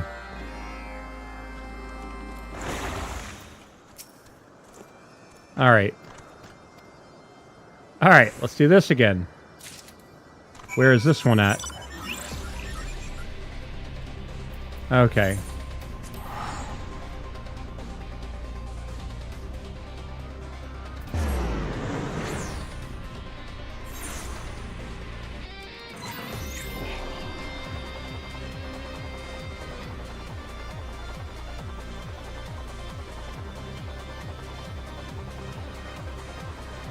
Deliver the Crone's Catfoot Shoes to Lionette at Camp Cloudtop.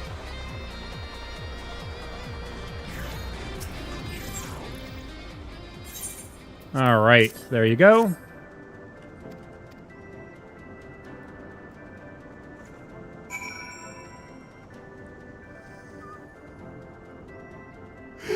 So Zhang Li, I'm reading. Okay, so I'm going to read what you just said, just right there.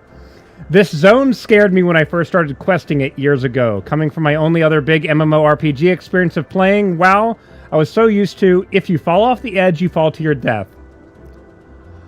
In my head, after I read that, I'm like, good. I'm not the only one. Yeah, I was the same way when I first got to this zone, because like you have that ingrained in you. So many other MMOs are like, oh, we're gonna have an edge here. We're gonna prevent you from falling off by and then good thing I'm in a flying mount, you know? Yeah. On foot, it doesn't even allow you to go off the edge unless there's a surface below you can land on.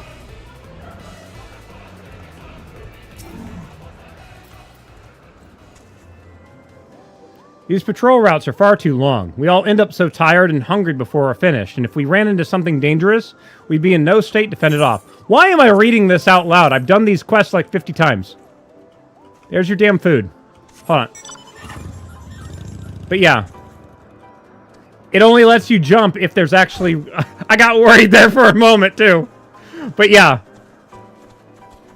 It does not allow you to jump off unless there's something... I had a small heart attack right there. Not gonna lie. I was like, oh, wait, what? And I had to look down. I thought I was in trouble for a moment. I was like, well, there it is. I'm dead now. Oh, see, now I've got to test something. Now I've got to test something dumb.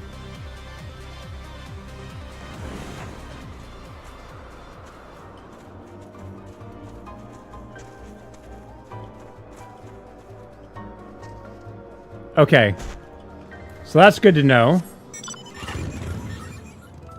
So I found the edge at where it keeps you from going off. What I'm going to try to do now is get momentum.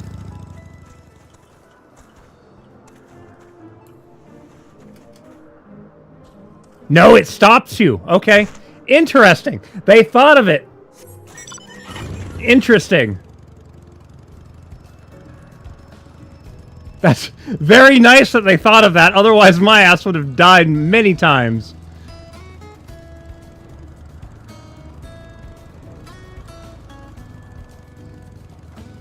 Now, that being said, the only way you can die from a fall is if you're in combat. And I found that out because one time I was in combat, I think I was like level 23, something attacked me, and I was like, oh, I'm going to jump off this thing. And I jumped off of it, hit the ground, and died. I was like, whoa, okay. I thought I was invincible. Nope. Not if you're in combat.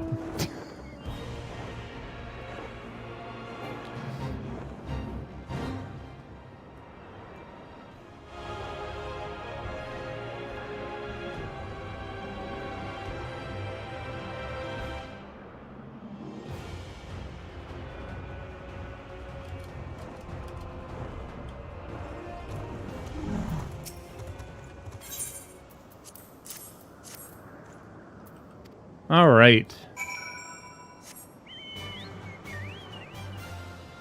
Cool. And everyone is turned in up here.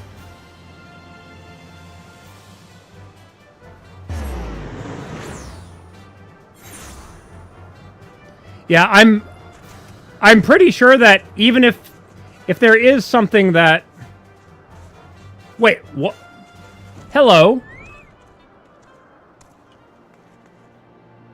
Okay, I wasn't expecting to see Alpha and Omega here, but okay. Were they always there, or do they move around? Well, I got Alpha now in the car, in the bike. Wait a minute, what? They vanished! Wait, what? What? Okay, I thought they were there. Thought maybe they moved from time to time. I didn't realize that just walking out of range and then coming back, they would vanish like that. Here's your damn feathers.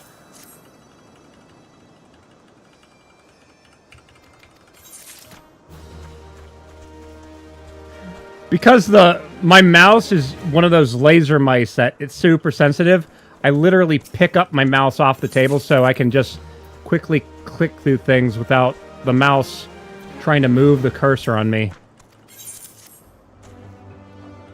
There you go. There's all your stuff. Okay, how am I doing with reputation? Let's see here.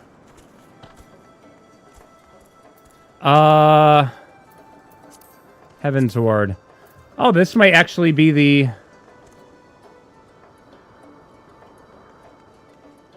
Oh, that's all turned in. Okay. So it looks like the next time I do a Vanu Vanu quest, I'll be done with them. I just got the Moogles unlocked, like, a month ago. Yeah, because Alpha is just simply so bright, he stands out. I haven't seen Alpha and Omega in a long while. So it's cool, though, that they are out there. Let's go to Shadowbringers. No, Shadowbringers were done. Stormblood.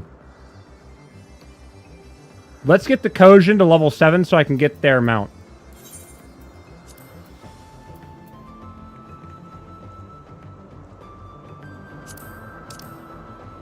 Yeah, Tamazu.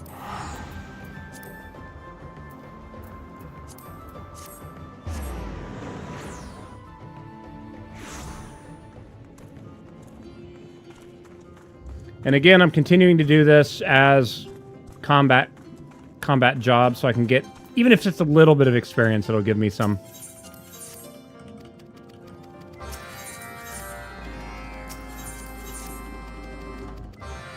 All right.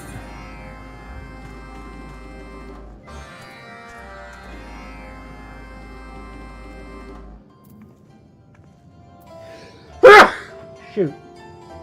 One moment. Urkapach's daytime music is too chill. I forget which one that was. Hold on. Do you happen to know the name of the song?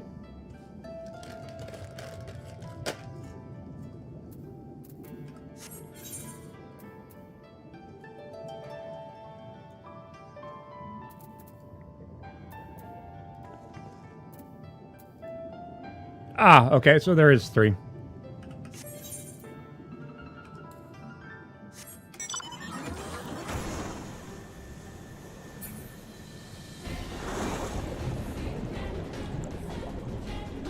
This is not the song that goes to this mount again. This song is from the Near raids.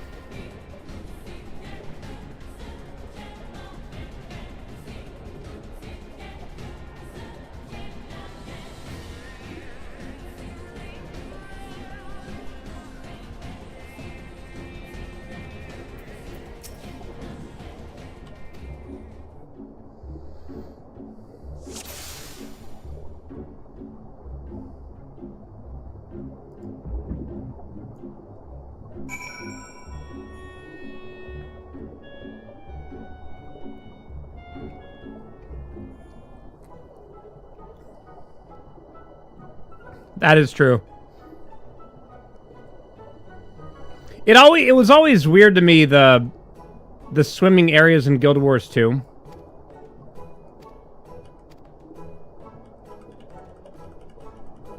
Yes, I've done this many times.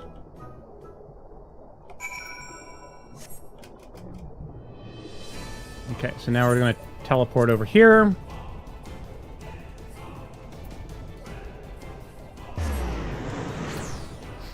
Then we can go over there.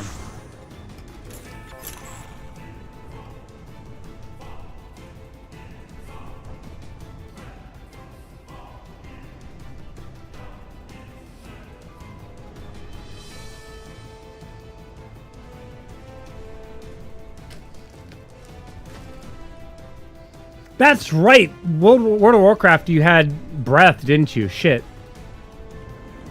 Did they ever do anything with, like... Because the undead had, like, double breath, correct? Did they do anything like that with any of the other, races?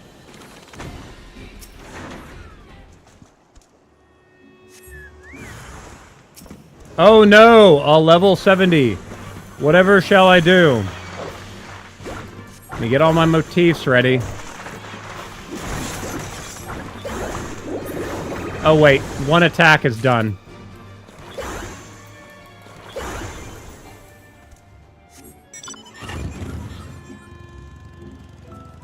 Oh no, I'm afflicted by poison. Whatever shall I do?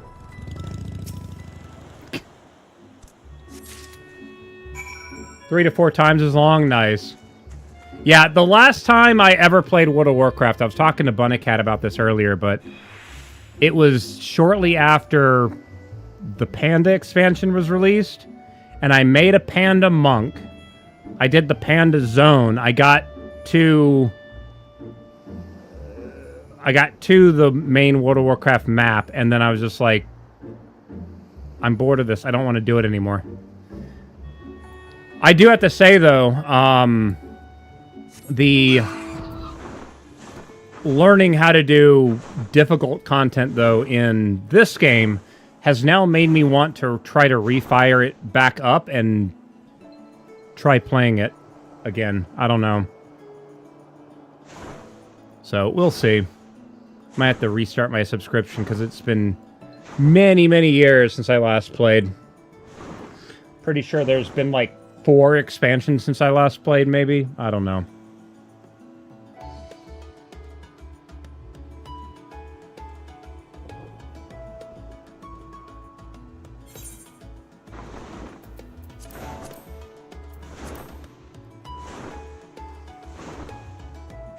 Yeah, like, the way I look at it is this. To just kind of put into perspective on how I played, I had a mage character once.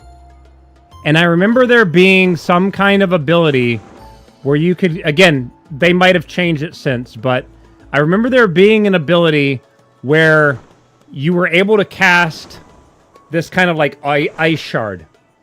And the big thing with this ice shard is that you could cast it while moving, right? And I was like, oh, that's great. That means I can just sit there and just kite enemies wherever I want to and just continuously shoot them.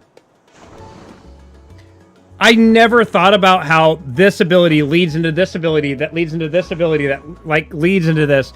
And you only, and the ice shard, you were just sitting there going, ice shard, ice shard, ice shard. That's the only ability I ever used. And I got to, at the time, what was max level, just ice sharding everything. I never went to any of the dungeons, so that should show you, like, I didn't do quest. That was all just me versus the environment, just grinding hogs for 2 experiences each for hours at a time, because I didn't understand that doing the quest net you a big chunk of experience that levels you up faster. Because I didn't understand how to play the game, right? When I played Final Fantasy XI, I got to at the time, level 60, just by partying with people in the overworld and killing goblins over and over, right? I had never even completed the early level 5 quests in the main cities to do the main storyline. And it's one of those things that years later I realized that I just played those games extremely wrong. And it was the... Well, at the time, I didn't think about that in Final Fantasy XI. I think the game that taught me to do the storyline, because the storyline was important, was Star Wars: The Old Republic, because you essentially have to do that to get any experience in a reasonable time.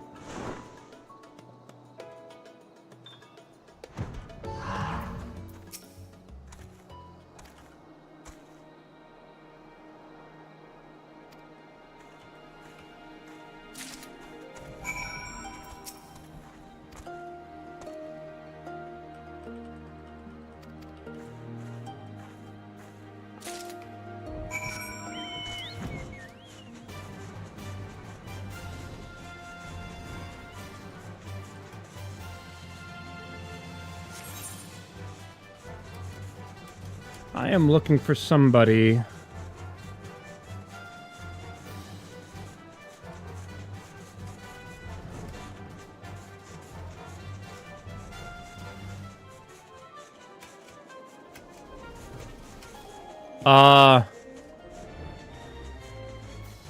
Oh, there he is.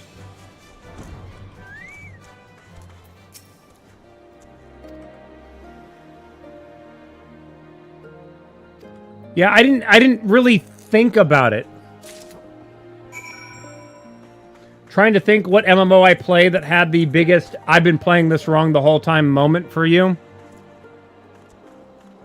Like, I think with Final Fantasy XIV, one of the things that made me realize when it came to I've been playing this wrong is because at the time I was playing White Mage, right? And the catch with White Mage is you literally have like 3 attack abilities. You have your main attack, you have your damage over time attack, you have your AoE attack. That's it, right? Like those are your 3 main abilities. Other than that, everything for healer is different ways of healing all your party members, essentially. So that didn't help me at all with learning combat rotations. And I progressed all the way to the end of Endwalker like that. And it was when I got into my first static and we were doing, which at the time was the new tier, P5S. Let's see here.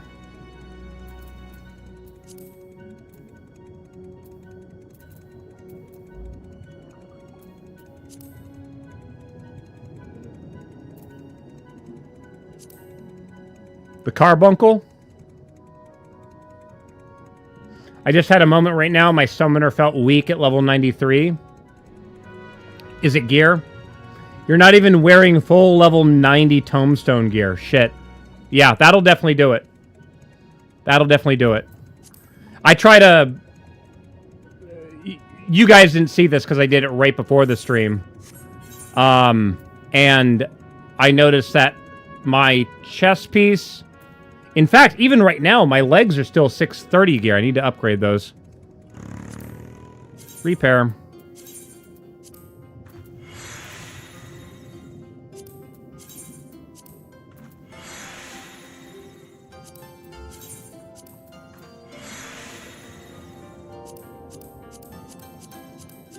Okay, everything's repaired.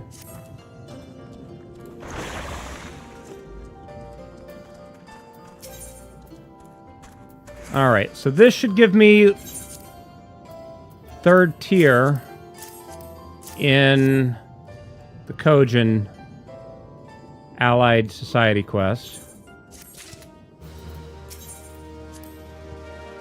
Not the Boo Box. Oh, God. Oh, I know. I understand that reference. That's a Hook reference. Not the Boo Box. That was when they had, oh, I can't remember her name. Glenn Close dressed up as a pirate, and they put her in the Boo Box. Yeah, that Devourer or Savage, there's only 2 possible things it can be. It's just learning to identify which one's which.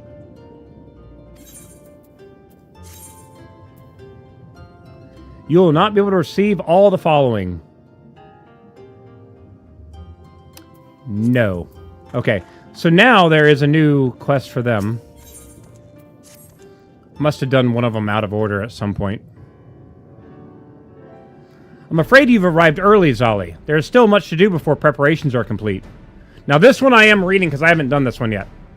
Yet I cannot stop thinking about Tozokomo's capture. Why strike in Kagone rather than here in Tamazazu? There is little we could have done to stop them if had they tried. Unless, what if this is not the work of the Red as a whole, but a plot by Hiromaki to satisfy his own greed? Defeating him would be the key to rescuing Tatsukumo. The problem, however, is that he's so heavily guarded. Our plans and preparation will be all for nothing unless they can be drawn away. It's like I'm level 95. Let me go. As ever, your aid is greatly appreciated. Nevertheless, we cannot deny their numbers. Sheer strength alone will not grant us victory. The other members of the Divine Circle intend to create a distinction to draw them away, but even then we are still outmatched. How am I to sway my brothers to join us? Even the mere mention of the Isle Lazeki is enough to turn them away. You must convince them with your actions. Hey, Muppet. My actions? Ah, like the quester of the Azim Steppe. If that is what you believe, then I suppose it is worth a try. Would you be willing to accompany me? Not to speak with everyone, of course, only until I've gained my nerve. He's gonna make me speak to everyone, isn't he? And Muppet's gone again.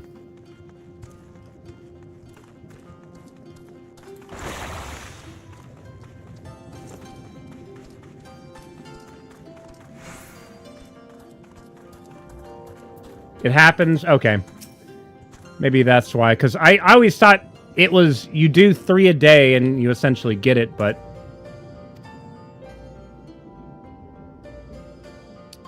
Zali, your presence is greatly appreciated. Ahem. Now then. Are you well, Kabuto? You rather unlike you to call upon anyone for help. I suppose next Murkrow you tell us the stipend Rays are drowning. Tatsuma has been taken by the Red, and I mean to rescue him. So it's true. I had hoped it only a rumor. But what do? We are not fighters, Kabuto. You'll be leading turtles to slaughter. Are these not Ninja Turtles? What the hell? I realize that, which is why I will not ask you to fight. But I do have a plan that requires your help. You are perhaps the greatest swimmer the Ruby Sea has ever known, and your knowledge of its currents is unmatched. That is why I would ask you to lead their soldiers on a chase. Distract them that I might do battle with their leader alone. A chase, you say? It would be simple enough to drag those sea slugs through the waves. It might even prove fun. Very well. Give me time to prepare and I will give you your diversion. He listened. He listened and agreed to help.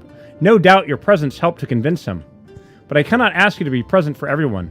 Wait with the elder while I speak with the others.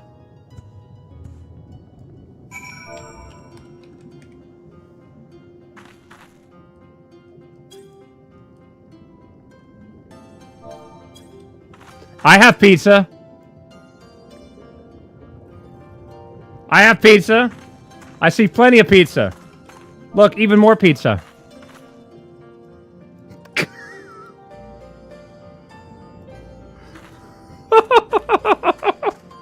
I have pizza. All right, where's the elder? Using Final Fantasy XIV races, would Master Splinter be a kobold? I forgot which one of the two are kobolds. What's the race that looks like a rat? I never realized talking could be so tiresome. I take you as spoken with everyone. Everyone then. Fear not. Your cause is just, and from what Zali has told me, your plan is sound. Yeah, there's a Allied Society quest for them in just west of the rabbits. The Vera. They're not called Vera in the first, are they? We need only wait for the others to assemble. No, there is an equivalent in the source too. I just cannot remember off the top of my head what they are. Give me a second and we'll figure it out. I guess now we're waiting on everybody and nobody's showing up. It would seem my words have fallen on deaf ears. Come, Zali, we must save Takumo on our own.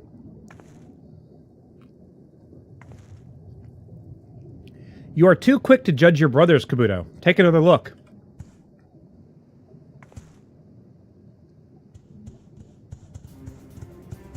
Sorry to keep you waiting. I thought it prudent we have proper weapons should we be forced to confront the Red, so I made a short trip to visit the quester. You traveled all the way to Reunion for weapons? I paid a visit to the forge in Kagone, and the young smith, Shishumi, I believe is her name, insisted she be brought here to prepare for Tsukumo's return. She seemed quite adamant about seeing to his repairs. Shishumi, I had nearly forgotten. I know not how to repay you. Whenever a brother is in need, we help. It's as simple as that. Just so. In fact, you'll find more of our brothers are waiting for you outside. Everyone is prepared to do their part to see Tsukumo return safely. Which is why I scouted ahead, lest we have any unwanted surprises. I overheard the soldiers on watch speaking of Harumaki. They say he's been gloating over his latest plunder. Keeping it on display at the heir of the opulent, it has to be Tsukumo. Then I know where I must go. Then I know where I must go. As I mentioned before, your task is to circle around the island and draw the attention of as many soldiers as you can.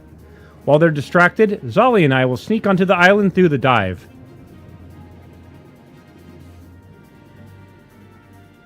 Yeah, the Quern, that's it. I think they're Lenosia, but then they only show up as a Allied Society quest in the first. I'm probably completely mispronouncing that. Quaquern? I don't know. Today we shall prove the blue are not to be trifled with. The blue is, so he's Leonardo? To the Isle of Zeki. Are they all Leonardo?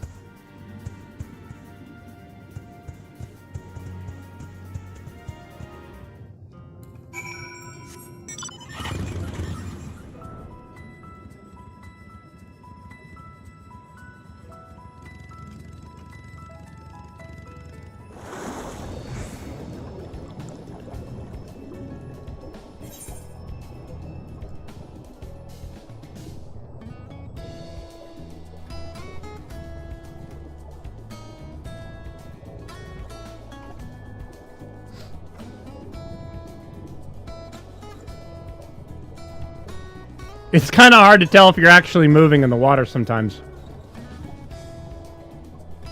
I think this current time is not the best one to get a dungeon queue to pop. Yeah, it is 7 a.m. on a Friday. I'm pretty sure a lot of people are probably getting ready for work in the US if you're on the US server. Oh, you talking about Final Fantasy? Yeah, that too. And I believe this is the dive.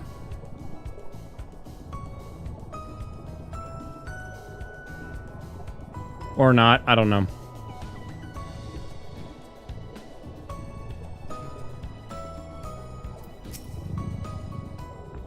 You're here, good. Everyone is in position. When we reach the heir of the opulent, I will see to Haramuki while you retrieve Tsukumo. Are you ready? Oh, that's right, I'm level synced. Shit. I have to do it as a Pictomancer. Had that with Black Mage last night? Yeah.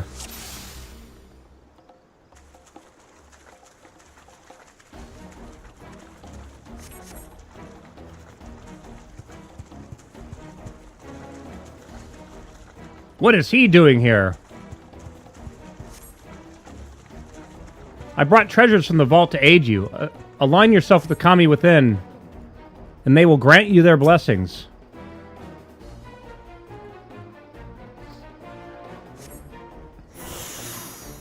Damage up, okay. I have never felt such power. With this, we should have all we need to stop any in our way. Makuro awaits you within, bearing more of our treasures. Go now and may the kami protect you.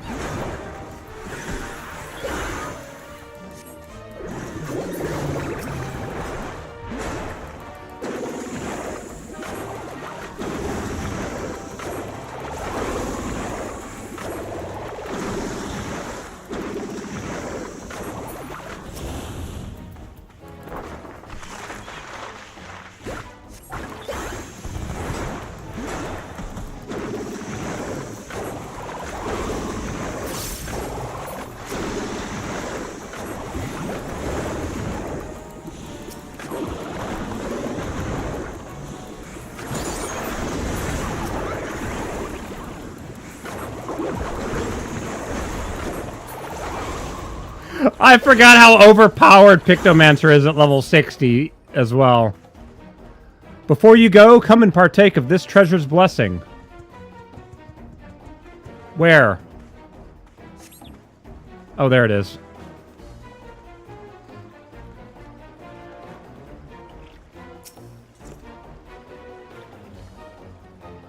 Wait, is that a Vulcan loot? Go quickly now. We'll keep them at bay for as long as we can. Thank you, Murkora. We mustn't... Come, Zali. We mustn't waste this opportunity.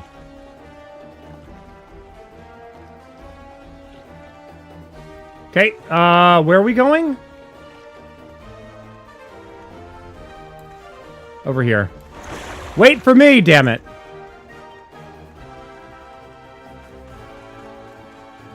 So looks like we have a permanent regeneration effect. Nice. Curses. I wasn't expecting such numbers. So now I gotta do AoEs, right?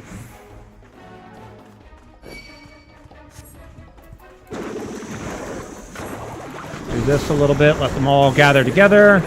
Then unleash hell.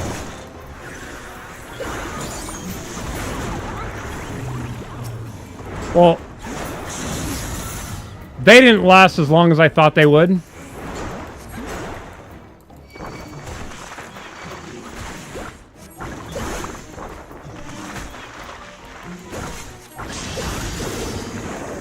Whoa, that's a lot of them. Yes, gather inside the blue. Please gather inside the blue. I'm hurting. I'm hurting a lot. There we go.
Wait, Kabuto, we're prepared one last treasure to aid you in your fight against Haramuki. It's right around this corner.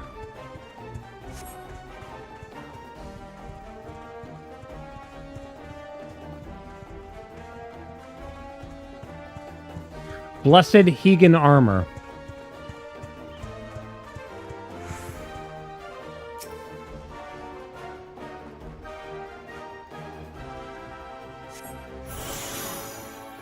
Damage taken is reduced. With this last blessing, we should have all the strength we need. Let's put an end to Haramuki and his schemes.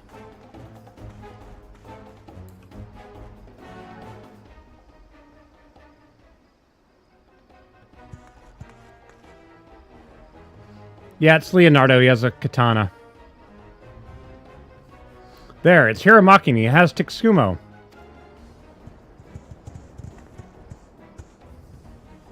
The soldiers are all taken to the water. Now is your chance. Thank you, all of you. I promise this opportunity will not be wasted.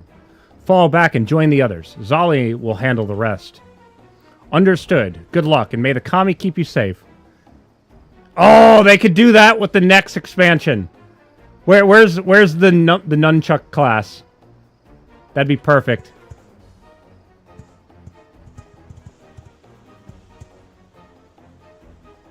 So you've come after all. Shigoi, why don't you entertain our guest?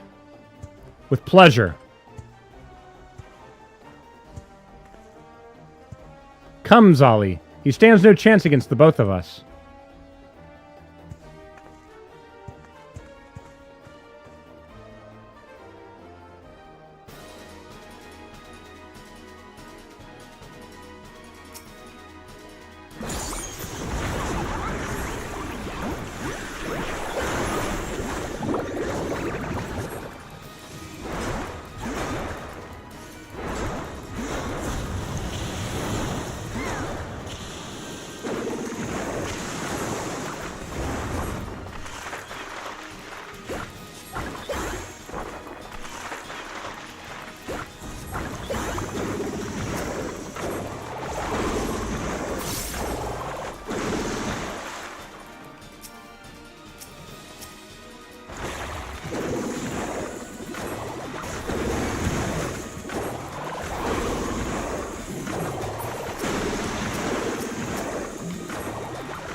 Oh, damn it. I shouldn't have done that. I damaged him. No, sorry.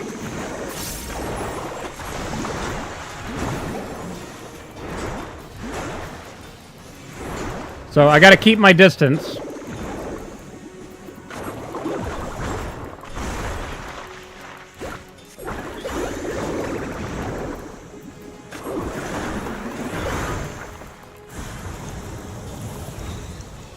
Where are you going this time, guy?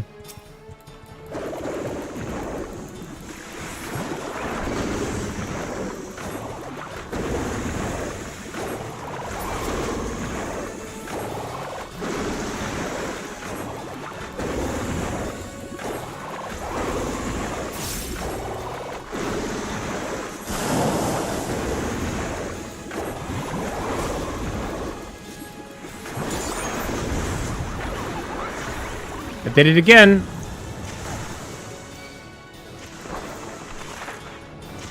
Pull that long. Ow!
Sorry for that, guys. I just had a phone call I had to try to answer.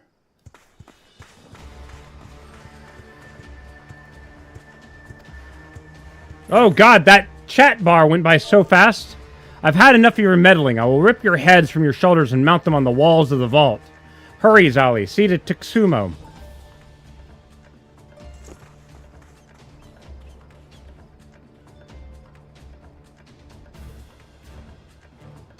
Prepare yourself.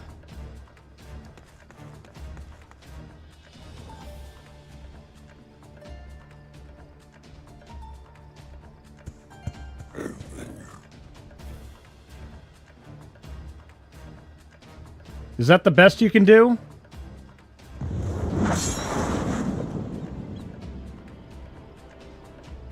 This is your last chance. Join me or die along with the rest of the blue. Ugh.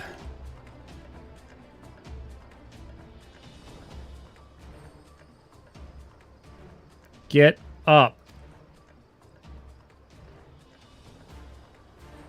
The others counting on you.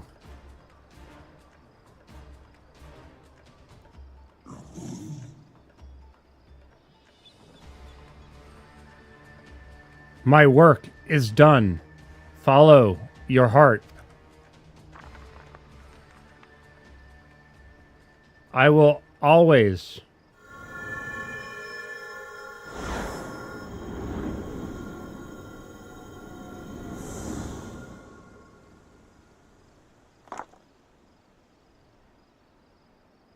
Tsukumo.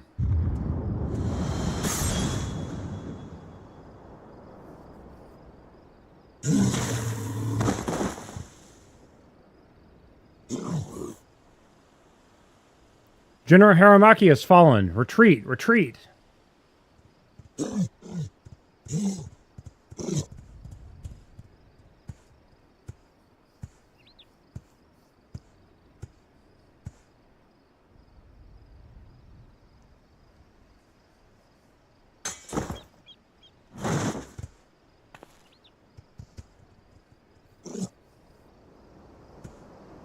Quickly, let's take him back to Tamamizu.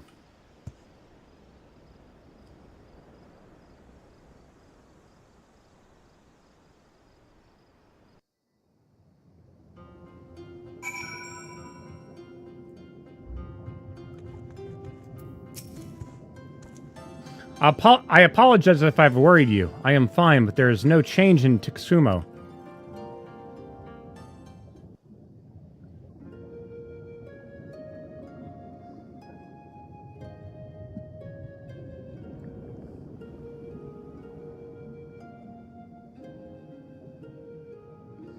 He's remained lifeless since we last spoke on the Isle of Zeki.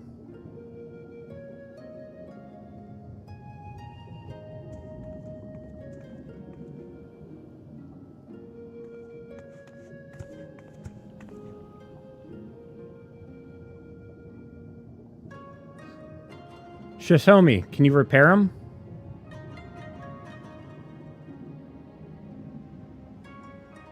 I'm sorry, there doesn't seem to be anything wrong with him physically.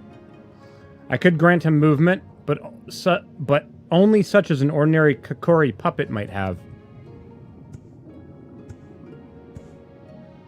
Tsukumo is no ordinary puppet. He is of the divine. Zali, you have dealt with matters of magic before, yes? Do you know of anything that might restore Tsukumo?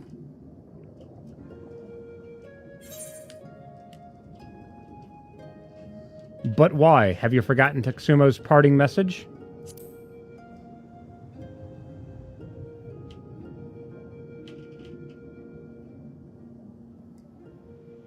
His parting message? You say that if his intentions was to leave.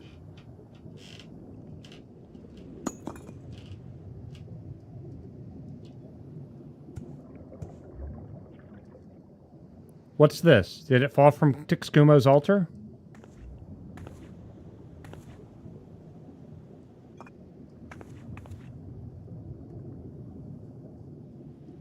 How could I have overlooked such a thing while examining him? It bears a striking resemblance to materia. Of course, materia is essentially spiritual energy in crystallized form. It was likely used to make Tsukumo's core. Are you saying it was this materia that gave him life? Precisely. And I have an idea as how we may still put it to use. Would you sit down for a moment?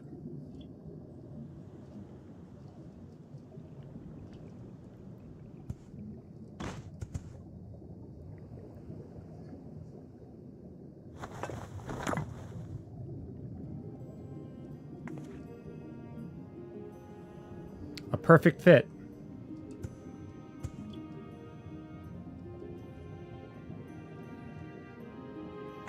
It suits your helmet quite nicely.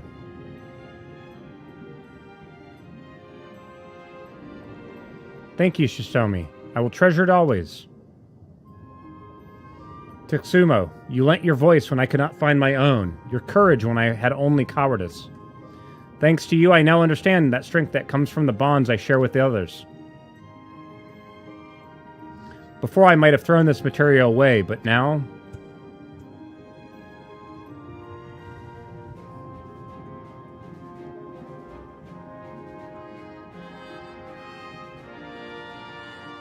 Now I would honor Tsukumo's memory by protecting the vault and the allies that have helped us fill it.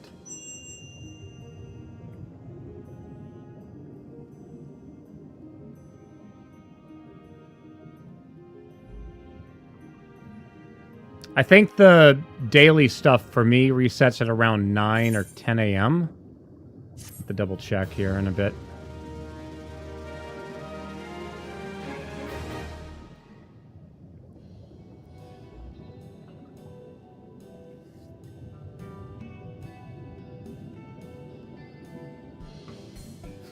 Their vault is very open air, isn't it? That's an interesting treasure chest, the one with the coral top. Kind of interesting.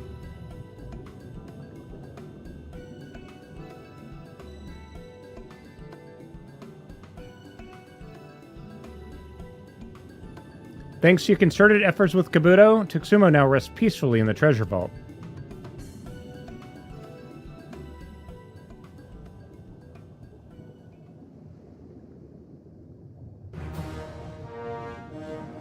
I have achieved Sworn with the Kojin.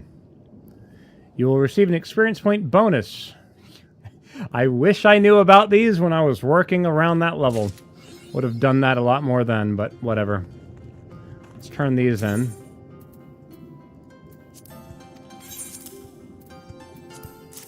Of course, now the ads are playing. So I'm going to hit that. So let people on Twitch know that we're not missing out on anything. Turn these in. Okay. So what does that do? Oh yeah, I am just sworn. I'm not blood sworn yet, so I can't do the final thing. And then I've got the Namazu quests after that to do. Oh joy. Now, that being said, I can now buy a mount? Maybe?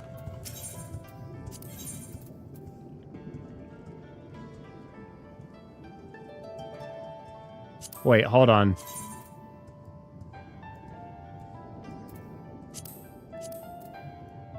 Oh, that's that armor set. Okay.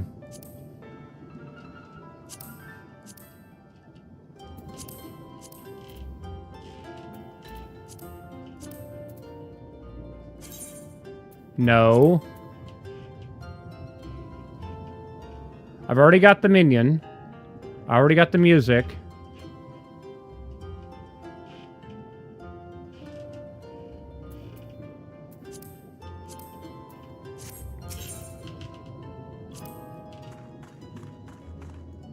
How do you get the mount?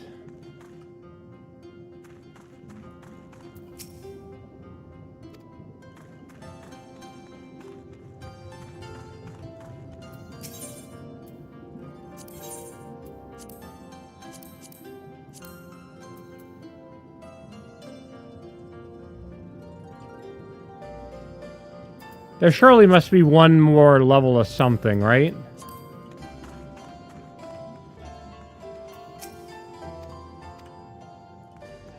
There's gotta be. I thought you're able to purchase the mounts when you hit level 7 in each one. Because as far as I'm aware, there's no other... Nobody else...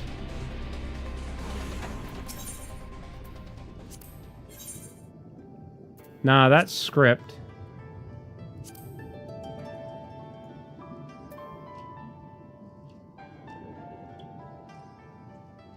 Which, that's all level 100 stuff, too. What the hell?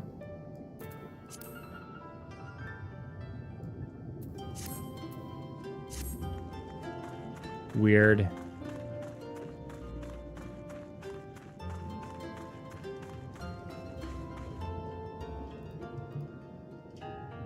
Sorry. My headphones are, like, getting staticky, even though the Bluetooth transmitter's right there.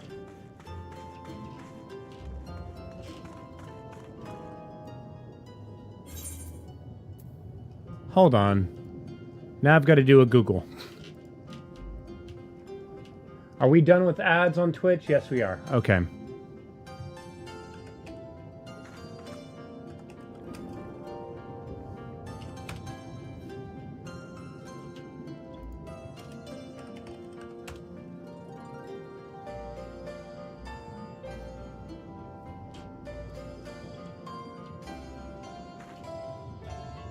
Okay, so apparently the Kojin are different. You need rank 8 to get them out.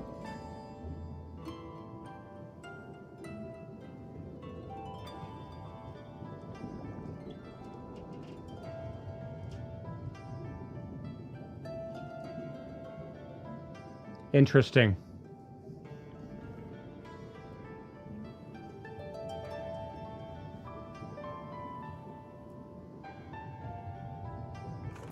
So I still got one more to go for that.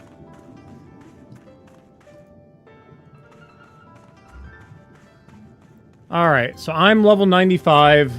Those quests are just essentially just getting my dailies done. Don't need that. Don't need that.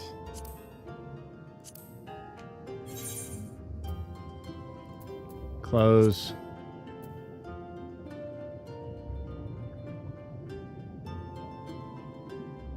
Yeah, so I've already done everything for today. I've got 9 ventures to complete. Let's go and do that.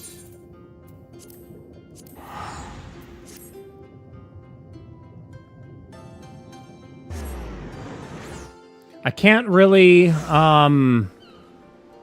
do anything more. Oh, I do have dailies to do now.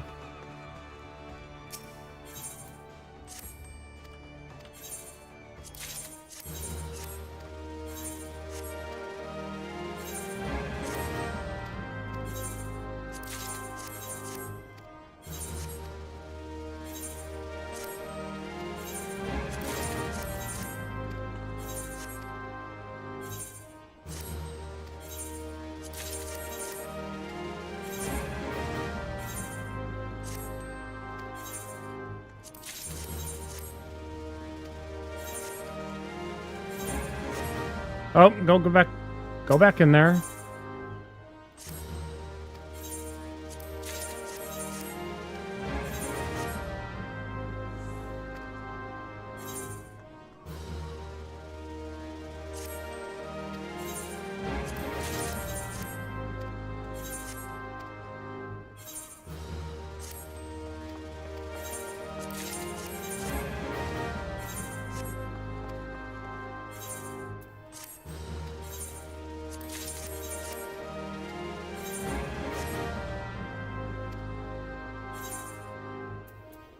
Okay, so there's all those. Open the venture coffer. Some of those are selling for a decent price.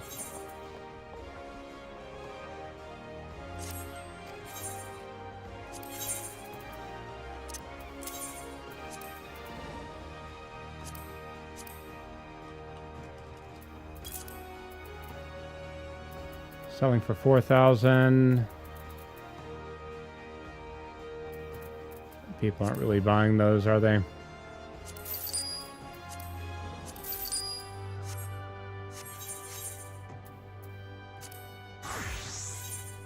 Okay, there's all them.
None of those are real expensive.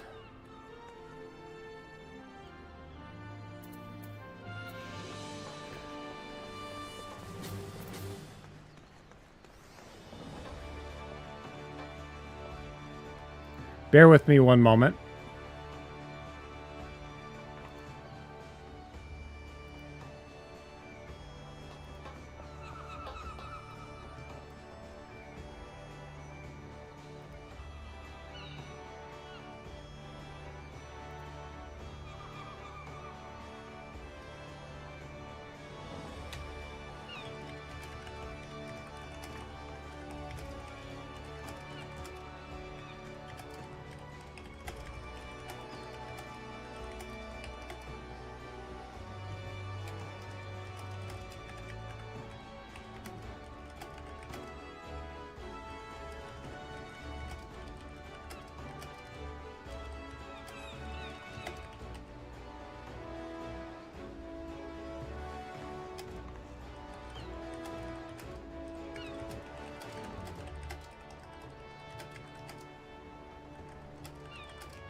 All right.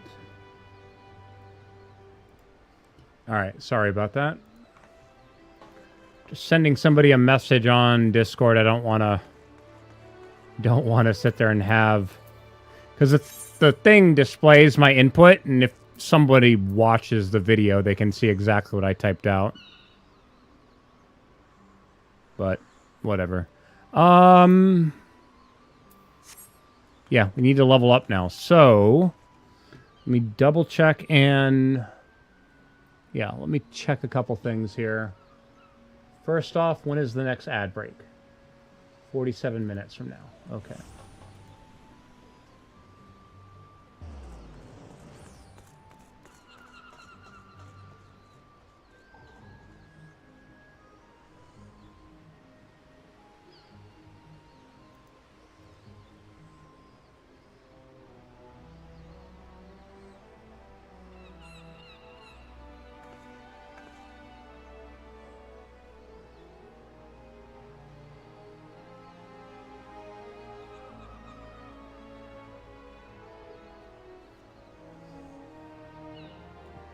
All right. So now my next catch is I need to be doing my dailies, but trial and normal rates. I really need to use the bathroom. So what I'm going to quickly do, I'm going to run 3 minutes worth of ads, get those over and done with. It'll push the ad break to an hour.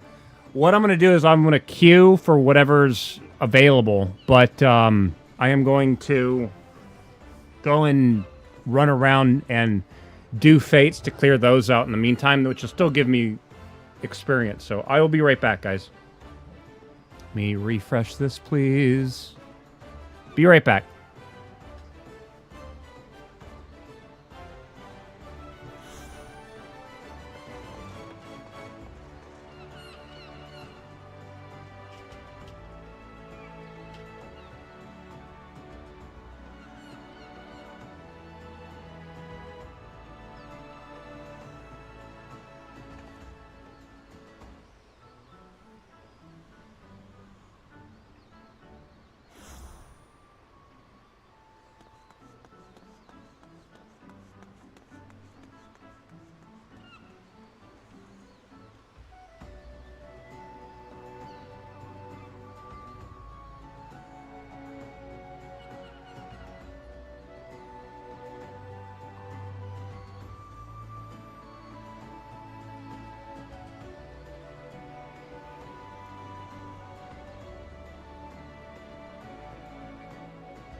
Oh, man. So let me get all these queued up. We still have about a minute and a half of ads on Twitch.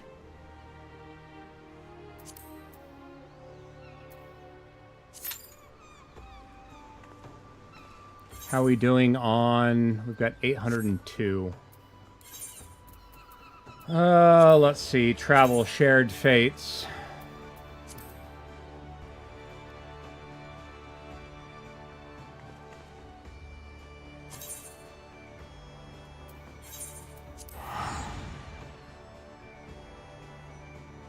I don't know if this... I'm level 95.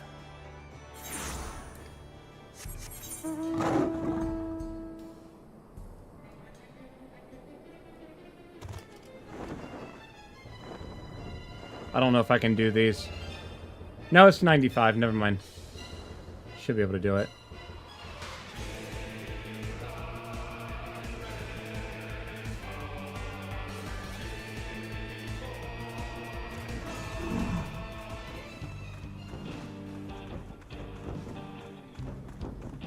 Oh. Derp.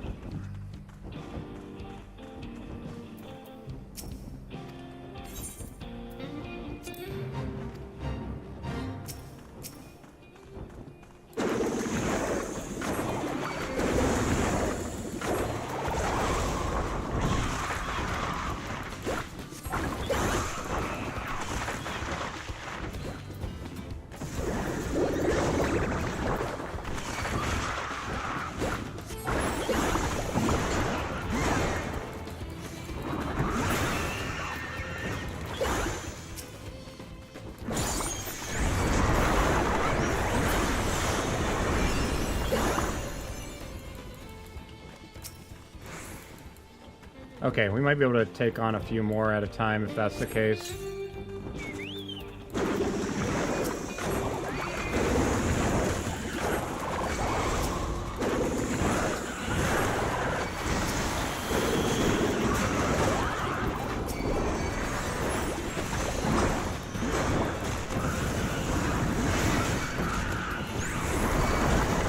Okay, I might have made a mistake.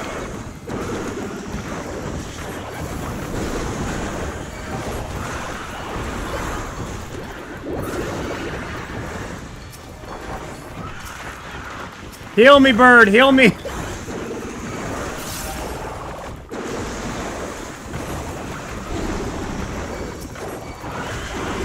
Okay. Try reducing it to maybe 3 at a time.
Oh, well that's... okay.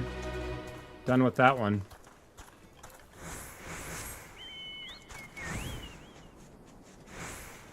Do they do some kind of, scaling or something, maybe?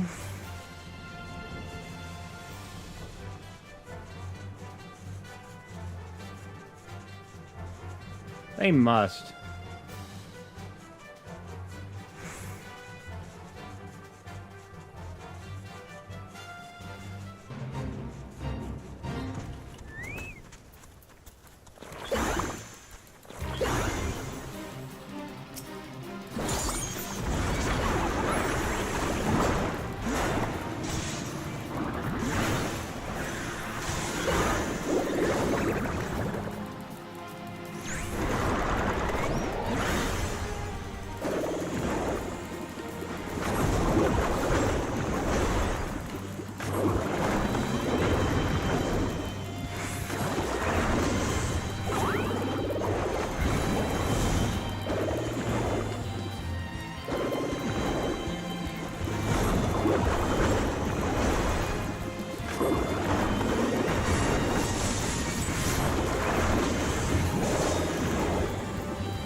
Yeah, I'm at 32 of 40 here.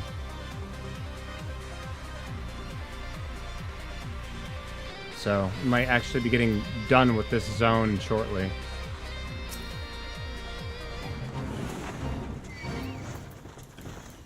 Shit.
Was that my bird that just unleashed that beam, or was that me?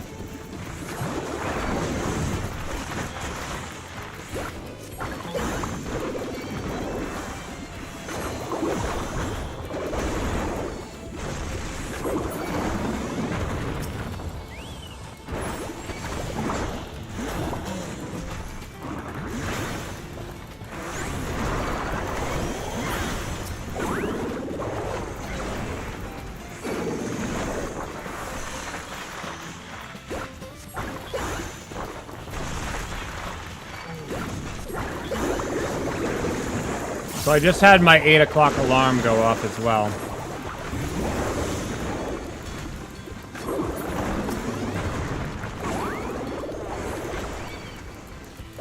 Which means I need to start getting ready for my appointment stuff.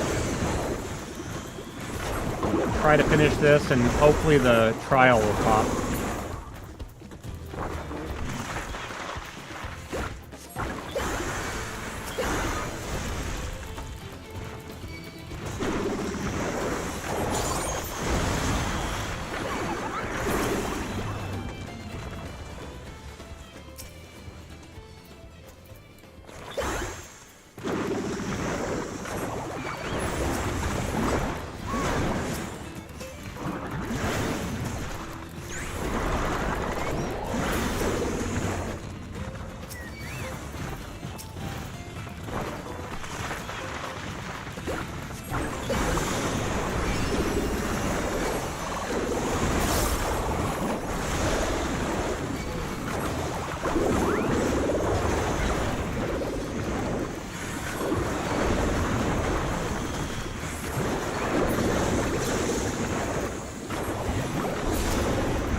Oh shit!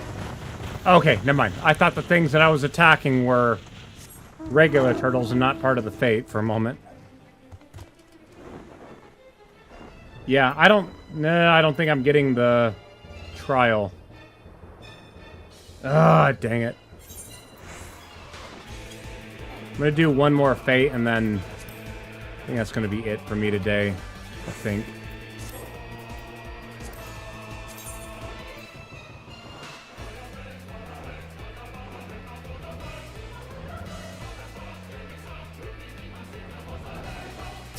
Oh god, this guy.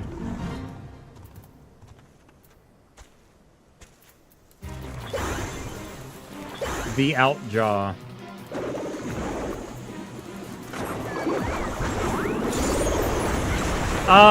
One of the extremes. Give me...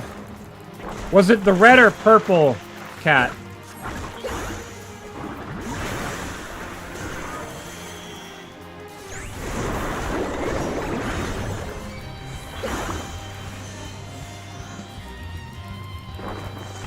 Reddish purple? Okay. I only have 2 of them, so after I defeat this guy, we'll take a look. Heal me, please.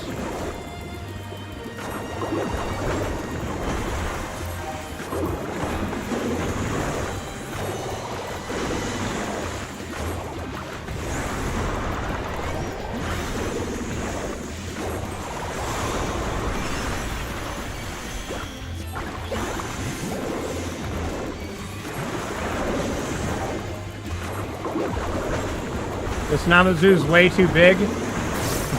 What would have been funny is if they made his footprints louder too.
This one?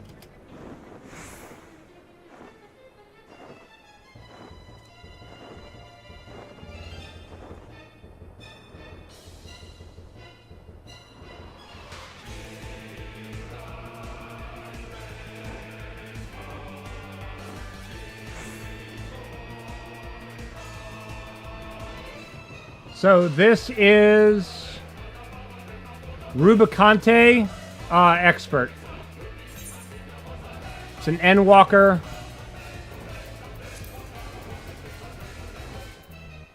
Endwalker Trial.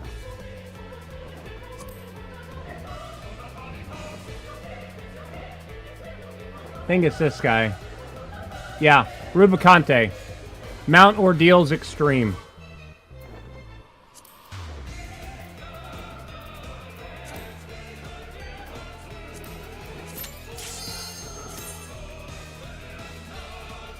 It would essentially be this fight. Yeah, the, I think the music's still the same.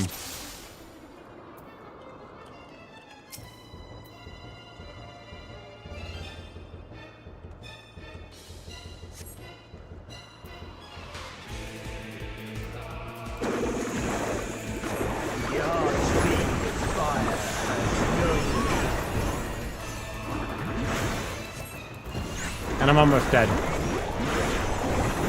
Me as a level 90. Oh yeah, I'm gonna die. I'm dead. Yeah.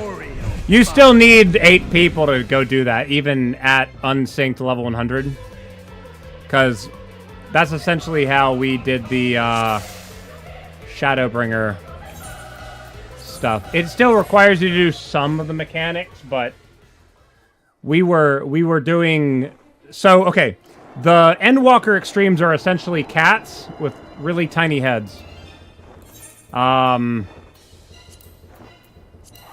go to Idleshire.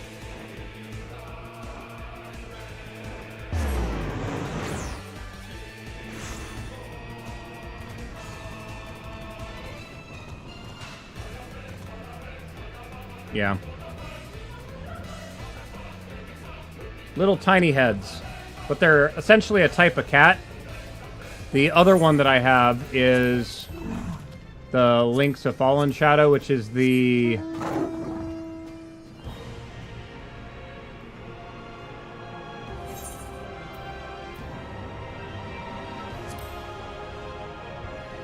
I think the final day?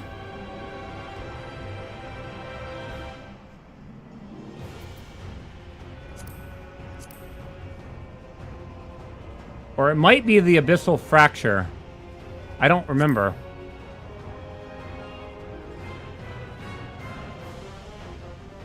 It might be Voidcast DS. I'm gonna have to double check. Naming one of your endgame hub cities Idleshire was very clever, the Heaven's Ward design team. Yeah. See, now you're making me...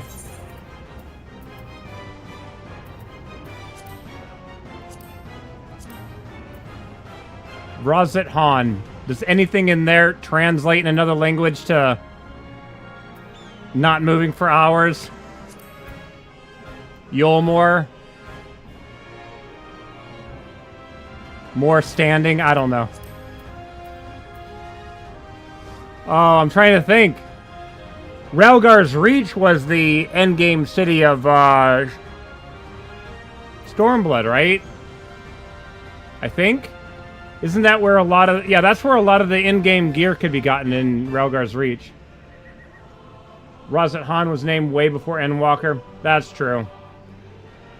I mean, but Solution 9's the in-game city in Dawntrail. But yeah. I don't know. Old Charlian. Those, I mean, both of those towns were named long time ago. We finally just got to see them, right?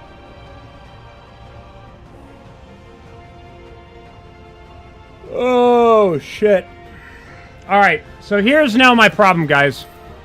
It is 8:10. I have to get ready, and I have an appointment this morning. At 10:30. So it takes me about an hour to get there, and I have roughly about an hour and 10 minutes before I have to leave. So I am going to go take a shower, get ready, and everything like that. I am going to be ending my stream pretty soon, but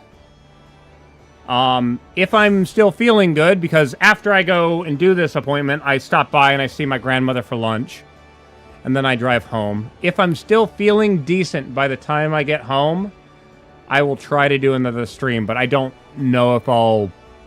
Again, it's all going to depend on how I'm feeling at the time. I did not stream yesterday, but I had to do some emergency maintenance on the car.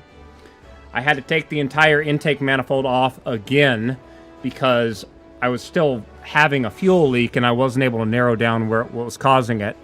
And after I took it off and put it all back on and I primed the fuel pump, I could then immediately see where the leak was, and I had to take it all off again and do it again. And while I was doing that yesterday, I had a bit of an oh shit moment, because I was like sitting down working on stuff, and I stood up and I about passed out. Just like...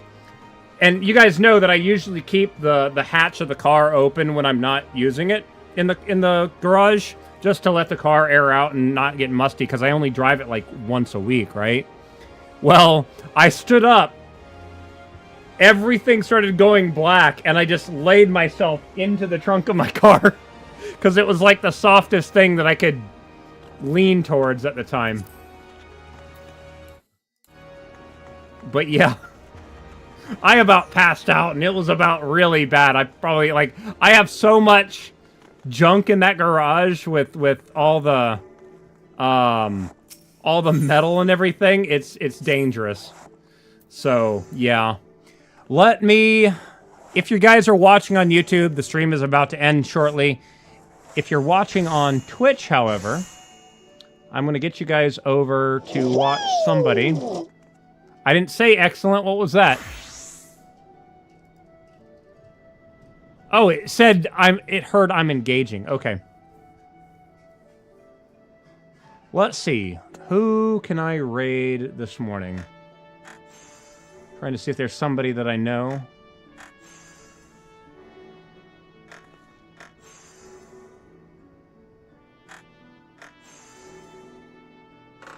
Oh, here we go. Co-Carnage is... I'm sorry, no. That's his... Never mind. Never mind. I just realized that's his video stream, not his live stream.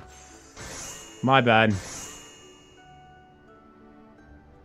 I'm trying to prioritize somebody that I know that's playing Final Fantasy. Here we go.